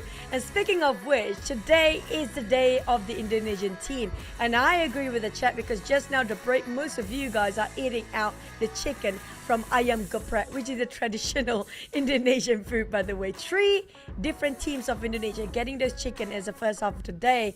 Now that's all remaining for RRQ and MORPH to score next. Can they close with a banger when it comes to all Indonesian teams flying their flag, or will finally their streak be cut loose? Yeah, as long as they don't tunnel vision onto each other, as was mentioned in the interview earlier on, and maybe they might fly high today. Like the Indonesian teams, so far 3 chicken dinners, already 50%, already last 3 games. Let's remind ourselves as well. Last 3 games before we wrap up week 2, and then the weekly points will be locked in. And then it's the final week. And it's going to be the final sprint for some of these teams for survivability. Boom Esports definitely not giving up just yet. They got the chicken dinner just before the break. Now it's all about consistency. How far more can they go? Because they cannot go down any further. And I don't know, that's harsh. Yeah, they are at the bottom. They cannot go down anymore. But speaking of which, I do hope that's motivate the rest of Boom to actually push themselves in the last 3 games. Have it all push and have a new reset when it comes to the final week. But when it comes to top performer, yeah, we do have Infinity Beer in the fray. RRQ, Boom and MORPH. 3 Indonesian players and teams hailing up to its top performer unless there's Beer squeezing into the first place down there. Still taking over by the ties. But when it comes to last Erangel, I know it was a disgusting circle before Cloud, but this is the last Erangel. There's nothing more to lose for some teams, right? Might as well just go all out and Royal Rumble it. Oh yeah, definitely. Teams like Boom need to go all out. But in my defense, it wasn't harsh because they are not at number 20. So they can still go down further. So that's what I was trying to say, right? But anyway, what will still be available inside the game is this event and the skin that you can get exclusive for the PMSL Southeast Asia, and it is a limited skin series called the Dream Chaser suit. Check it out now. And the Dream Chaser will chase all the beautiful girls away, which we're going to be the new beach and pool party team Royal Pass. We do have an incredible set and a lot of stuff that actually not just 1-2 items, a lot of them down there. And you guys who want to be elitists amongst the PUBG Mobile community, don't forget to grab yourself the Aston Martin exclusive color scheme with the PUBG Mobile vehicles down there. So we didn't get to see any of those skins yet in the game though. Yeah, because the rule is that you cannot use vehicle skins. Fun fact. Actually, it has been there for a couple of seasons already. So if you notice, like, oh, why they don't use those skins, why they don't use even like the body skins, is because it's part of the rule. They can only use weapon skins and maybe the helmet, but that's about it. But what's not about it just yet is 3 more games to go for week 2. Box Gaming has yet to find their chicken dinner. So come on, guys. I don't know any dishes from the Vietnam region when it comes to chicken dishes. If you guys happen to be hailing from Vietnam side, do tell us how you cook your chicken the Vietnam way. But speaking of which, they're close of getting that chicken every single time. Even just now, that was the most disgusting circle we've seen the entire PMSL so for this season. They at least they still maintain sort of consistency in the middle pack for week number 2, but I don't feel like it's going to be enough. But the sort of box at least gave us a closure with that chicken, you know. Yeah, the closest one was the second place that they got versus Luxy. That one was even closer than their second place yesterday because it was like a clear 1v1, but it was just outplayed by Luxy. I mean, it is the legendary player anyway. So here is the last 3 games for them to hopefully get a chance to get that chicken dinner for week 2, and then it's going to be the final week, the last 24 games for them to get it. And yeah, jaw exercise, I guess. I don't know. I feel like he's singing. That's MORPH, by the way. I think it's either QEON or Rocky just now, or was it Yoru? But speaking of the Indonesian teams, right? This is where they start to reshuffle their players. So keep an eye out. And so far, I think we still have Gemforce, UI, and Lapa. I'm not sure who's the furthest left. But do we have any swap over players? I do hope we actually have a bit of a glimpse on Boom. I do want to know who's playing. And also on the side of Empires. Because we haven't seen Stone for 2 days now. Yeah, Stone has been taking a break. Yesterday, Fluke was playing. Today is Newsy. And as you wish, you already got view on Boom. So they're remaining with the same lineup. So no changes from the previous round. It is still the Chicken Dinner team that is in this lineup at this time. For RRQ, looks like it's going to be the same as well for them. Not going to make any change. DVD, also the same lineup since day number 1. Not substituting any player. Despite DVD, they do have the option of subbing in either Ziggs, but yeah, I guess they just choose to maintain the same. And so far, DVD is okay. Yeah, they're doing quite consistent in the middle pack. But Chua, man, that's the most casual position can get. You can see how comfortable he is amongst his players, and treated him like a family as well. Team Secret on the other try to rethink a strategy. PBE. Yeah, we do have Mix. Welcome, Mix in PMSL. Finally. Okay, so since Mix is here today, gonna give a fun fact. So he just arrived a couple of days ago in Malaysia, and why was he not here from the start is because he had school. So he cannot be absent from school. Now he has the time, so he's here, and he will be playing more starting from today. And that's gonna be also a PSA reminder for you guys. Always prioritize your education first. Even the pro players doing that. I mean, you guys should too. But on the side of GEEK fam, Sonics is swapping in and out with Mika. I do want to see how this will fare for the side of GEEK fam. We haven't seen the best of them just yet, but they are doing okay. Not the best, not the worst. Yeah, it's the first time for this PMSL that the Mika is being swapped out. So obviously it's only Sonic's their next substitution. So they need that happen, and it'll be interesting to see what sort of dynamics he'll bring, because Mika and Sonics, they are two very different players. Mika is like all-out fragger. Sonics is more of a flex player.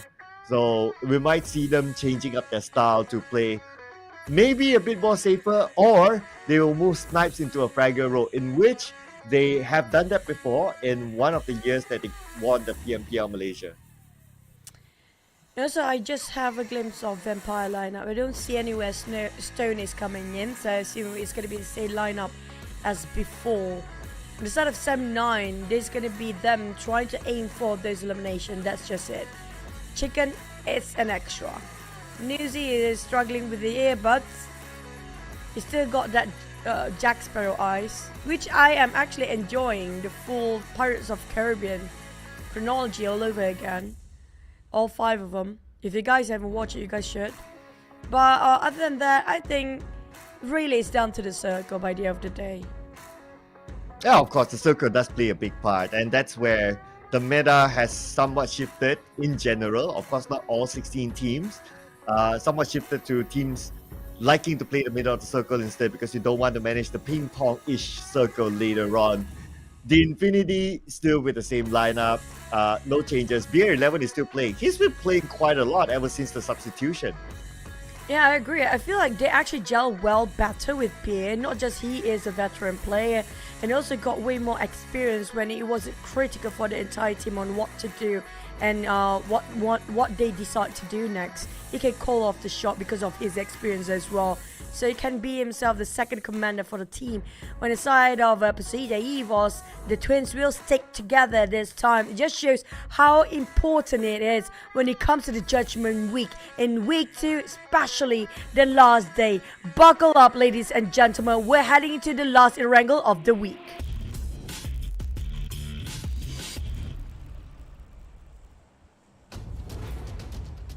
Last 3 games it is, ladies and gentlemen, and the final wrangle for week number 2, in which we start out with a nice flight path. So it's going to be cut across the middle, starting from shooting range down onto Noble, so all these teams can reach their regular drop spot, including Boom Esports will go back to farm in the absence of Yoodo Alliance today. And on top, as usual, we're going to see Severny, MORPH GPX, Vampire Esports is going to take North Jogo Pool, South Jogo Pool is going to be the Infinity. Interesting. And this is probably because of the absence of a FaZe Clan, because normally they'll be there instead. And I guess they don't want to deal with, since they already got a military-based circle, then they might guess that, oh, not going to get a military-based circle twice in a row, so they drop into the main peninsula this round. A bit too early to say that. It's going to be a false hope sometime when it comes to beautiful flight path, so I don't want to say anything, just in case the circle happens to be SMB again. I don't know what to expect in this one, but when it comes to GE, look at how widespread out they are. They definitely are splitting into 4 different angles entirely on top of Rozhog. But a circle, this is a tricky one. It plays with our minds. If we look at the trend of circles, normally like the first circle to second, it will still go in the somewhat in the middle, not too far off. Then it will start to ping pong like 3, 4, 5 onwards. So if we take that into consideration, based on the current trend of the circle, then it will highly likely go onto the main peninsula, and then it will start to ping pong. That's where we'll manage it separately. But no ping pong here, no ping pong game for PBE. They will play gunplay against PERSIJA EVOS, and after the interview from Redface, he became the first one to be taken out. Nice debut for the side of Mix. Yeah, even though it is his first map and the first time he's actually into the roster to play alongside with PBE, but having a great start on that side, picking off one player of PERSIJA EVOS when they are dropping themselves from that parachute. But other than that, everybody just go respectively towards their own compound. Vampires take on the northern side, Jogopur. North all the way, Savannah is going to be MORPH. GE spreading out on top of Ruins and also on the side of Roshawk. You have BN United on top of Nova Ripnoya right now. Infinity, they're not dropping themselves on SMB this time. They're taking the southern part of Jogopur and around Hospital. So I assume it's because, like you mentioned before, there's highly unlikely the circle will shift over to SMB once more, but it's still going to be a 50-50 because the circle is just not trustworthy anymore. There's a chance we're actually right around the bridge area, which is going to be the right side of a bridge around Milta, where we had our first wrangle of the day. Well, if it does somehow, somewhat go there, the only team that the happiest team will be PN United. So yeah, that's about it. No one else is in military base. But I do expect that PN United to be needed to cut into the main peninsula with this kind of circle. And when they do that, BTR, if we look at like the current trend of meta that BTR is also playing, they will go straight into the middle. Boom is not really the type to gatekeep other teams too, and they are at farm. PN United should have easy access into the main peninsula. I wouldn't be too worried about PN United with this kind of circle. That's sort of true. I mean, it's within their reach anyhow, and they got the entirety of SMB to loot up, so they definitely have more than enough when it comes to gears and equipment. It's all about when it comes to the next stage of a circle, whether they can rotate on time, and can they rotate it smartly, not being noticed by the teams that mainly focus on around farm Milta area. And speaking of which, if we ended up right on top of Shelter again, well, I expect a lot of fights in the underground zone of Shelter bunkers. That is a possibility. That's a possibility. I would like to see, like, if the final fight is inside that shelter. I don't think we have seen that for the longest time. So if we get to see like that final fight inside it and not on top, like on top is kind of cliche, right? Like inside of the bunker, underground shelter, that'll be perfect. Oh, that's gonna be a mess if that ended up there for the circles. But Infinity, I love Lobby X these days. Honestly, Lobby is just great asset. Such high valuable player coming up from the side of Infinity. Everybody thought it's gonna be doomed for Infinity once Miller actually left. But I have a feeling Infinity just born into a different era entirely here with Lobby in that lineup. It's all about polishing at their end on side of Infinity to make it better. But also I'm looking forward when it comes to the end of week number 2, we'll all be capitalized over the side of the Indonesian teams right now, since they are taking a lot of top spots up there. Looking at the overall, they are looking good now. Obviously, we have RRQ at number 1, and we got PERSIJA EVOS up there. BTR is number 4, just below the Xavier, with only 2 points difference. And then you have MORPH GPX, which is, with 3 more games to go, they could join the fray.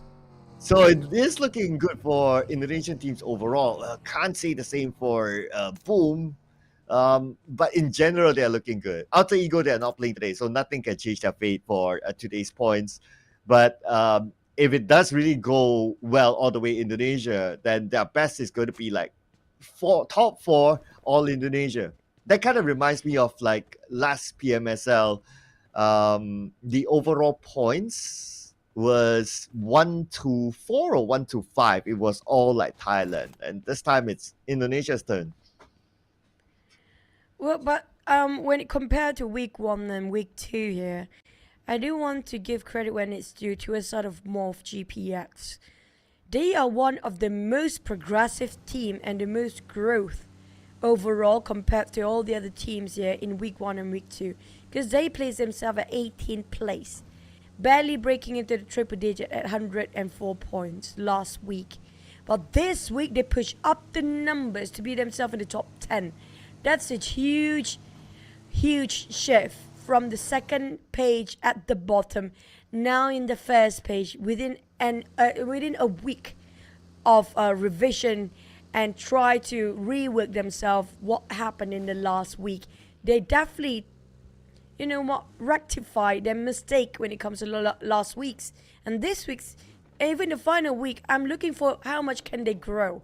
Can they grow even further, even more than that? Yeah, MORPH GPX. Ever since they made the change that Pepeng took majority of the break, they seem to be doing very well. So it's a much needed and proven change for them. Maybe this change will also give them an extra point by taking out Luxy, as he's now super duper low. Knockdown from Yoru, but the rest of PERSIJA EVOS should be able to reach Luxy.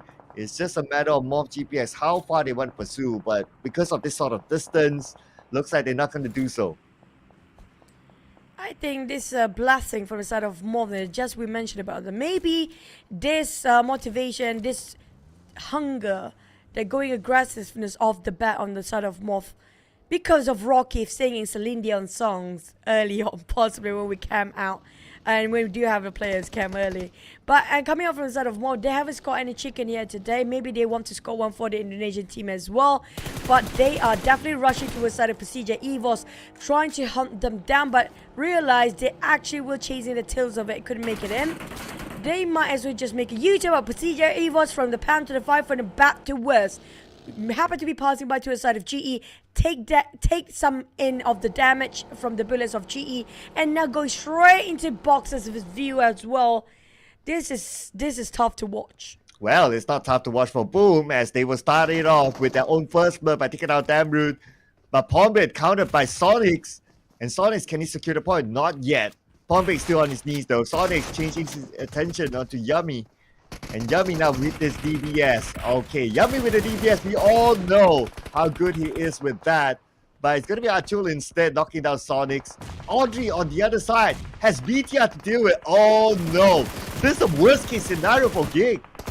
Oh, left, right, center. 2 teams at a time here. GEEK, there's not even a breather for them. And sadly, we have to watch Sonics, who just swap into the line of GEEK fam, have to bow out quite early. Even Box Gaming been taken out as well by the hands of RRQ. RRQ, they are going frantic in this round, hunting people down with a 4 in the back, remaining with 2 players. That comes with a cost when we be too aggressive and too barbaric as the start of a game. So they took the middle of this circle, and it's now a very popular spot. We can see that, okay, BTR goes there. Even Boom is starting to go there, play this sort of strat. So if we kind of take that into consideration, like even like in stage 2, and you play in the middle, you already cannot like open up just like what GEEK is doing. You have to play like together, because you need to be prepared to defend against teams who come to you. So this is looking to be that trend, and teams will start to realize that. We will see this sort of shift of how they position themselves as we play through not only today but also next week and even the grand finals. Chinky Hills a bit over-occupied. MORPH going in against RRQ. They found the monster of their size now as MORPH start to cleaning up all the corners. But on the side of Nepeko, he still have to fight it. And can he clutch the entirety of MORPH by himself? Oh my god, Nepeko. He's done it again. With the trio on the hot on his tail there. Nepeko managed to clutch it out for RRQ. Can even revive MORPH. But in the hands of MORPH, they try to reset themselves as well. There's going to be one last player coming from the MORPH. It's still trying to find the last of RRQ. Oh, but RRQ got to do it fast. Vampire Esports, where they're going to go? Okay, they're going to go towards 7-9 instead. Nepeko still with a nade. Okay, that one nade could do it all, and yes, it will. As usual, Nepeko, the hero for RRQ.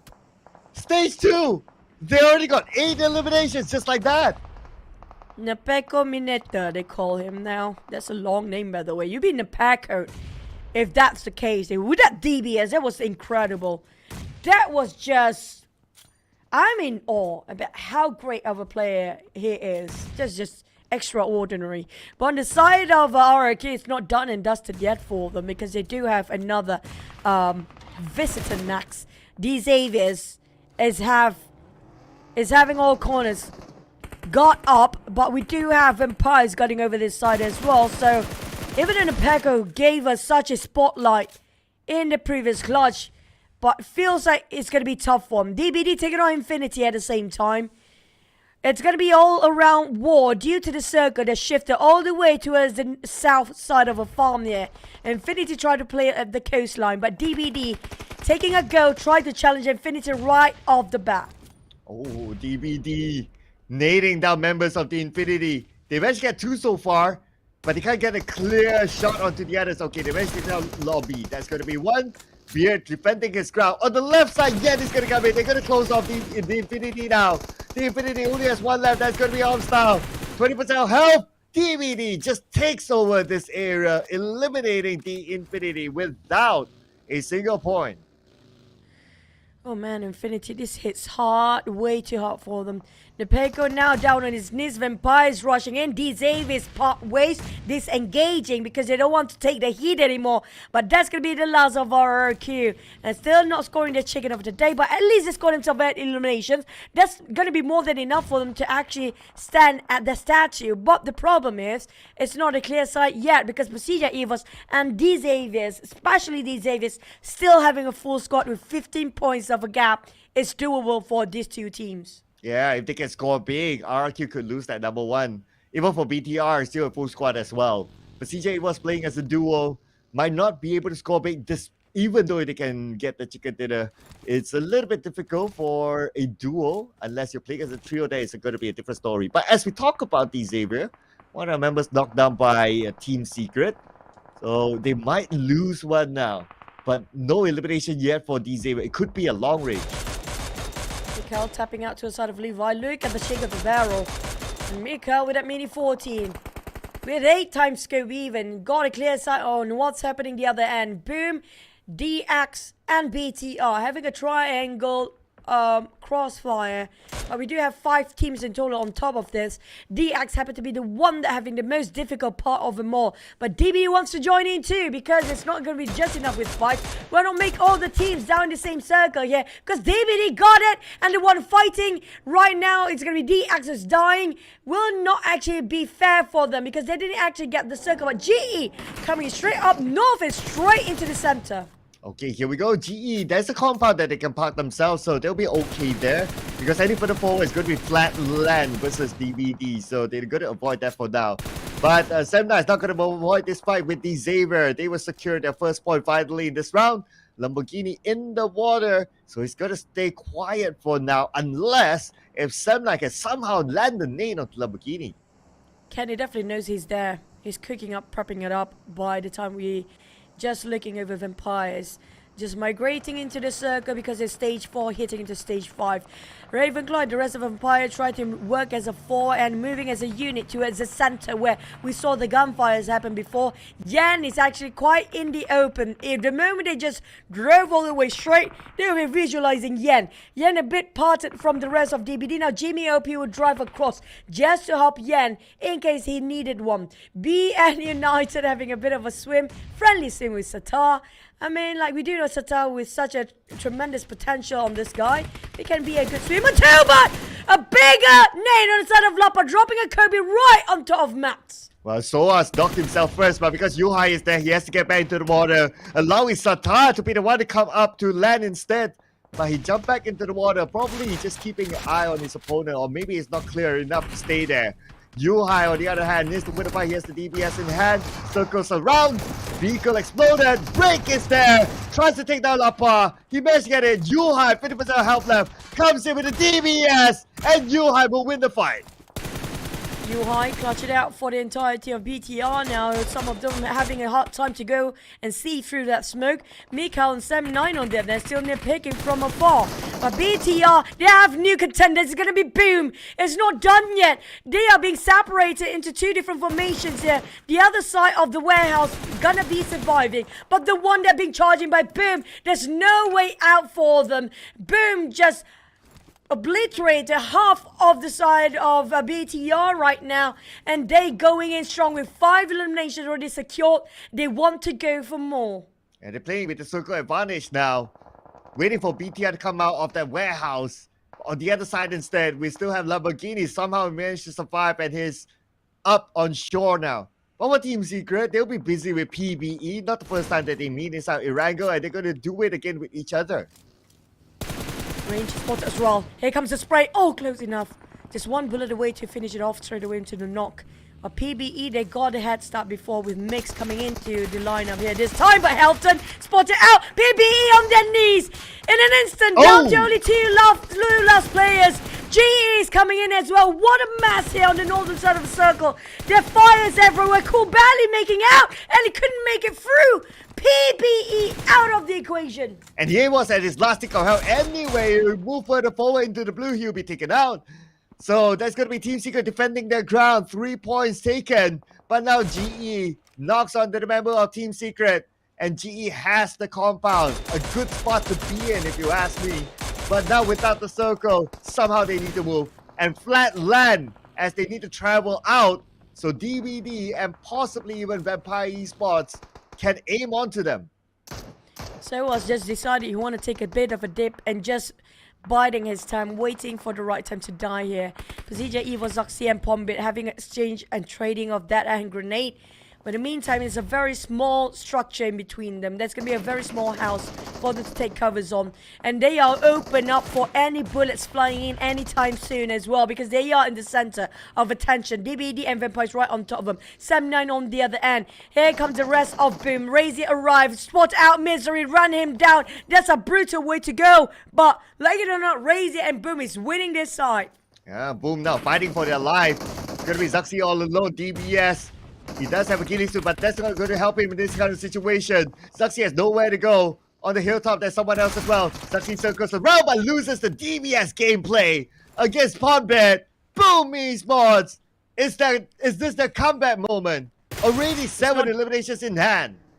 Not done yet. Team Secret is here next. They can't even catch a breath here coming from the side of teams that are fighting back to back. That's going to be Boom for now. Yummy may knock on his knees with Helton, taking a Kobe to his side. A Chill still playing around the smoke. And he's calling out to Yummy to just crawl over this side so he can revive. Razy randomly sprays, hoping it will connect someone to the side of Team Secret. But here comes Pombit Nate, hoping it will land. But it's just a bit too late now. The rest of Team Secret start to square. The rest of Boom players are being knocked down early on. With only one boulder in between them. Nothing else. It's going to be a flat field entirely. All this there is just waiting out the other teams to start to butt in here. But Team Secret, they're being a bit too reckless. They forgot there's going to be another team shooting from behind. There's going to be GE. And Team Secret start to lose men. They start to close in square one. DX, BTR, Team Secret, and Boom going a go. Here we go. Boom. Getting some help from GE. Yummy should be able to wrap things up. Okay, he's at this 10% of health left, but he has his teammates together with him. And they will eliminate Team Secret. Boom, already 10 elimination points. And now they're equal with BN United at least. Boom, at least they can reset themselves for a bit. Nobody having their focus towards their side. No crosshair being targeted towards the top of Boom. But so was. I mean, he can try to fetch out the airdrop since he's swimming anyways. But DX Lamborghini, his game sense definitely call up the shot. That's going to be somebody there swimming out. Got his focus onto his side of Sowas, but he's investing way too much time there. But he is the solo player coming from DX that's remaining on that side. So they're both going to be having a bit of a staring game between BN United and DX for now. But GE, they're down to 3 players. One knock, West Carry will be picked up. Sam9 playing at the edges of the rock as well. This is a very slippery slope. If they're not being careful, they will just dig their own grave. But so was... Oh man, Lamborghini see through that. Yeah, he was just waiting for the right moment and he finally got it. So that's 1 point in the pocket of Lamborghini. A circle. Lamborghini still has it, so he can still stay there to play off of positioning points. But the team that cannot stay put is going to be GE and Boom. Boom needs to go up to the high ground, in which they will meet up with GE next. Well, Sam9 definitely have a clue because they heard the gunfire come out from DX before. I'm not sure if they want to reinvest their time towards their side, but definitely shifting over towards those teams coming up from the northern side of the circle.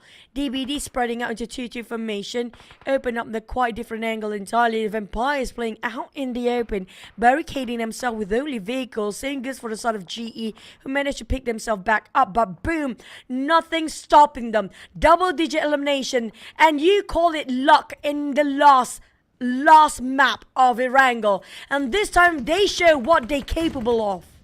Well, this is going to be the challenge now. No circle. How do they defend? How do they play with this kind of situation? So far, doing so good for them.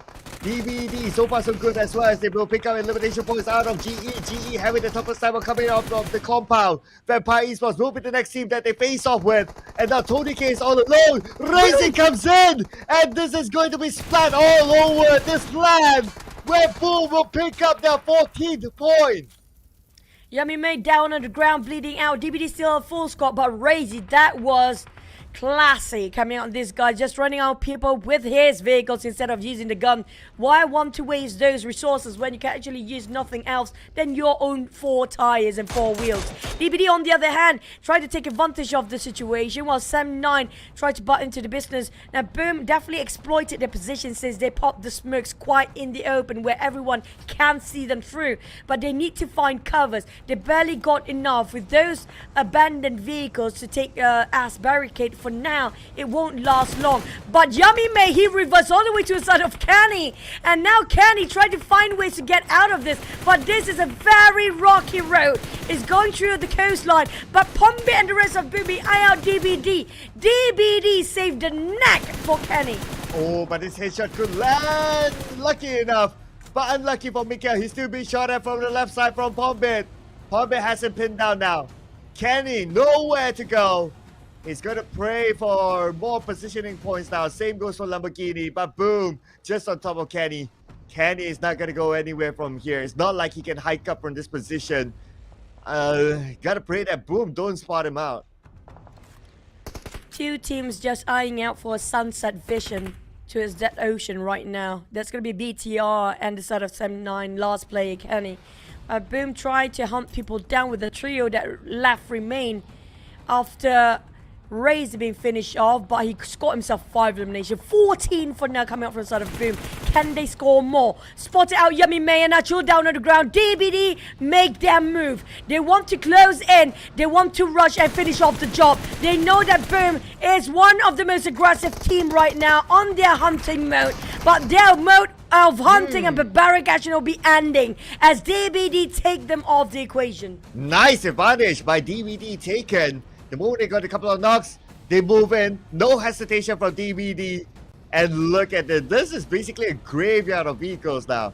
Okay, BTR and Kenny. Kenny, he probably doesn't know. Okay, he knows because Mikael, he's tossing a nail onto BTR. So they know that there's someone down there. So Kenny trying to get the high ground. He sees the members of BTR now. It's all about him to be able to get the knockdown to BTR or not. But the angle is ridiculously hard. It's down to Kenny to switch over to his DBS. Put out Lapa with the AKM. That spray on the Boom. It's gonna be that one shot and 1 DBS to finish off the rest of BTR. It's down to 3 teams here. D, Zavis, Sam9 and DBD, with DBD having the most advantage. They capitalized over this circle. And not just that, spreading out to find the remains of Sam9. Mikael have to fight for himself, but he's finally down on his knees. It's down to only 1 last play of Kenny and DX. I think DX is just biding his time as well. Yeah, they don't seem to know that Lamborghini is there. More attention onto Kenny, it seems. It's just that they can't find a good angle. So it's a matter of like who will get the 2nd or 3rd place, just like the previous round. They spot out Kenny, and plus Kenny's on the outside of the zone anyway. So Kenny is not in the best position. Okay, it's either the zone will take Kenny out or DBD. Let's see. But Kenny also has this objective like try to last as long as possible, but to no avail. He has nowhere else to go. He's going to deny himself to the blue, and Lamborghini somehow managed to survive till a 2nd place finish. Now, can Lamborghini outsmart these guys as well? This angle is impossible to reach by the hands of DBD. He's biding his time, waiting for the inevitable. Still got 2 more stages to go, down to the last one. This one, next one is going to be the last circle, but I see the rest of DBD. They just... Where is this guy?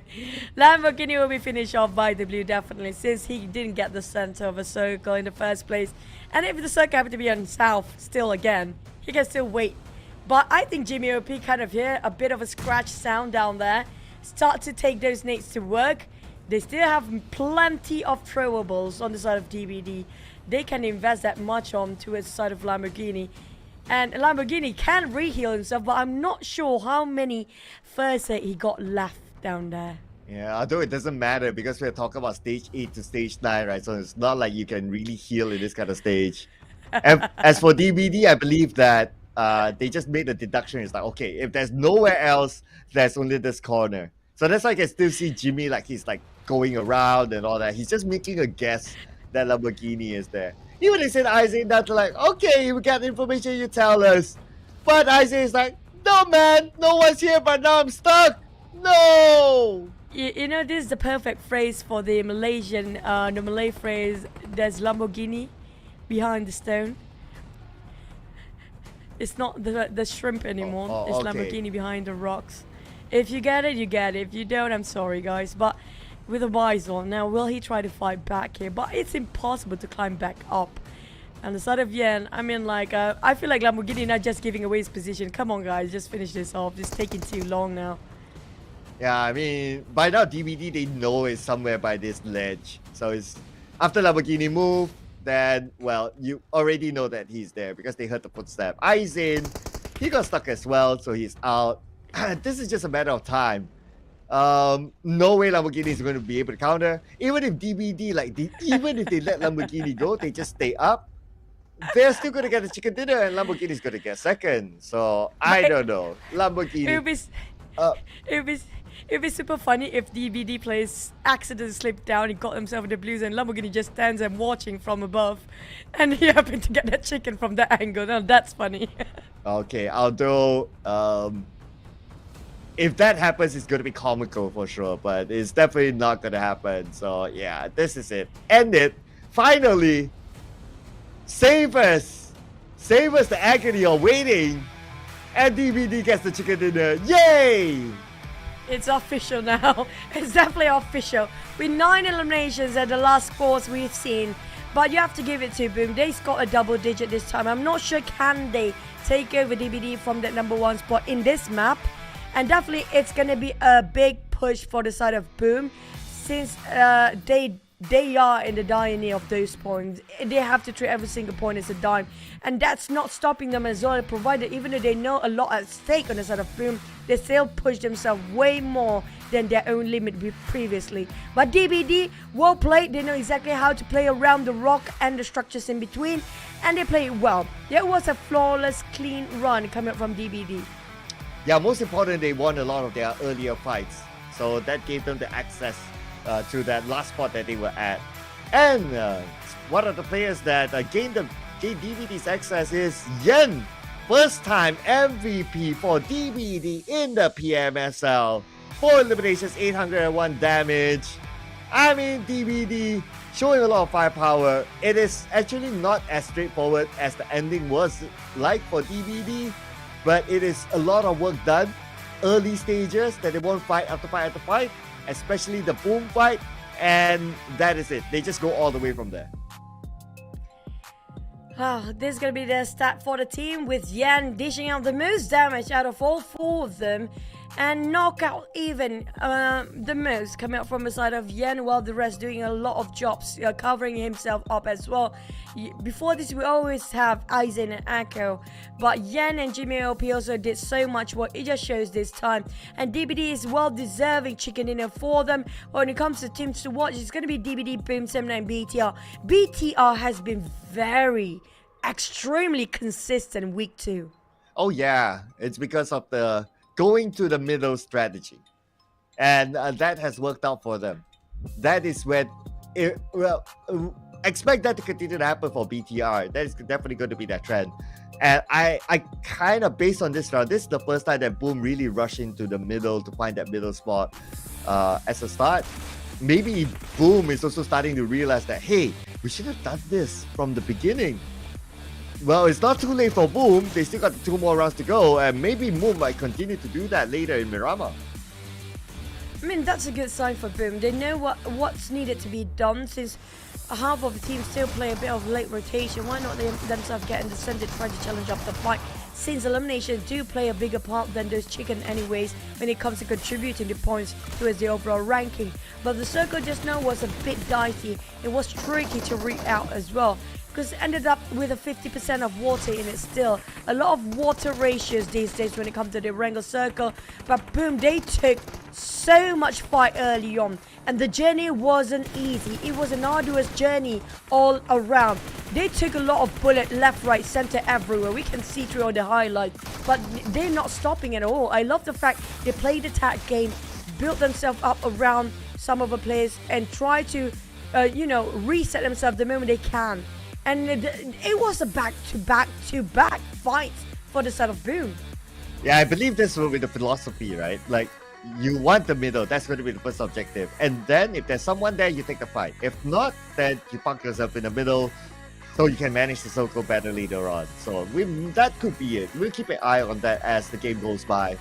For Boom, another good round for them, 17 points despite no chicken dinner, but that's okay. They got like 14 eliminations this time. DVD with the chicken dinner, 9 eliminations, bringing them out to 19 points. But on the other end, today has not been a good day for GEEK fam. You kind of think about it. This time, they were the first team to be eliminated without a single point. And this has been happening pretty consistent for the past few rounds. And it feels like they've fallen back to their early this week problem for the side of GEEK fam. We thought they resolved those issues, but it feels like it keeps coming back now. And across the board, last time we saw them, they barely got 7 points across the entire day. RRQ, they're still opening up the gap with those eliminations, keeping it at bay. For BTR and DZavis keep swapping each other out down there. But PERSIJA EVOS finally being pushed down. Sam 9, a bit of swapping between the top fraggers and the first page here. A lot of swap places, but he definitely push up the numbers down there. But GEEK fam now being pushed down to 19th place, just next to Team Secret. While FaZe, which is the team not playing right now, how much down can they go? Well, the answer is 2 more steps down. Since they're not playing, so they cannot add to the points and go up any further. And the 2 teams below them, points are not that far. But speaking about points that are not that far, it's not that far between these 2 players, Yen as well as Razy from Boom Esports. 1 point elimination difference between the both of them. Yen's damage is only like what? 7 point damage difference, so it's not that far. Only 1 throwable difference, 1 point team contribution difference. I mean, that is really the definition of not that far. Yeah, I love that head-to-head. That was a really close one, by the way. But next, we're heading into a different map entirely, which is going to be Miramar, where we don't have XERXIA playing here, as well as Yoodo Alliance. So keep an eye out for DZavis and RRQ. Especially RRQ and Boom here. They are hunting people down. But the streak of the Indonesian flag waving will have to put on hold, as DVD just got themselves that dinner. Now, which team's next? If the other 2 Indonesian teams can get the chicken dinner, then they would have completed the cycle. But for you guys to complete your own cycle is to be part of the PMSL Southeast Asia Limited Skin Series. There's the Dream Chaser. Get yourself the suit, mask, gun skin, together with this event that's currently in the game. The gun skin, of course, is going to be the M16 gun skin. Check it out in the game now. And also the Dandy Grifter, which I really look for if PUBG Mobile can actually try to put up this costume to be up even during the grand finals as cosplayer. And also, this one we've seen a lot of cosplay warrior before. Like the hardest part is going to be the hairstyle. Well, yeah, definitely. The rest of it is just like, okay, you just wear something like that. So unless you want to say like, oh, but hairstyle is also just you wear a wig. But of course, to style up the hair and the wig, I think that's really hard. No, but not like I've really cosplayed before. Let's not remind everyone. But anyway, not like I've really cosplayed like that before, so I don't know. Should I remind your girlfriend, Claudia? I kind of miss her now. You can see her if there's money involved. Very easy, you know. Wow! It I can be didn't know bought. Claudia is a gold digger, but yeah, okay. Money can solve everything. Money can grant you your wish.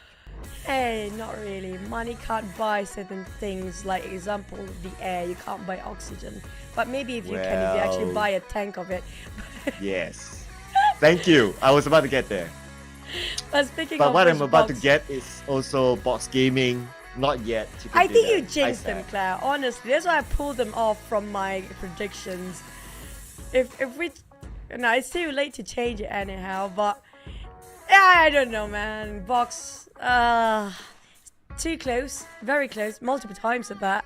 Yesterday, today, but at least they deliver consistency anyhow. Yes, they still got the points, right? And they are not like down there. It's just like because last week they were that way, so this week they need to do a lot better. Next, based on the current state, next week a lot better. So yeah, that's just the current state of Box. Empire is definitely not happy here. Feels like they are feeling dejected tiny bit, knowing the fact they couldn't score too much today. Vampires, they got newsy in the fray here. But I'm still waiting for Stone. On the side of BTR, we have Swap. Keenan is back. When it comes to Murama, he's always in there. Swapping over with Satar. I think Satar is a specialist for Erangel. Maybe. I want to see what sort of a difference he would bring here this round. Lapar is out as well. Boysil is currently in. So 2 swaps done by BTR this time. Overall, they've been quite okay. So I wouldn't be too worried about them at this point since they found the rhythm and their strategy and really how to play the game. And I believe as well, like even though they make this swap, like they will be the same wavelength on how to execute the strategy that works well for them. Surprisingly, BN United, we thought they would try to push all out when it comes to the last day here. They were the #1 in the first week. And then since then, I don't know if it's exhaustion or they're just running out of ideas. But definitely they're not their usual self, just like how they did in week 1. But Namq will be swapped in with TN2K. So we have some swap here and there coming out from the teams since we are switching over the map entirely a different one. So I assume TN2K is more of a specialist in long range fights compared to side of who was it? Was it Namq? They actually swap over, yeah. Well, in pursuit of that chicken dinner, anything goes now for Bounce Gaming. Like, come on, just do whatever, right, to get the chicken dinner. I know, yeah, they can say that, but we got the points. Dude, just get the chicken dinner, okay. Just get the chicken dinner so that you will not be the only one left out. Although you still got 24 more games to go after today. But come on, guys, don't let us wait anymore. Just give it to us. I cannot wait. And also, speaking of which, the only 2 Indonesian teams that score themselves and a chicken here today is going to be REGUM and MORPH. But on the side of REGUM, even if they didn't actually score any chicken, it's still okay for them as long as they maintain themselves in the top spot, making sure they will not be eliminated early and making sure at least they got a couple of numbers before they go down. Yeah, so far REGUM still holding on to that #1. And that's also thanks to a lot of elimination points from that previous round. Can we say that PERSIJA EVOS is creeping these areas? Yeah, still, like the points are close enough for them to be caught up. 2 more games to go. REGUM sweating it out to hold the #1. Can they remain consistent? Can they pull out the points? Let's go, Mirama.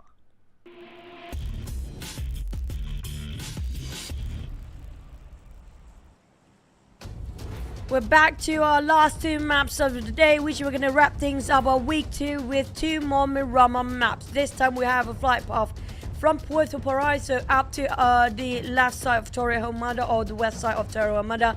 Towards the Oasis we go, but can we get a gentler circle this time?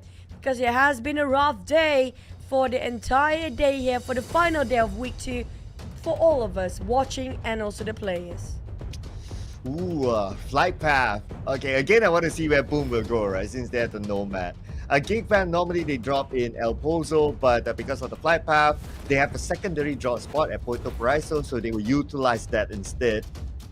It's going to be an easy drop for PBE. They haven't had a good day as well. Yes, Mix made its debut. He got a first blood, but overall PBE, not many points collected. So they'll be happy with this easy drop straight into Impala so that they can loot straight up. GE, of course, San Martin is their home right now. I don't see Team Secret challenging them since Team Secret is going to Picado instead in the absence of FaZe Clan. Well, they are hovering around. I'm not sure if they're gonna try to hover around way further than that. If they want to drop themselves on top of Monte Nuevo as well, it's doable, but it's gonna be, like I mentioned, Monte Nuevo is sort of a circle, but nobody has a clue. We will go down all the way to Chimacera, or we'll just go in between La Duralera. But Team Secret versus Boom, let's go. Wow, okay, so Boom happened to want to take this spot as well because FaZe Clan is not here. So Team Secret, Boom, this will be a fight again since the Camp Alpha fight. As Team Secret, they will receive casualties, 2 down, but it's 2 for 2. So they're equal right now. We still got Pombit as well as Yummy. As long as you can get these 2 main fraggers, but okay, never mind about that. Boom, revenge. Revenge done for Boom, as they will take all 4 points from Team Secret. It was less than a minute into the map, already lost one team entirely. Well, Boom, they don't actually being punished at all on the side of Team Secret. But Team Secret do actually drop a bit later than the side of Boom. So Boom, actually they score again. This is a huge start coming from Boom. It feels like they've been injected with this craziness of hunting people down the moment they score themselves that chicken sense. Yeah, but I think that it just so happened, right? Because like Picado is FaZe Clan spot, and like Team Secret somewhat nomad because Hacienda is because like water treatment and that area is not really the best place to loot. I'm not really a fan of it. And Boom, obviously we know by now they are like nomads in every land, and so happen the fly path is close by. And it just become a so happen sort of thing that they clash into each other in Picado. We're gonna have to wait and see if there's any more clashes to happen here. But I have a feeling it might be because of how the circle just into one direction of left side. So on the side of GEEK Fam, last time we saw them around Puerto Paraiso. Now you did mention about GEEK Fam. How much did they score for the entire day here? Last time we seen them, I Good think question. How much did they start off for the day? Okay, to answer your question, they only score 4 points today, as of now. Good lord. Yeah, That's barely a point in a map. that is exactly a point every map. Now, if they didn't score any in this one, that's not going to be enough for 1 point each map. And that's even worse. Hopefully, GEEK Fam can find themselves some footing down there, because right now, there's not many teams that didn't score themselves a triple digit, because BN United already just closed up a triple digit 100 mark precisely at that. They don't want to be left behind. Now, the teams is not playing nothing else to be said and done for them. But the one that's still having a go here, we're talking about GEEK Fam. Team Secret already down to only one last map here. Like it or not, it feels a bit of a tall order for them to actually close the week 2 with a triple digit. I have a feeling the most they can get is around in the 90s. Well, on the bright side, which is not that bright, low power bright, is that Team Secret eliminated in this round. So they will not be number 20 after this round, at least. Very dim-like. I don't know, is that the good news or not? It feels like it's not any good news to them at all. I'm trying not to sound like our broadcast is all doom and gloom for GEEK Fam, right? So gotta have some balance there, okay? Gotta have some balance. But it is what it is. I mean, like, it's very questionable. They had the fittings done. They got the momentum in the middle of a week. Now they entirely lost it. I don't know what's the issue here. Definitely, I wish we get some interviews out of GEEK Fam just to know what is happening. What with the sudden change after they got themselves at their highs. Suddenly, this is rock bottom, even beneath the bottom. I don't know what else can you call it down there. But for the side of Vampires, it's also almost in the same boat when it comes to performance-wise. But at least half week early on, they managed to get themselves quite a number of points before they're hitting this slump where they're heading into right now. Sorry, GEEK Fam, I tried, but Choo Choo just doesn't want to let you go. But yeah, okay. That Vampire, I want to see them score a chicken dinner today. Okay, not like I don't want to see Box, I want to see them. But one reason I want to see Vampire score chicken dinner is because it's Sir Tanny's birthday, you know. So, you know, give him a birthday present. Don't be like FaZe Clan. You know, I don't Mela know, didn't get his birthday chicken. Since yesterday, I feel like birthdays feels like a bad juju for this tournament. Yesterday, we thought they're gonna have a birthday present for Mela for this chicken in the lineup of FaZe. But it ended up things getting worse, from worse to, I don't know, hellish till the end of the day. I hope that's not the case on the side of Vampires as well. You know, it's best not to let people know your birthday during the tournament because it feels like a curse for now. Well, unfortunately, there are things called notifications or social media notifications that you cannot unsee. Well, it's even more obvious when the man himself posts his birthday at midnight. So yeah, maybe he shouldn't. You know, based on your theories, like okay, after this, you guys don't even say that it's your birthday. Just you know, be chill. Be you. Celebrate after the weekends. Yeah, celebrate after the business is done, you know. But that's why also you can turn off your social media about the notifications as well. That's what I did. So nobody knows. Only the That means closest nobody one needs to knows. buy choo-choo presents. Yay. That's true. I mean, like, I'm very grateful that I managed to do what I love to do best, which is going to be being in esports. I'm more than happy for that, you know. But because we are privileged to actually do what we love. Not many people can actually do that. And you guys should too. You guys watching at home, even though things are not so great at your end, like how the teams are right now, be grateful that you still have a shot at it for everything that you're doing right now, and be given us second chances, because these teams still have another week to go, and a week can change so much, Cloud. Welcome to the evening Taskira from Choo Choo. Be grateful with what you have. Just like what some of the teams are grateful that they got the circle right now. The infinity in the middle of it, okay, that's pretty nice. And not only they have the middle, they have like the city, Monte Nuevo to play with. So that's going to be a nice ground for them to hold. Speaking of the circle, it's going to be dividing two places, whether to take the high grounds or you want to play around the low grounds. So it's a bit riskier if you don't have compound to take covers with. But some teams, and most of them, Infinity, D Xaviers, DBD, Boom, already got himself in the center. RRQ and BT are marching in as well. The one furthest away is going to be Box Gaming, who's coming out of Minas Generalis, have to cut across against the Vampires, and GE waiting at the other end. But DS and Infinity already fought against each other in the center down there, trying to capitalize their boundaries and their territories. But Boom is in the way too. Oh, well, one of them caught just below Izane, and they know he's there. Achul, okay, not good for him though. Bad position to be in, but he's been caught out, so nothing much he can do about that. Definitely we take it out. So we're going to see the elimination given to DBD, and they're on their way to the rest of Boom because they know they got the knockdown earlier on. So they kind of have an idea of where Boom is at. And they seem to want to pursue, but I don't know if they're going to go all out. Okay, looks like yes, but maybe they're gathering information first with Jimmy circling around. We got to be careful. Buggy's at open top vehicle.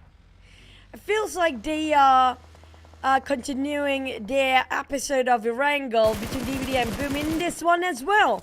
And Boom happened to be losing one member, might actually will be losing another if they're not being careful. Because PERSIJA EVOS hot on their tails.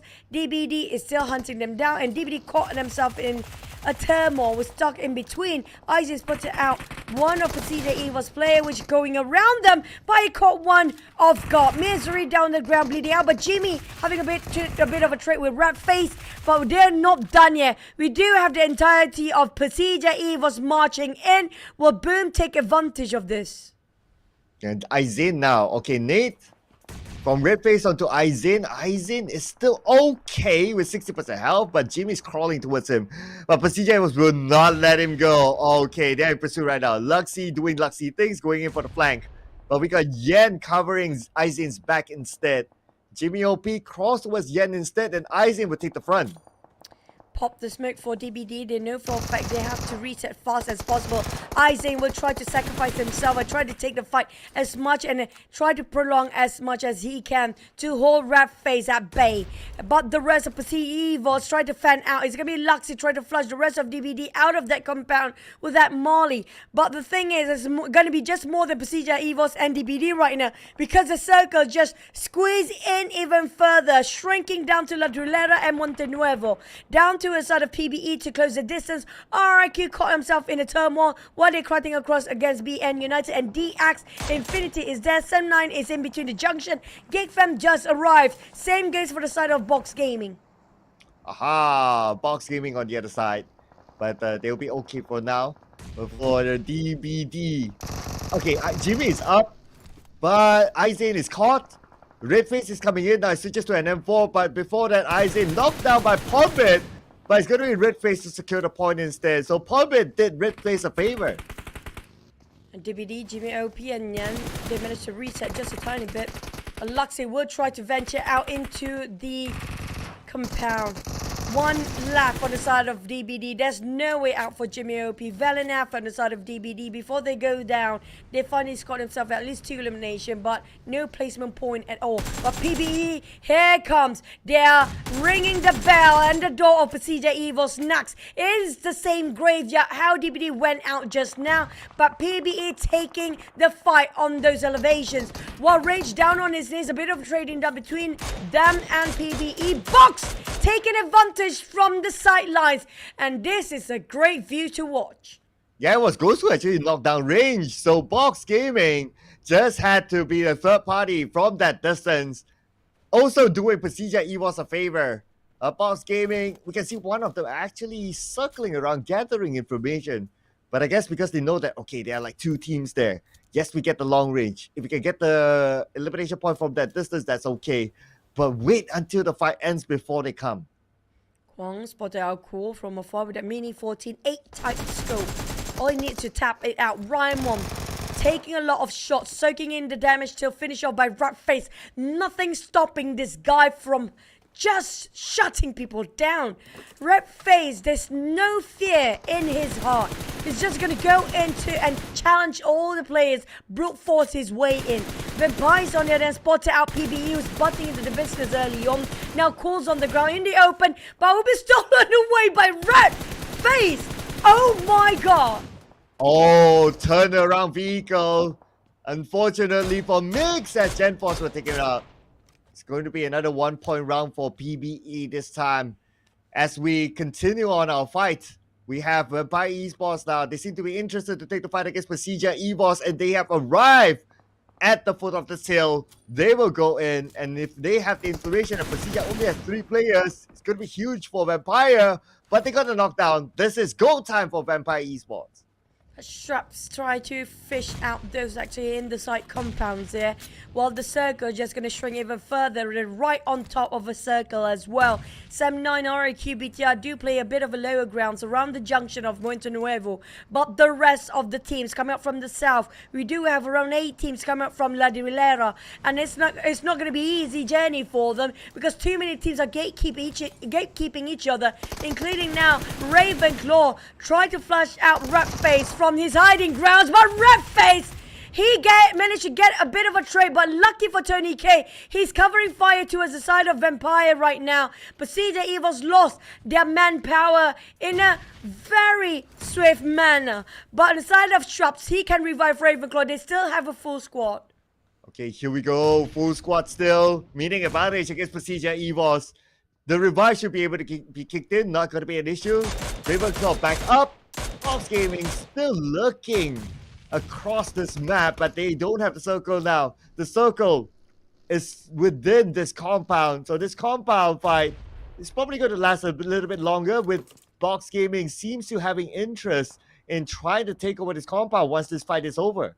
They've been sidelined all this while, now slowly climb up just to see what's happening in the center of this area right now. Ghost is giving a bit of a tap, now go down, trying to make sure he did not give any sort of information regarding his position for Box Gaming. But the rest of Empires, they need to loot up to just try to flush out the rest of PERSIJA EVOS right on top of them.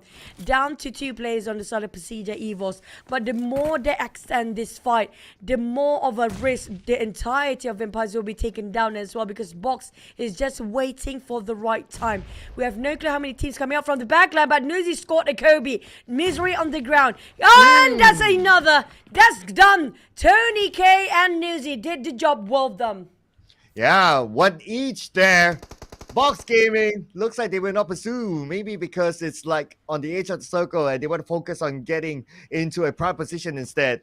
For prime position, D Xavier has it against Geek Fam. Geek Fam making the rotation, but look at the terrain. It's going to be rough for Geek Fam to try to circle around because D Xavier can shoot them. Damn, try to check all corners in case there's somebody tailing them from behind. But Vampires, they managed to dominate and capitalize over this compound after taking 2 teams out back-to-back around the same area. This is where DBD versus Boom, and then PERSIJA EVOS, and then PBE is down there as well. 4 teams out for now, leaving us with 12 teams left. BN United, they're working as a full squad, trying to find advantage of their situation. But back on the side of Box, they've been hesitating and second-guessing whether to go in or not. They've been just staying in the line so far for the longest time. Spotted out Boom lineup. And Boom, surprisingly, we thought they would go back into the fight where they fought against DBD previously. But surprisingly, they pulled the way back. Don't want to be part of it, but instead focusing on towards the direction into the center of a circle. Well, speaking about trying to get into the center of the circle, these 2 teams locked in with each other. As much as they want to move, it's not going to be as easy. So they will pray for the circle to ping pong towards them. If it does go to D Xavier, it's going to be a very nice high ground spot. But the fact is that no, it's going to go to the city of Monte Nuevo instead. And we already got like 5 teams inside of Monte Nuevo.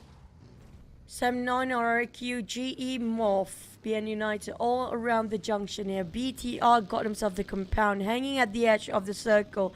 Boom marching in with a vehicle. But that's going to be remaining with only 2 of them, or maybe 4 of them. Actually, do stay themselves. I think it's just 2 of them for Boom that's left. That's going to be Pombit and Yummy May. But on the side of Box, they came in the latest one. I'm not sure how they're going to pass through Vampires and Geek Fam at the same time here. But it's all about timing. And speaking of elevation, Levi tried to stop the rotation of Geek Fam getting into the center. But Infinity being greeted by Geek Fam as well. But they are well prepared. They're firing back. Oh, with Snipes currently on his knees. Audrey as well. Sonics as well. Meaning only Damroot is alive, but he's on the other building. So the Infinity will pick up the points and lick their wounds as they need to reset quick before Boom comes by. Geek Fam managed to squeeze in. That's going to be 1 player in towards the territory of Infinity just now. Damn, Root have to play it low. Tony K spotted out Pombit. That's living. Boom. At the verge of death here. Pombit with 1 HP managed to get away from there. I'm not sure where is Yummy May on the side of Geek Fam. Definitely down to only Damrit to clutch it out for the entire team. Tony K, while trying to find over any target across the other side of a road. While we do have players on the lower ground at disadvantage, do have a bit of a pros here, which they do have structures surrounding them, so they can actually hide themselves in the corner and not being visualized by the players and teams on top of them for now. Box Gaming, on the other hand, took a bit of a longer rotation, go all the way towards the left side, will entry in towards the left side of the circle. Yeah, this is a good high ground, not gonna lie. This high ground allows you to have a good vision of like teams around and even inside of the city as well. It's just like coming down, it's going to be a challenge depending. But nobody is really playing by the edge because like now the meta, a lot of teams will want to play straight into the middle of the circle or as close as possible to the midpoint. So with that Box Gaming, with that knowledge, with that understanding, they have a clear entry to the circle. They have this compound, but that also means that because they play by the edge, stage 6, very, very likely they need to move. But at the same time, because they knew that the other teams are playing in the center, they might as well take advantage of the edge of the circle itself, since there will not be a lot of competition this side. But the moment they just move and advance forward, there's going to be these Xaviers already guns waiting at the other end down there. And Box Kwang just tried to do a bit of a scout work, giving a bit of information about what's happening inside of that compound. These Xaviers do have a huge advantage over the course of this circle, and it will shrink even further. Will it be up north or down south of the way? It's still in the center. These Xaviers have the most advantage right now with the view that they can get from here on. But at the same time, if they need to climb down there as soon as the circle shifts again, that's going to be an almost impossible to stay alive route for them. Yeah, the key angle they need to take care of is the one behind, where Box Gaming is creeping behind them. As long as they can guard Box Gaming from coming in, that's majority of their defense completed, because that's pretty much the main entry point. And inside of the city, of course, if it's urban warfare, you will start to see teams just holding on to one house each. So this is going to be the case right now. That's how we can see inside the city is pretty colorful. QEON happened to come in a little bit later and caught up by Box Gaming, so he's now on his knees. Don't think his teammates can rotate back out to save him. Kwang for him to finish off QEON, that's gonna be quite a tough one. Yoodo managed to go in and save him because he knows for a fact that QEON hugging the corners. So almost impossible for Kwang to visualize what's happening. There's a lot of structures in between to hinder his eyesight in that sense. A Box slowly creeping to the side of these Xaviers. If they're not being careful, be taken out by surprise, because none of them are watching their back. Maybe a couple of them now swap over to his backside. They have two in the front, two at the back, watching out. And watchful eyes of DX watching what's happening down there as well. We spot out GE with left with two players. BN United still have full squad. Same goes for the side of Empires, but Box hesitance is in their way.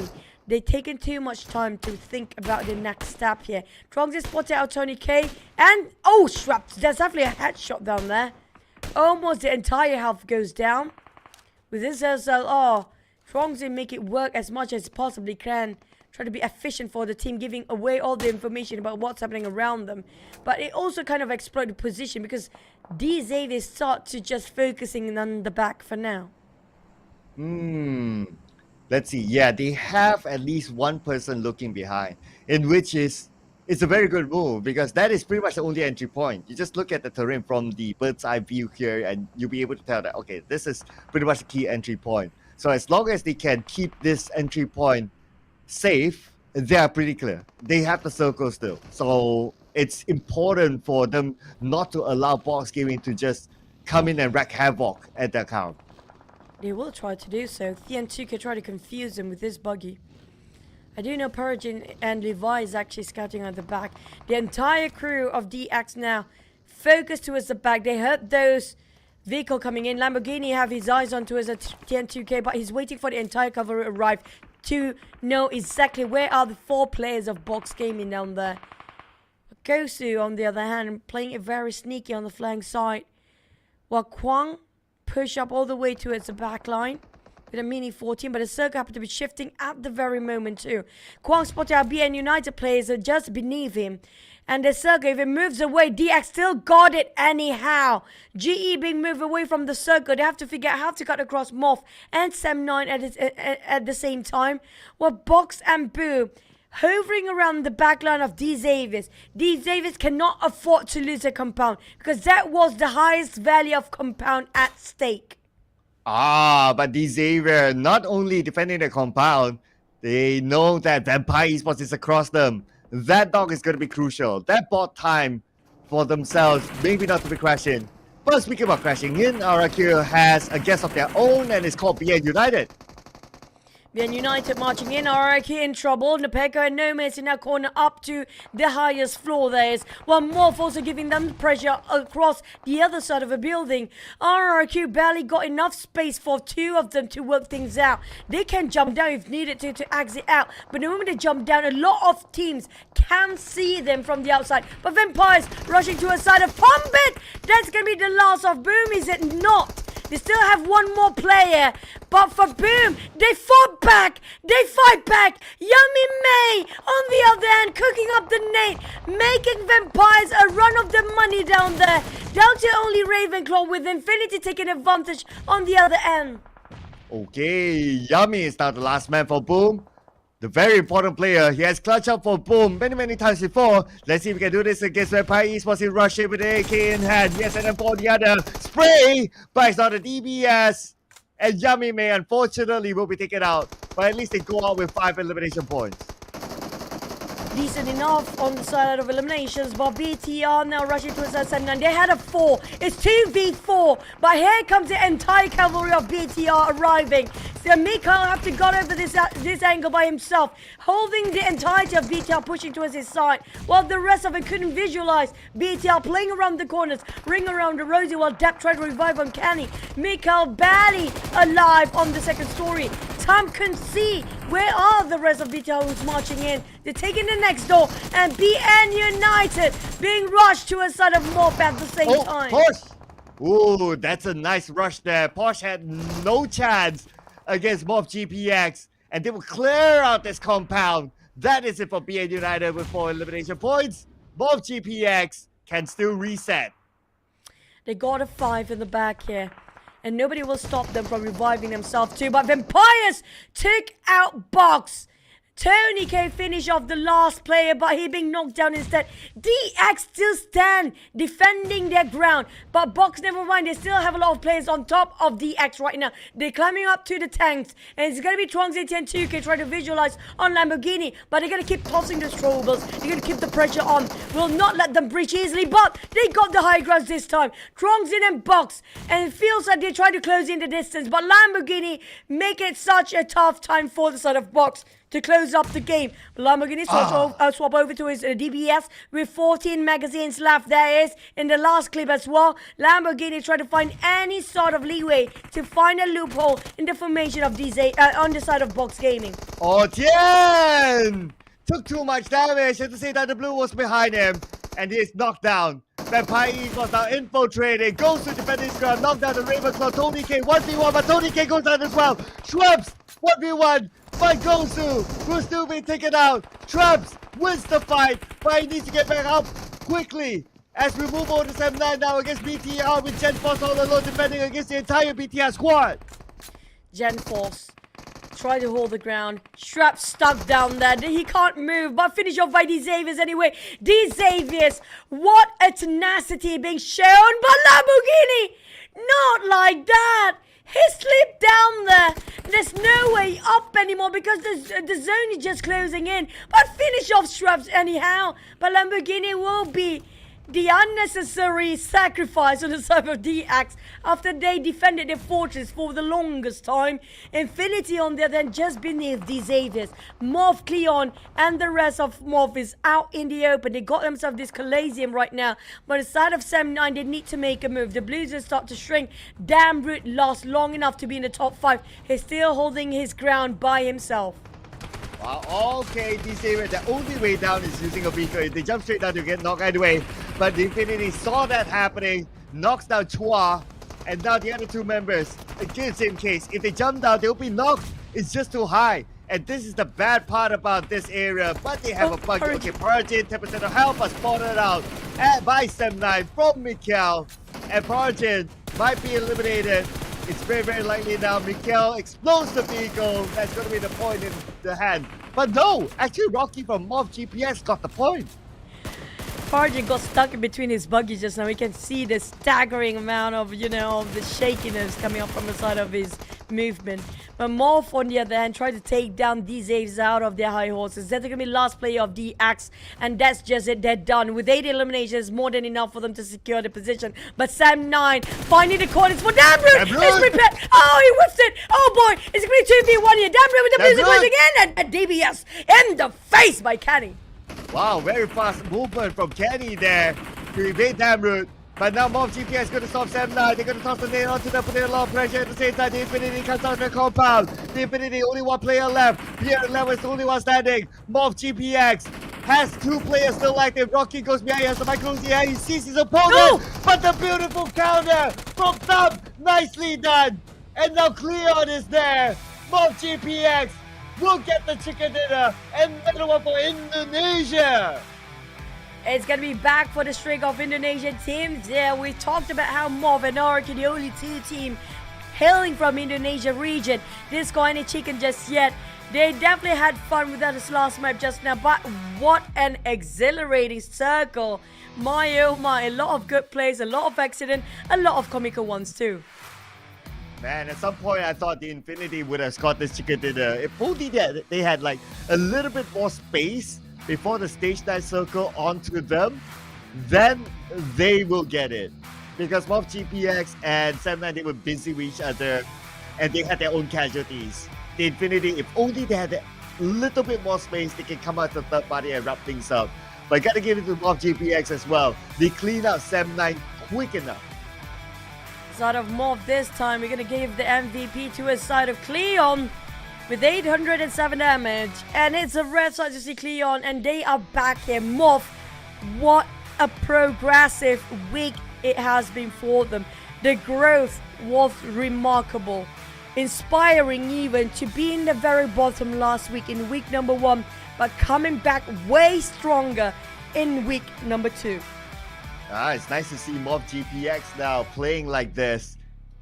Frankly, in preseason, that tournament, the Ruthless Invitational, it was so bad that before the PMSL start, everyone was like, no, MORPH GPX, no, just no. Week 1, it was as such. But week 2, it's a different team altogether, especially after they changed their lineup. And with this lineup, it just shows that they can bring in the results. And if they can continue on like that, for sure, MORPH GPX is going to see the grand finals. QEON has been playing smart. He's taking the least amount of damage as well. It just shows that he's so good at finding the off angle with maybe with Mini 14 or SLR previously with those 8x scope possibly, and finding those shots while he can and taking advantage of the misfortune of all the other teams down there. But MORPH 79 DX of Empires, I mean, these Xaviers definitely had the upper hand before, but like I mentioned previously, the moment the circle shifted away from them, it's going to be almost an impossible task for them to get down there alive. But you know, just Lamborghini also lost his life unwillingly, surprising in that incident. It was unnecessary, but on the side of Empires, this is yet one of their best rounds when it comes to today. The Lamborghini thing, right? I think there's like two schools of thoughts. I don't know which one is right, unless Lamborghini can explain to us. But it's either like, okay, the school of thought that he fell down, he slipped down, and that was just unfortunate. Or he already know that, okay, if they run through the edge and they try to go down, anyway, it's going to be the same case. So he tried that way. Actually, it was okay. Like, he went midpoint and he didn't take damage. But because the blue came in, he didn't have enough time and he was taken out by the blue instead. That time was like stage 8 blue, so it was really, really painful. If he had more time, maybe he could have gotten safe through that round. I assure you, it's definitely slipped down there because he was listening to Vampire. I think it was Straps down there.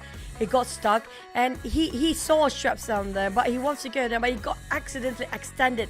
He stays down there. And at the moment he knows he kind of got stuck where exactly the Vampire player got kind of being shot down and finished off by the blue.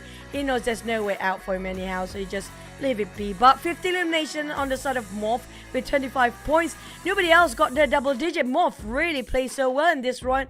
And this round is astounding how much of a progress and how much growth they've been going throughout the entire week 2. I'm waiting for week number 3. Can they grow even further?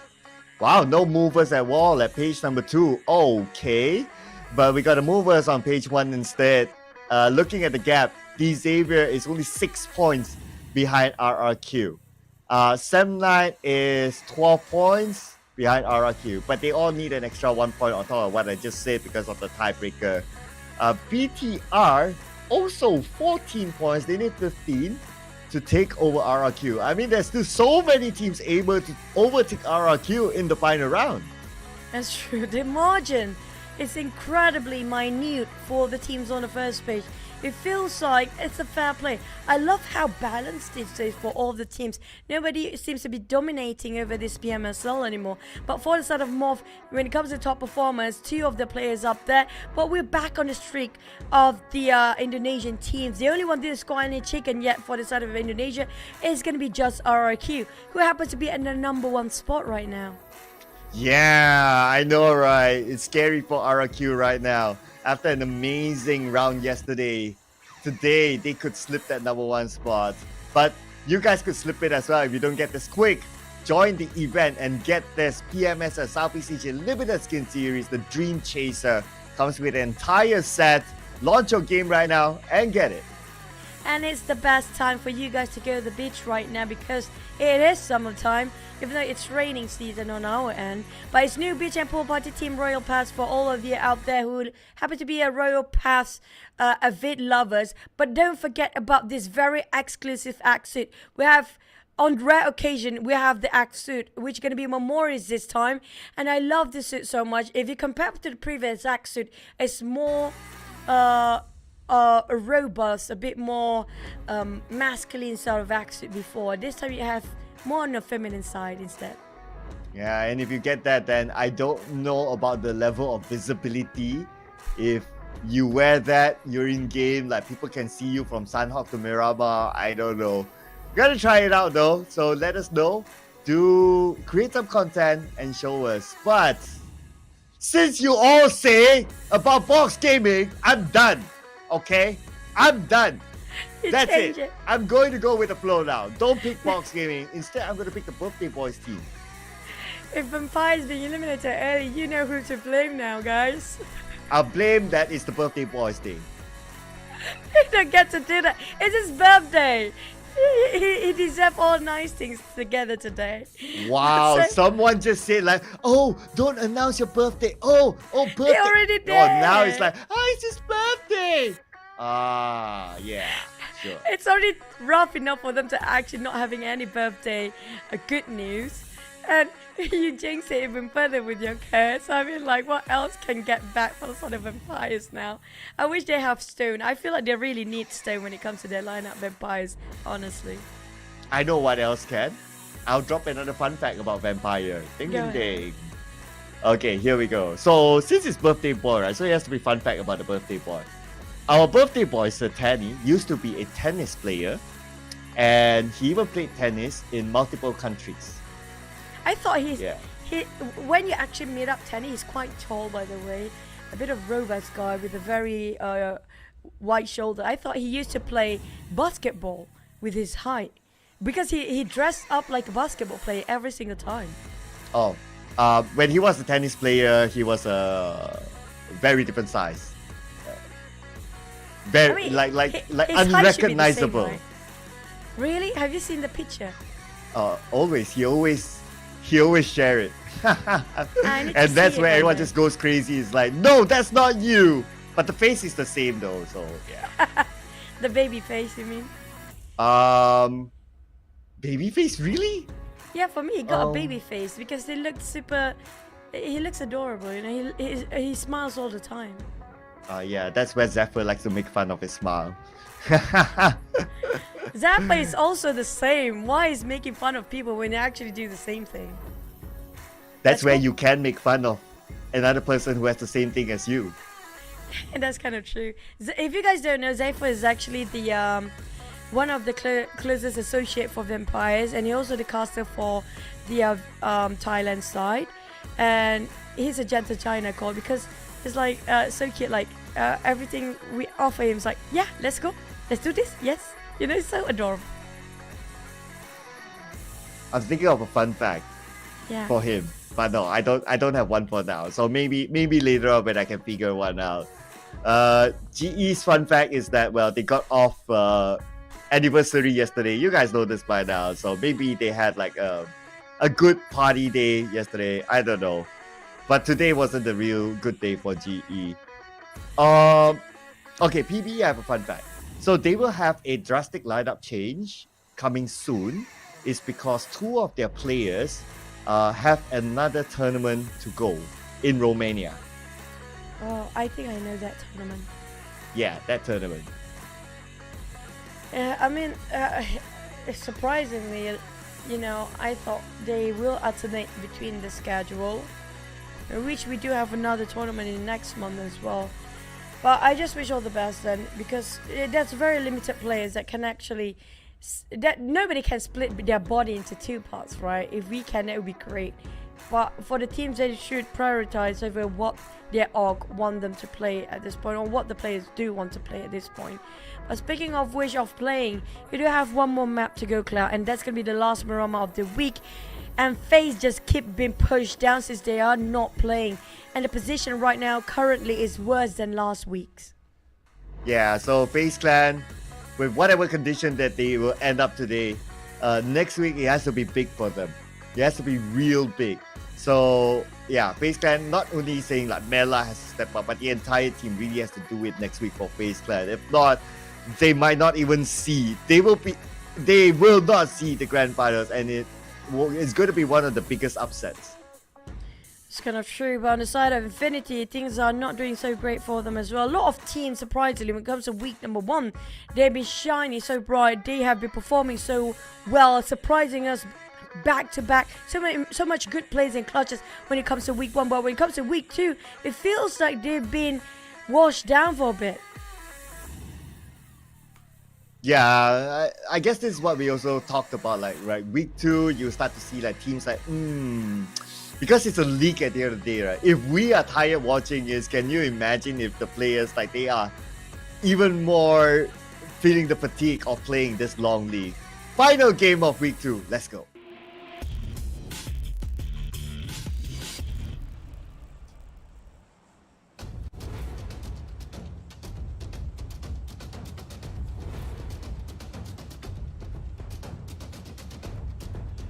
Now we're back for our final game of the day, of the week, and the final map of Miramar.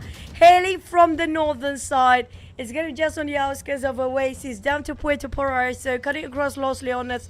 Now, if the circle wants to be nice, it will be dropping themselves right on top of a flight path, and just going to be Los Leones circle entirely. It's going to be urban warfare. If it's not, we're going to have a very weird circle. I mean, it has been very peculiar with the circles today. And it has not been kind for the players when it comes to week number 2. I'm keeping my eye on the Picado again. Team Secret seems to be heading there. I wonder if Boom wants to go there too. Team Secret, they lost to Boom in the previous Picado fight. So they got eliminated first without a single point. They're spreading across, so that means not going to be Picado. So it looks like they're going to leave Picado probably for Boom. Keeping my eye on Boom. Oh, Boom is not going to Picado as well. They are going down south. So I wonder where exactly. Maybe on the smaller houses south of Los Leones, since they are the Nomad now. So Picado is empty basically. Oh, generous circle. Right on top of the flight path as well. And this is bad news for those dropping themselves on top of Puerto Paraiso, which is going to be kicked for them. But at least they are the furthest away, so they know for a fact there's nobody else actually keep tab on them. Instead of Isaac, Putra, Team Secret, ambitious, but not clipping anybody. With an AKM even. Isaac probably is best for both of them and try to find vehicles first. Yeah, and this is why they dropped like in like a big spread like this, is with that objective. So they will go back onto Chumacera, which is their home ground, not too far from where Echo picked up the vehicle. Good thing is that he didn't get knocked down from that shot. Even if he did, maybe his teammates will be able to save him because Team Secret is quite far. But anyway, that's no longer the debate since, yeah, he survived anyway. Porsche, instead of BN United, drop all the way north on top of La Cabrera, which going to be the next to door neighbor. It's going to be on top of Trailer Park. That's going to be MORPH. On the side of BN United, they are spreading out quite thin among themselves up to the side of Crater Fields. Like Cabrera down to Crater Fields, that's going to be their spread on the side of BN United. A bit risky, but lucky enough, there's not much contenders coming out from the northern side. Infinity, on the other hand, in the center of everybody else. We do know they dropped themselves around Monte Nuevo, and that was our last circle, by the way. BTR is just too nearby. GE is on top of everybody else as well. SEM9, all the teams. I assume there's going to be around 10 to 11 teams already inside of a circle for now. aside from GEEK Fam, who happen to be on top with the PERSIJA, PERSIJA, EVOS on the outskirts. That's going to be on the south. Los Leones, same goes for the side of Boom. PBE on the right side of La Bonita, possibly. MORPH is on Trailer Park. Now the rest is going to be right in the center and also around the circle. So it's going to be a bit later, I assume, in this sort of flight path and circle on top of each other. Quite generous. I assume around stage number 4 we start to see some action. Yeah, since like the circle is like in somewhere in the middle, right? So you have like many entry points. So that would like give more options for the team. And we are talking about Miramar, the biggest map in the PUBG Mobile competitive scene.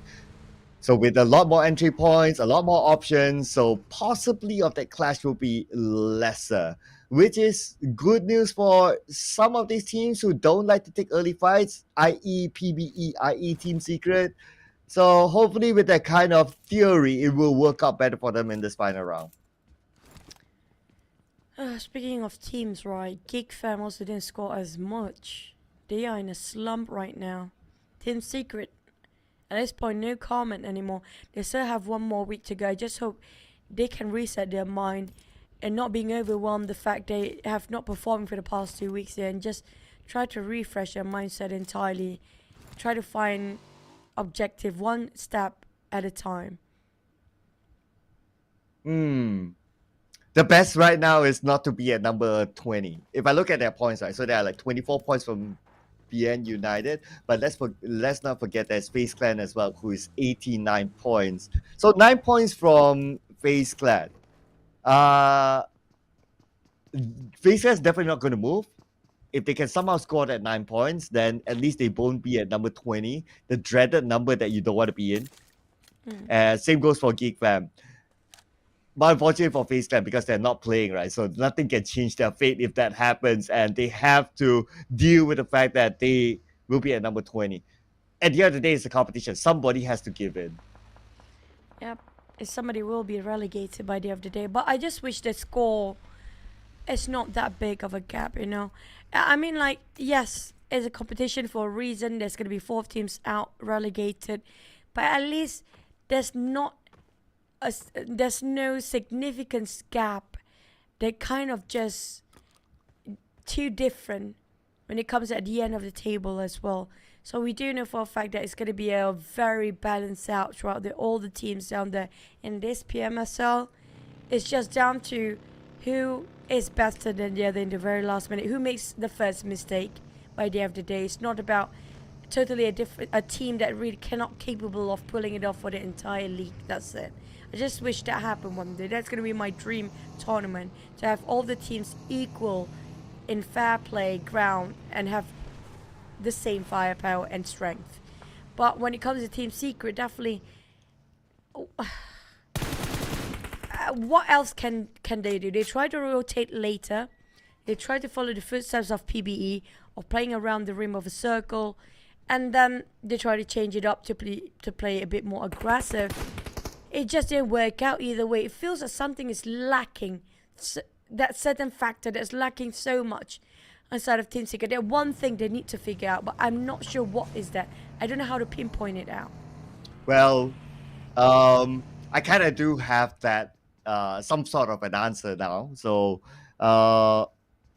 based on their success, what brought them those chicken dinners before this is play in the middle, stay out of every fight, especially early fights, and they will have a higher chance of getting a chicken dinner. Now, I'm not just saying this out of just saying this out of air, right? But number one, based on stats, that worked out for them. Number two, even their manager said so. So it's, of course, everyone can say that, and we can see the theory and we can see the stats, but it is down to like how the team or how the players really execute it. If they can really somehow execute that, then they can still score a good amount of points, in which that will save them from the number 20.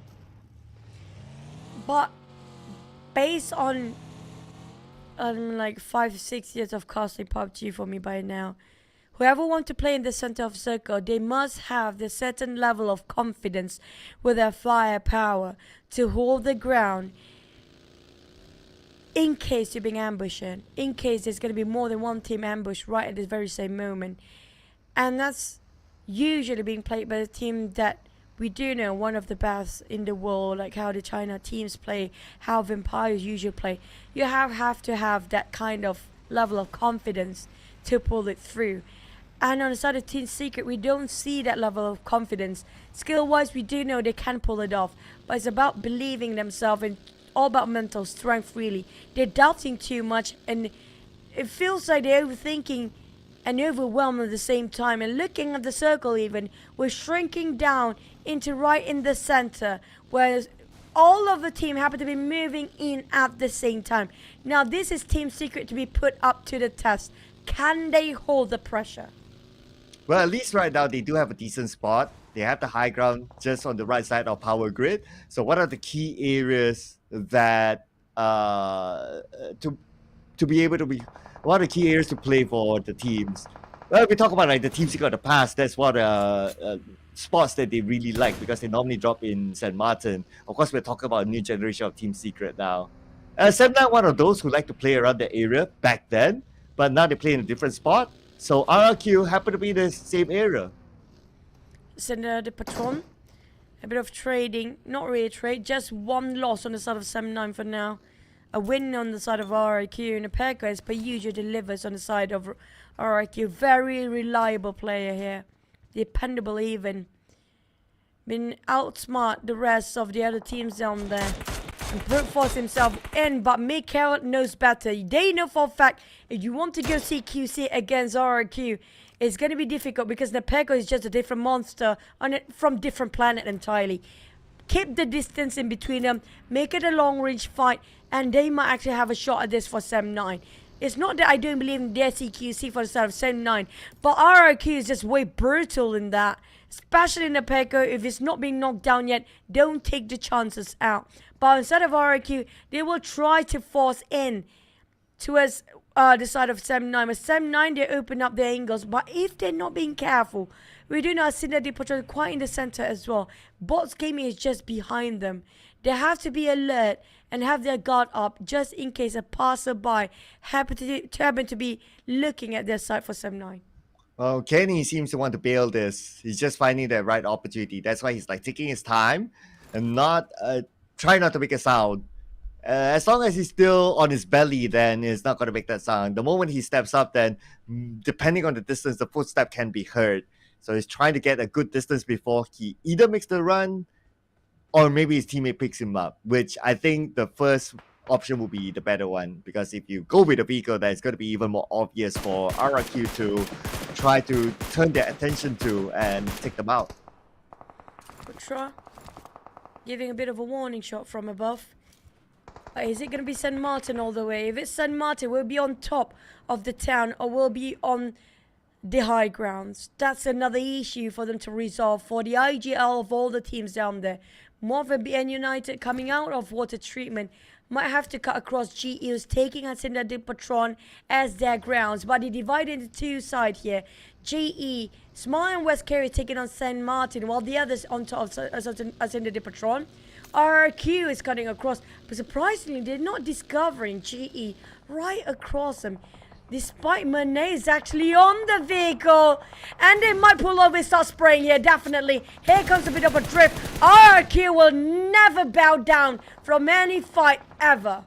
But they have to get to the compound first, because this area is full of high grounds, and there will be teams on top with this current stage of the circle. So get to safety, be in somewhere that has a rooftop, and then you figure out what to do next. So far, they managed to be in there, no casualties, so good for them. Because can you imagine that if they fight in the open, like the members of GE on that high ground will be able to shoot them down from there? I don't know, is that the plan for GE to leave Master Ichi behind at the lower ground, or is being separated by force?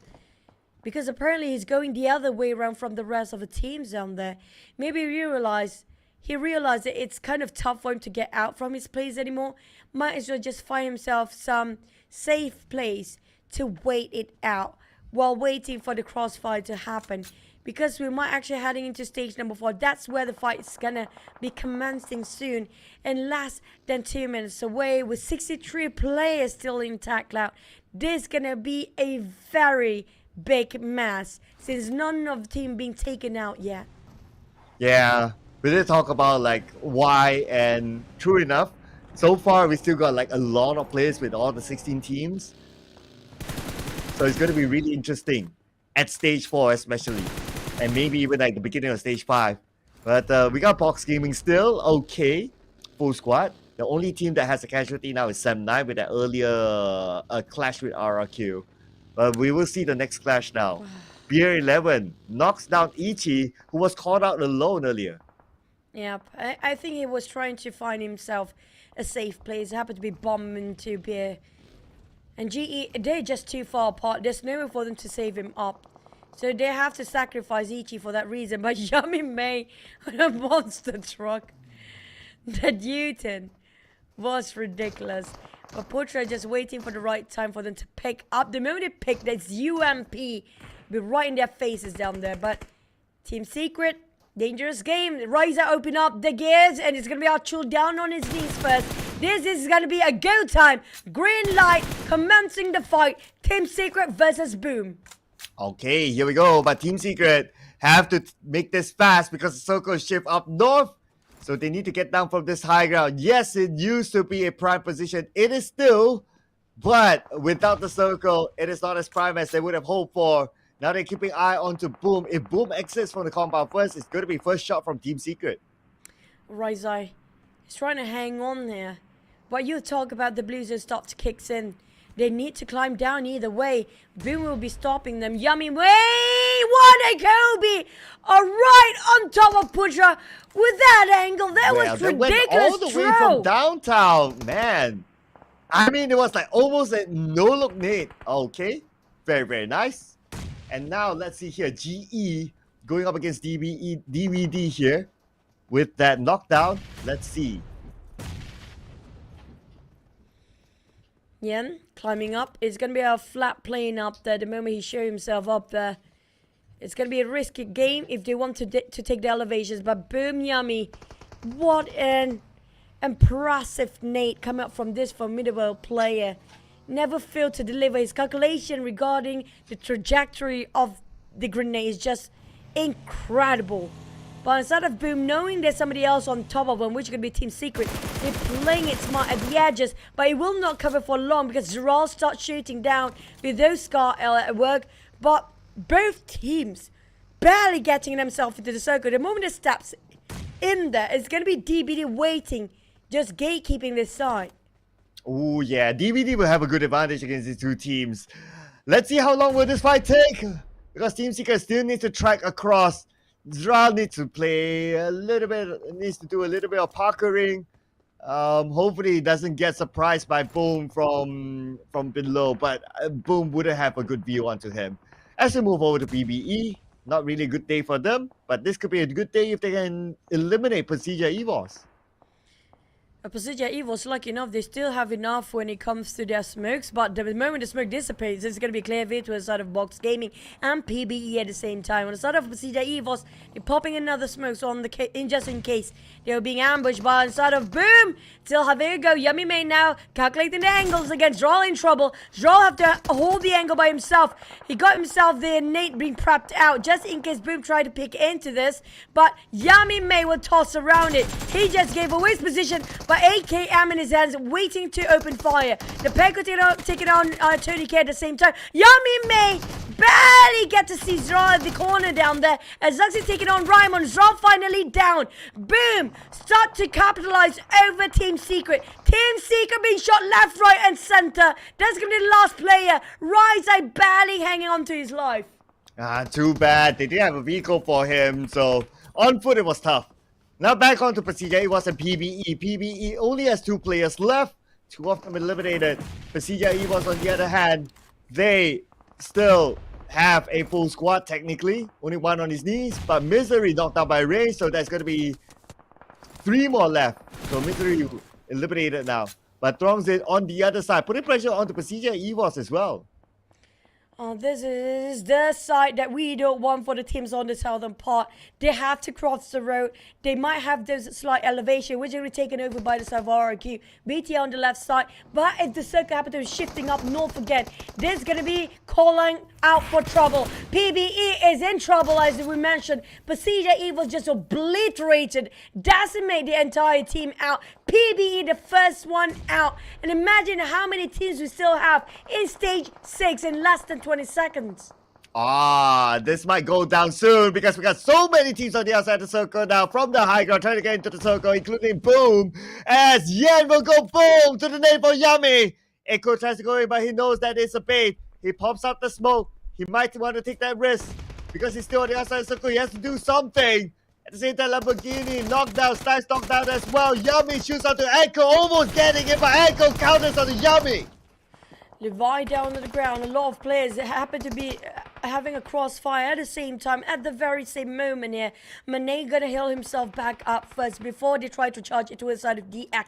DX, there's no entry at all for them. This is a very slippery slope. GE will gatekeep them hard and have them tied up in a leash. But Master Smile, that spray almost entirely taken down the entirety of one player of DX. Chua back up alive, making sure that he can knock down on one of the player of GE. Having a bit of a trade. At least that's the most that he can do right now. But DX, they're big closing by the blue zone. The pressure is real on the side of DX. Chua forced himself up, but DX couldn't make it through. Yeah, he didn't have much of an option, unfortunately, thanks to the blue behind him. Mernat was ready for it. And now we're back on the Boom against DBD. We got Pombit on screen right now, the only member for Boom that's still alive. And DBD has two. They got Isaiah together with Jimmy, and they know that Bombit is that the name from Jimmy will be tossed out. Bombit could be in trouble. Isaiah holding it off angle. They're going, but it's going to be Audrey surprising Bombit from behind. Boom, finally being boomed out. Then this one has been booted out into the lobby instead. But we're down to only 13 teams. So and what's remaining is going to be 42 players in the fray here. GEEK, Fam, Audrey, finally alive for once. We get to see him in action. Sonic's coming in alongside. We're trying to work things out as a unit for GEEK, Fam. Marching towards St. Martin's high grounds down there. But the uneven terrain making it so difficult for them to actually gather any sort of information across them, which is going to be GE. West Carrier also trying to find any sort of a glimpse on the side of GEEK, Fam, but damn rude, giving false covers, and that gave away some of his position, but also bought some space for the rest of GEEK, Fam to creep into a side of GE. Okay, here we go. GE, they are on the clear now. And they have the high ground to go in, so they're pretty okay for now. If only they have an entire squad, then it will be a lot better for them. But it's okay. They still remain. They still have a trio. So that's 5. We have seen multiple times Chicken Dinner trio. But circle-wise, let's see where we go. I'm interested with Ryzai right now. He's somehow managed to slip into the middle of the circle alone. But how much longer he can actually stand? He's right in the center. And the circle just have to making it even harder for the players, whether to be on the southern side or the northern side. Definitely the space is more on the north, but if the circle hot shift to get in between, it's still divided into 2 parts down there. It's going to be an open road warfare later on.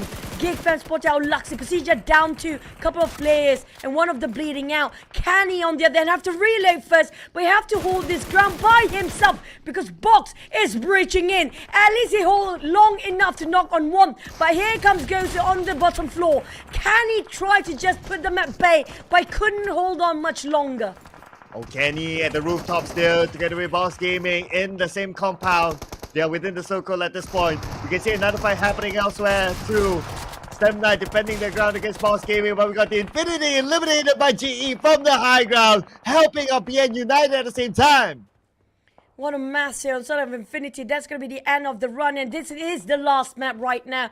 Whatever teams at the bottom, they need to actually secure at least a couple of more points before they finally finish off the entire week 2 run. Kenny still holding on. Mikhail giving support fire on the rooftop as well in a different building entirely. But BN United separate out and widen spreading out. And so was spotted out GE. Vampires taking on Kwang at the same time. Kenny still lurks around this rooftop. Might spot out a couple of players from Vampires. The Vampires taken out on GEEK Fam with only 3 players left. GEEK Fam barely get enough points for the entire day. Oh yeah, this is going to be the big question, right? But anyway, RRQ, they're still alive, so they'll be hoping for like teams reloaded like 7-9 BTR to be eliminated. Then they'll be pretty okay. But in their current state, they still need to try to hold on, try to stay alive at least to maintain the gap. And we're back on the 7-9 and Boss Gaming. Boss Gaming with only 2 players. Ah man, it may look like another round with another chicken dinner for Box. Now, RRQ definitely want to close up with a banger as well. We do know for a fact they are the only Indonesian team that didn't score any chicken for the day. And they're still having a full squad, standing at number 1. And the number 2, D-Zave, is already being obliterated as well. Sam9, on the other hand, still having a go against Box Gaming, who already breached into the compound they've been trying to hold on to. GEEK Fam taking out the entirety of GE. This is the point they actually want to fight for. 5 points at the back of GEEK Fam. But Sam9 holding their fortress tall and strong, wiping out Box, and that's gonna be Box still without any chicken in week 2. Now we have RRQ in action against GEEK Fam. 2 knockdowns back to back for RRQ. Snipes behind the rock. The Pickle goes in with the DBS. Straightforward knockdown, but the Pickle countered by Daru from the other side. M4 in hand. Shifts his position down to the lower ground instead. Buys time for himself to reset. Damn rude, calculating what are the odds, and right now can he still be alive? And that nade explosion shook his screen and ours. Definitely shook his heart as well. Snipes just followed Damroot wherever he goes, hoping he will actually bring him back up. But that's not going to be enough because RRQ just crushed the entire dream to have more scores. And on the side of RRQ, can they close the day with the chicken that gives all the Indonesian team that playing here today with another chicken? And speaking of the Indonesian teams, I feel like the whole remaining 4 of them still alive. BTR is there, RRQ, MORPH, PERSIJA, EVOS still standing to get themselves in the top 5. And speaking about RRQ, their next challenge is another Indonesian team, BTR. Boysil, the only one in this compound. Okay, we have Boysil with a UMP in hand. He has an M4 on the other. Chooses the UMP, no extended mag, 25 bullets. And they know that he's there. No mercy with the nade. It's going to be straightforward, but the nade did not connect completely. Boysil still survives. He tries to counter back. Needs to reload. Switches to an M4. He sees Hexas. Hexas take it out. No mercy. He's kind of low, but Boysil don't have a good visual onto him. He goes in right now, and now he exposes his positioning still. RRQ still needs to take out Boysil before they can go in anyway. BTR, where are the other 3? Both RRQ and BTR having a go in this warehouse right now. Boy, you have to reload, but it took him too much time, and no mercy with a UMP as well in his hands. While BN United is squeezing into RRQ's war fight against BTR at the same time. This is not doing well for the side of RRQ. It feels like they're being crammed down both ways here. One side of BTR still having a full squad. No mercy shut it down to Keenan. One side of no mercy, that pick, Lin pick, making so many things work. More with an AK, with the rifles, try to prepare them, try to fight, but they cannot get it enough. Too much damage being soaked in on side of RRQ, leaving only 1 player left. Same goes BTR. Slowly the Blues are pressuring him, crushing him down as well. They don't have enough space here. And the rest of BTR has arrived, so it's going to be more against the world now. M4 in hand. Takes a little bit of damage. Now there's nothing much they can do. Sandwich at the end. And BTR wins the fight. Boysil bought enough time for his teammates to back him up.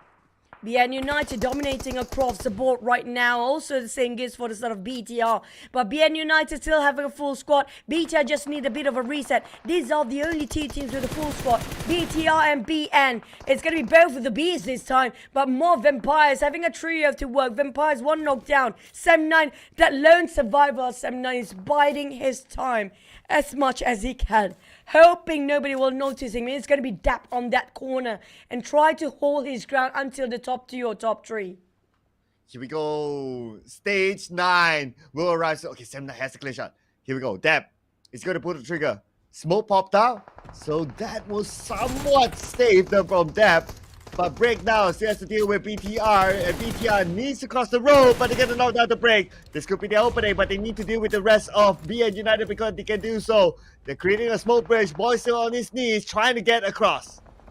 You have to cut across. There's an open field here with a street just happen to be exploiting every single play of BTR. Tony K is not cutting across just yet. Dap on the other hand realized surprisingly, he can actually last just a minute longer with that first. They didn't actually use it. But it's waiting for the inevitable coming out from the side of 79. Vampires start to fight against MORPH. MORPH cornered down by the blue zone. They want to get out, but the moment they get out, is in an open field for Tony K to shoot them down. Tony K with the high ground elevation, shut down on the side of MORPH, alongside with BN United, who stalls away in the last minute. And Tony K is definitely not happy. Straight away taking Break on his knees. On the side of BTR, trying to shut down BN United as well. BN United, left, right, and center. Their bullets been showering onto them. Yo, two teams sandwiching BN United right now. Name from Tony K onto Porsche. But before that, it's going to be a Porsche. Taken out by Boys Hill instead. BN United out number 3. Now it's either BTR or Vampire Esports. Can the birthday boy get his chicken dinner? Will be certain his call and his gift by the players of Vampires, or BTR will slam it down. BTR do have the numbers on their side. Going for 1-1-2 formation. The other two just open up the angles. The other players just open up the flanks at the same time. You are giving the pressure on those elevations. Spotted out some of the players of Empire's head. Boychi going in straps. It's a go time for the side of BTR. There's no stopping it. Nuzi is down. Boychi make it work. He opened up the entrance for the side of BTR, and they scored another chicken. What a banger for the Indonesian team, and what a clean, flawless run for the side of BTR to score that chicken as a full squad. Wow, I must say the biggest move for BTR is that how Boys Hill, him versus RRQ, he didn't clutch the butt. He bought enough time for the rest of BTR to come and support him. And once they win the fight with RRQ, they get across, and that is how they salvage BN United and finally wins the fight against Vampire Esports to clinch the final chicken dinner in week 2. I feel like Boychu play his heart out today, but for MVP it's gonna be Yuhai.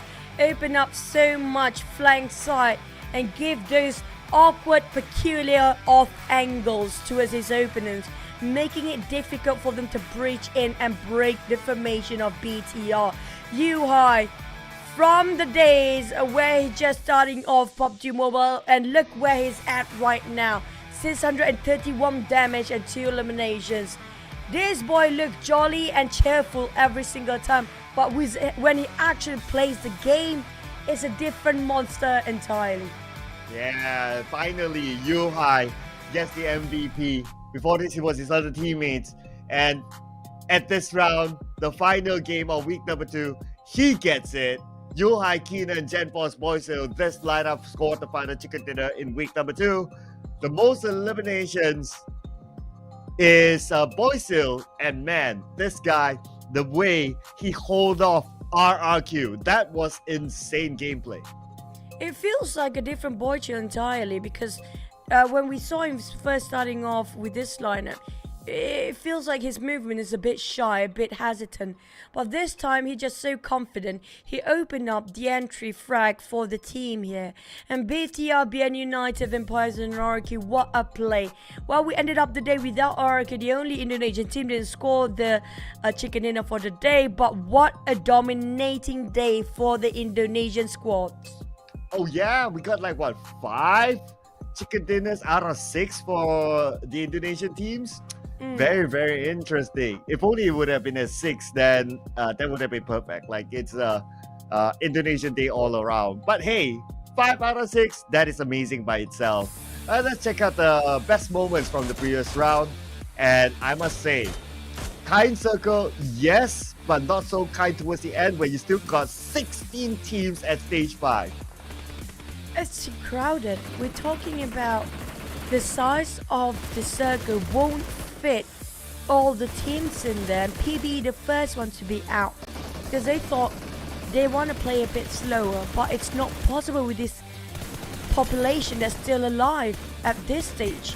And speaking of stage 4 and 5, this is where when we do have the first fight happening here. And also the circle was ridiculous hard to call for the IGL because it's in between the street. If you pick the wrong side of it, it's difficult for you to cross that road. Yeah, I guess that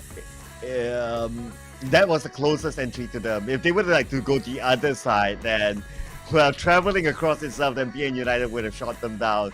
So quickest, fastest way, create a smoke bridge, take the left side in, and then you still be able to sandwich PN United. So great call there for BTR. But on the other end, PBE, how many points have they scored today? I don't think it's even like okay, it's very, very low. It's probably less than 5 maybe.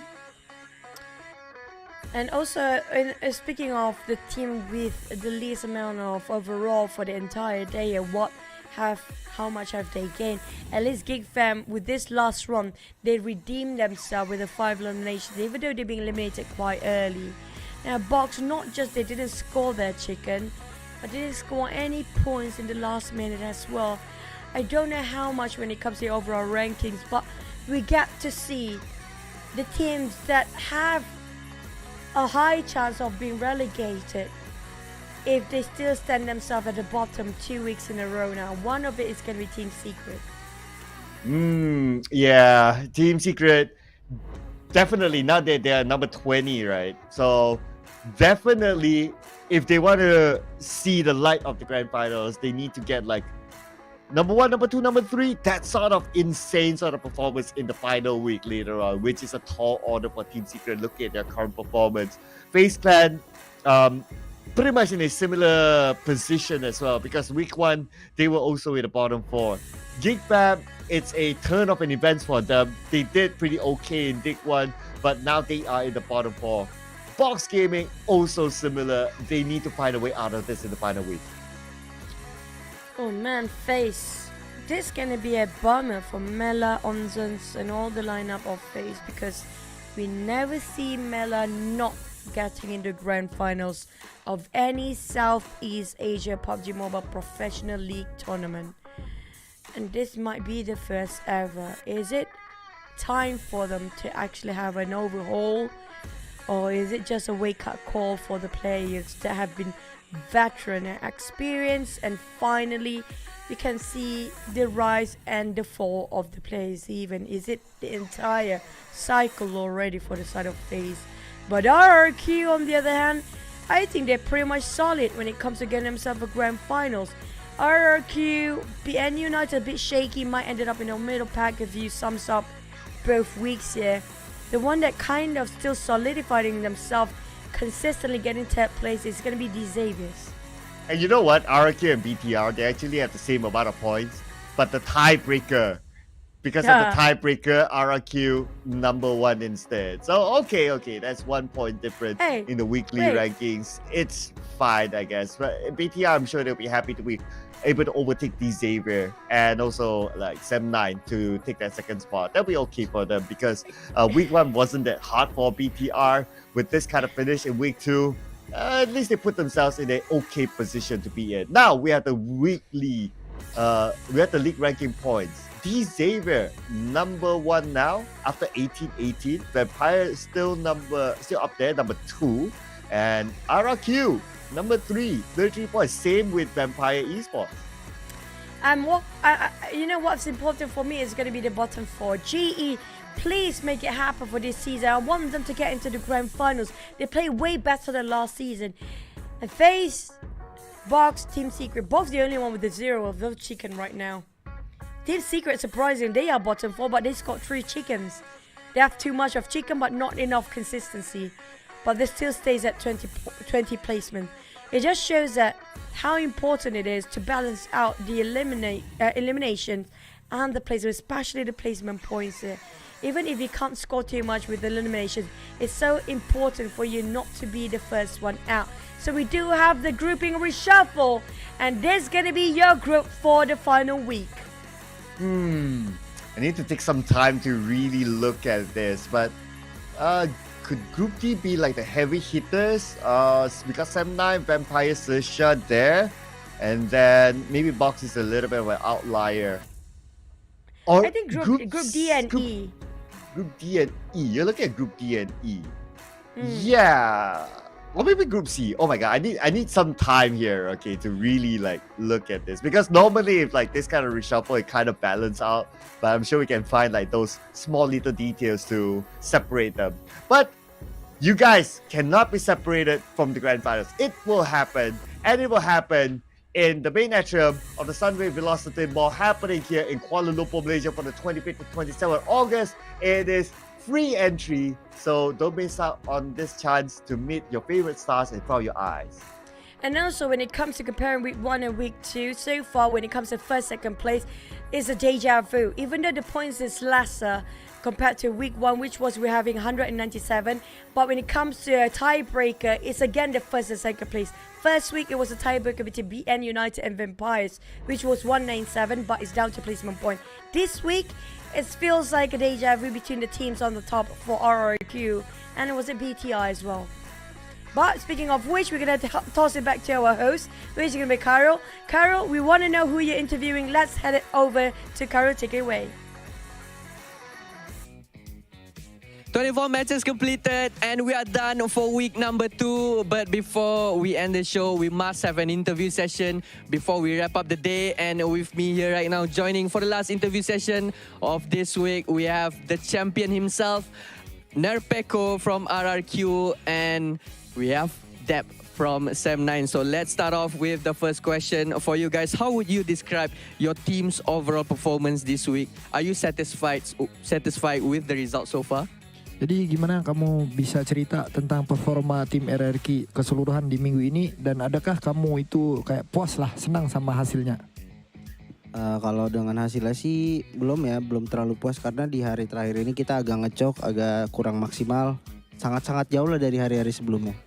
So according to Nerpeko, he didn't like fully satisfied about the performance. Is because of today they feel a bit choke, and it's really different compared to the other days that they play. Well, choke or not, you are number 1 spot right now. So due to your good performance over the week, your performance today didn't affect your placement. However, we will like to know what is the reason that your team is not doing as well as the last few days. Is it due to Kenbo effect? Is he in the venue today?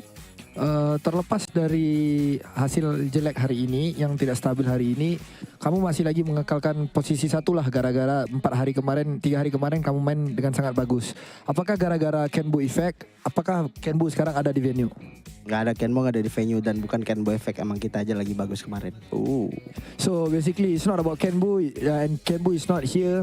It's because of we actually play really well for the past 3 days, and it's just like because of us also we don't perform really well on this day. And that is right, they are the best right now. So anything you would like to say to your fans out there who are watching you guys right now? Jadi kata-kata buat fans di luar sana.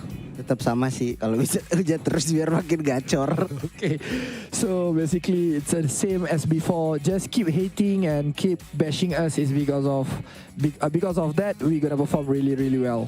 Alright, thank you so much, Nerpeko. And now we're moving on to Deb from Sem9. You're looking happy today, and you guys performed very well this week. And you're the only team that didn't have a winner chicken dinner in the top 4 or 5. And how do you maintain your team's consistency in your performance? Jadi Deb, untuk Sem9 kali ini berprestasi dengan sangat-sangat cemerlang, dan juga Sem9 adalah salah satunya tim yang tidak mempunyai winner chicken ini tapi berjaya untuk meletakkan diri di tangga yang keempat untuk minggu yang kedua. Jadi macam mana untuk Deb sendiri mengekalkan tim konsisten pada minggu yang kedua ni? Kami cuba berdisiplin lah, tak hilang orang sampai last circle. Alright, so what he mentioned just now is that they play more disciplined and they didn't lose any person at the last circle. So what are your expectations and goals for next week, and how do you plan to achieve them? Jadi untuk Deb sendiri, apakah expectation dan juga objektif yang akan dicapai untuk minggu yang ketiga dan yang terakhir nanti, dan macam mana untuk Deb sendiri daripada pasukan Sem9 akan mendapatkan kemenangan? Kita orang akan dapatkan top 1 untuk dapatkan banyak bonus point dan membantai semua orang. All right, so what he answered just now was that they are aiming to get the #1 spot, and he basically mentioned that he's going to destroy the whole lobby on week number 3. So last but not least, you are the best performing team in Malaysia currently, and according to last week's and this week's result, any words to your teammates and your fans? Jadi untuk pasukan Sem9 adalah pasukan yang terbaik berprestasi daripada Malaysia buat saat ini dan mengikut pada minggu lalu dan minggu kali ini juga. Jadi ada apa-apa kata-kata untuk teammates ataupun rakan sepasukan dan juga fans Sem9 yang sedang pun menonton? Kepada fans Sem9, terima kasih dah sokong kita orang dan bagi kata-kata semangat. Terus menyokong kita orang. Alright. So what he mentioned was very simple and short but meaningful for the fans. He thanks so much to everyone who support them and hoping that you guys will keep supporting them until the end of this tournament. And this is the wrap, the final one for week number 2. We're done with the interview session, and what a week for RRQ indeed, placing themselves on top of the leaderboard. And I'll see you guys next time. Bye-bye.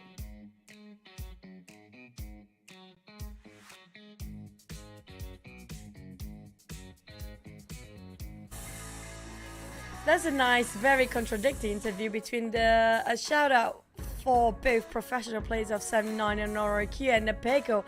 I like how he actually gave the entire team a pat on the back, knowing that they are well deserving after such an such a lot of effort to be put up the entire week 2 year. But Sem9, I mean, like Dap is just Dap, you know. He won't say something sassy. He's being nice. Yeah, sometimes they're nice just in front of camera. Off camera, you know, they're very different people. Just say it, you know. Based on experience, huh?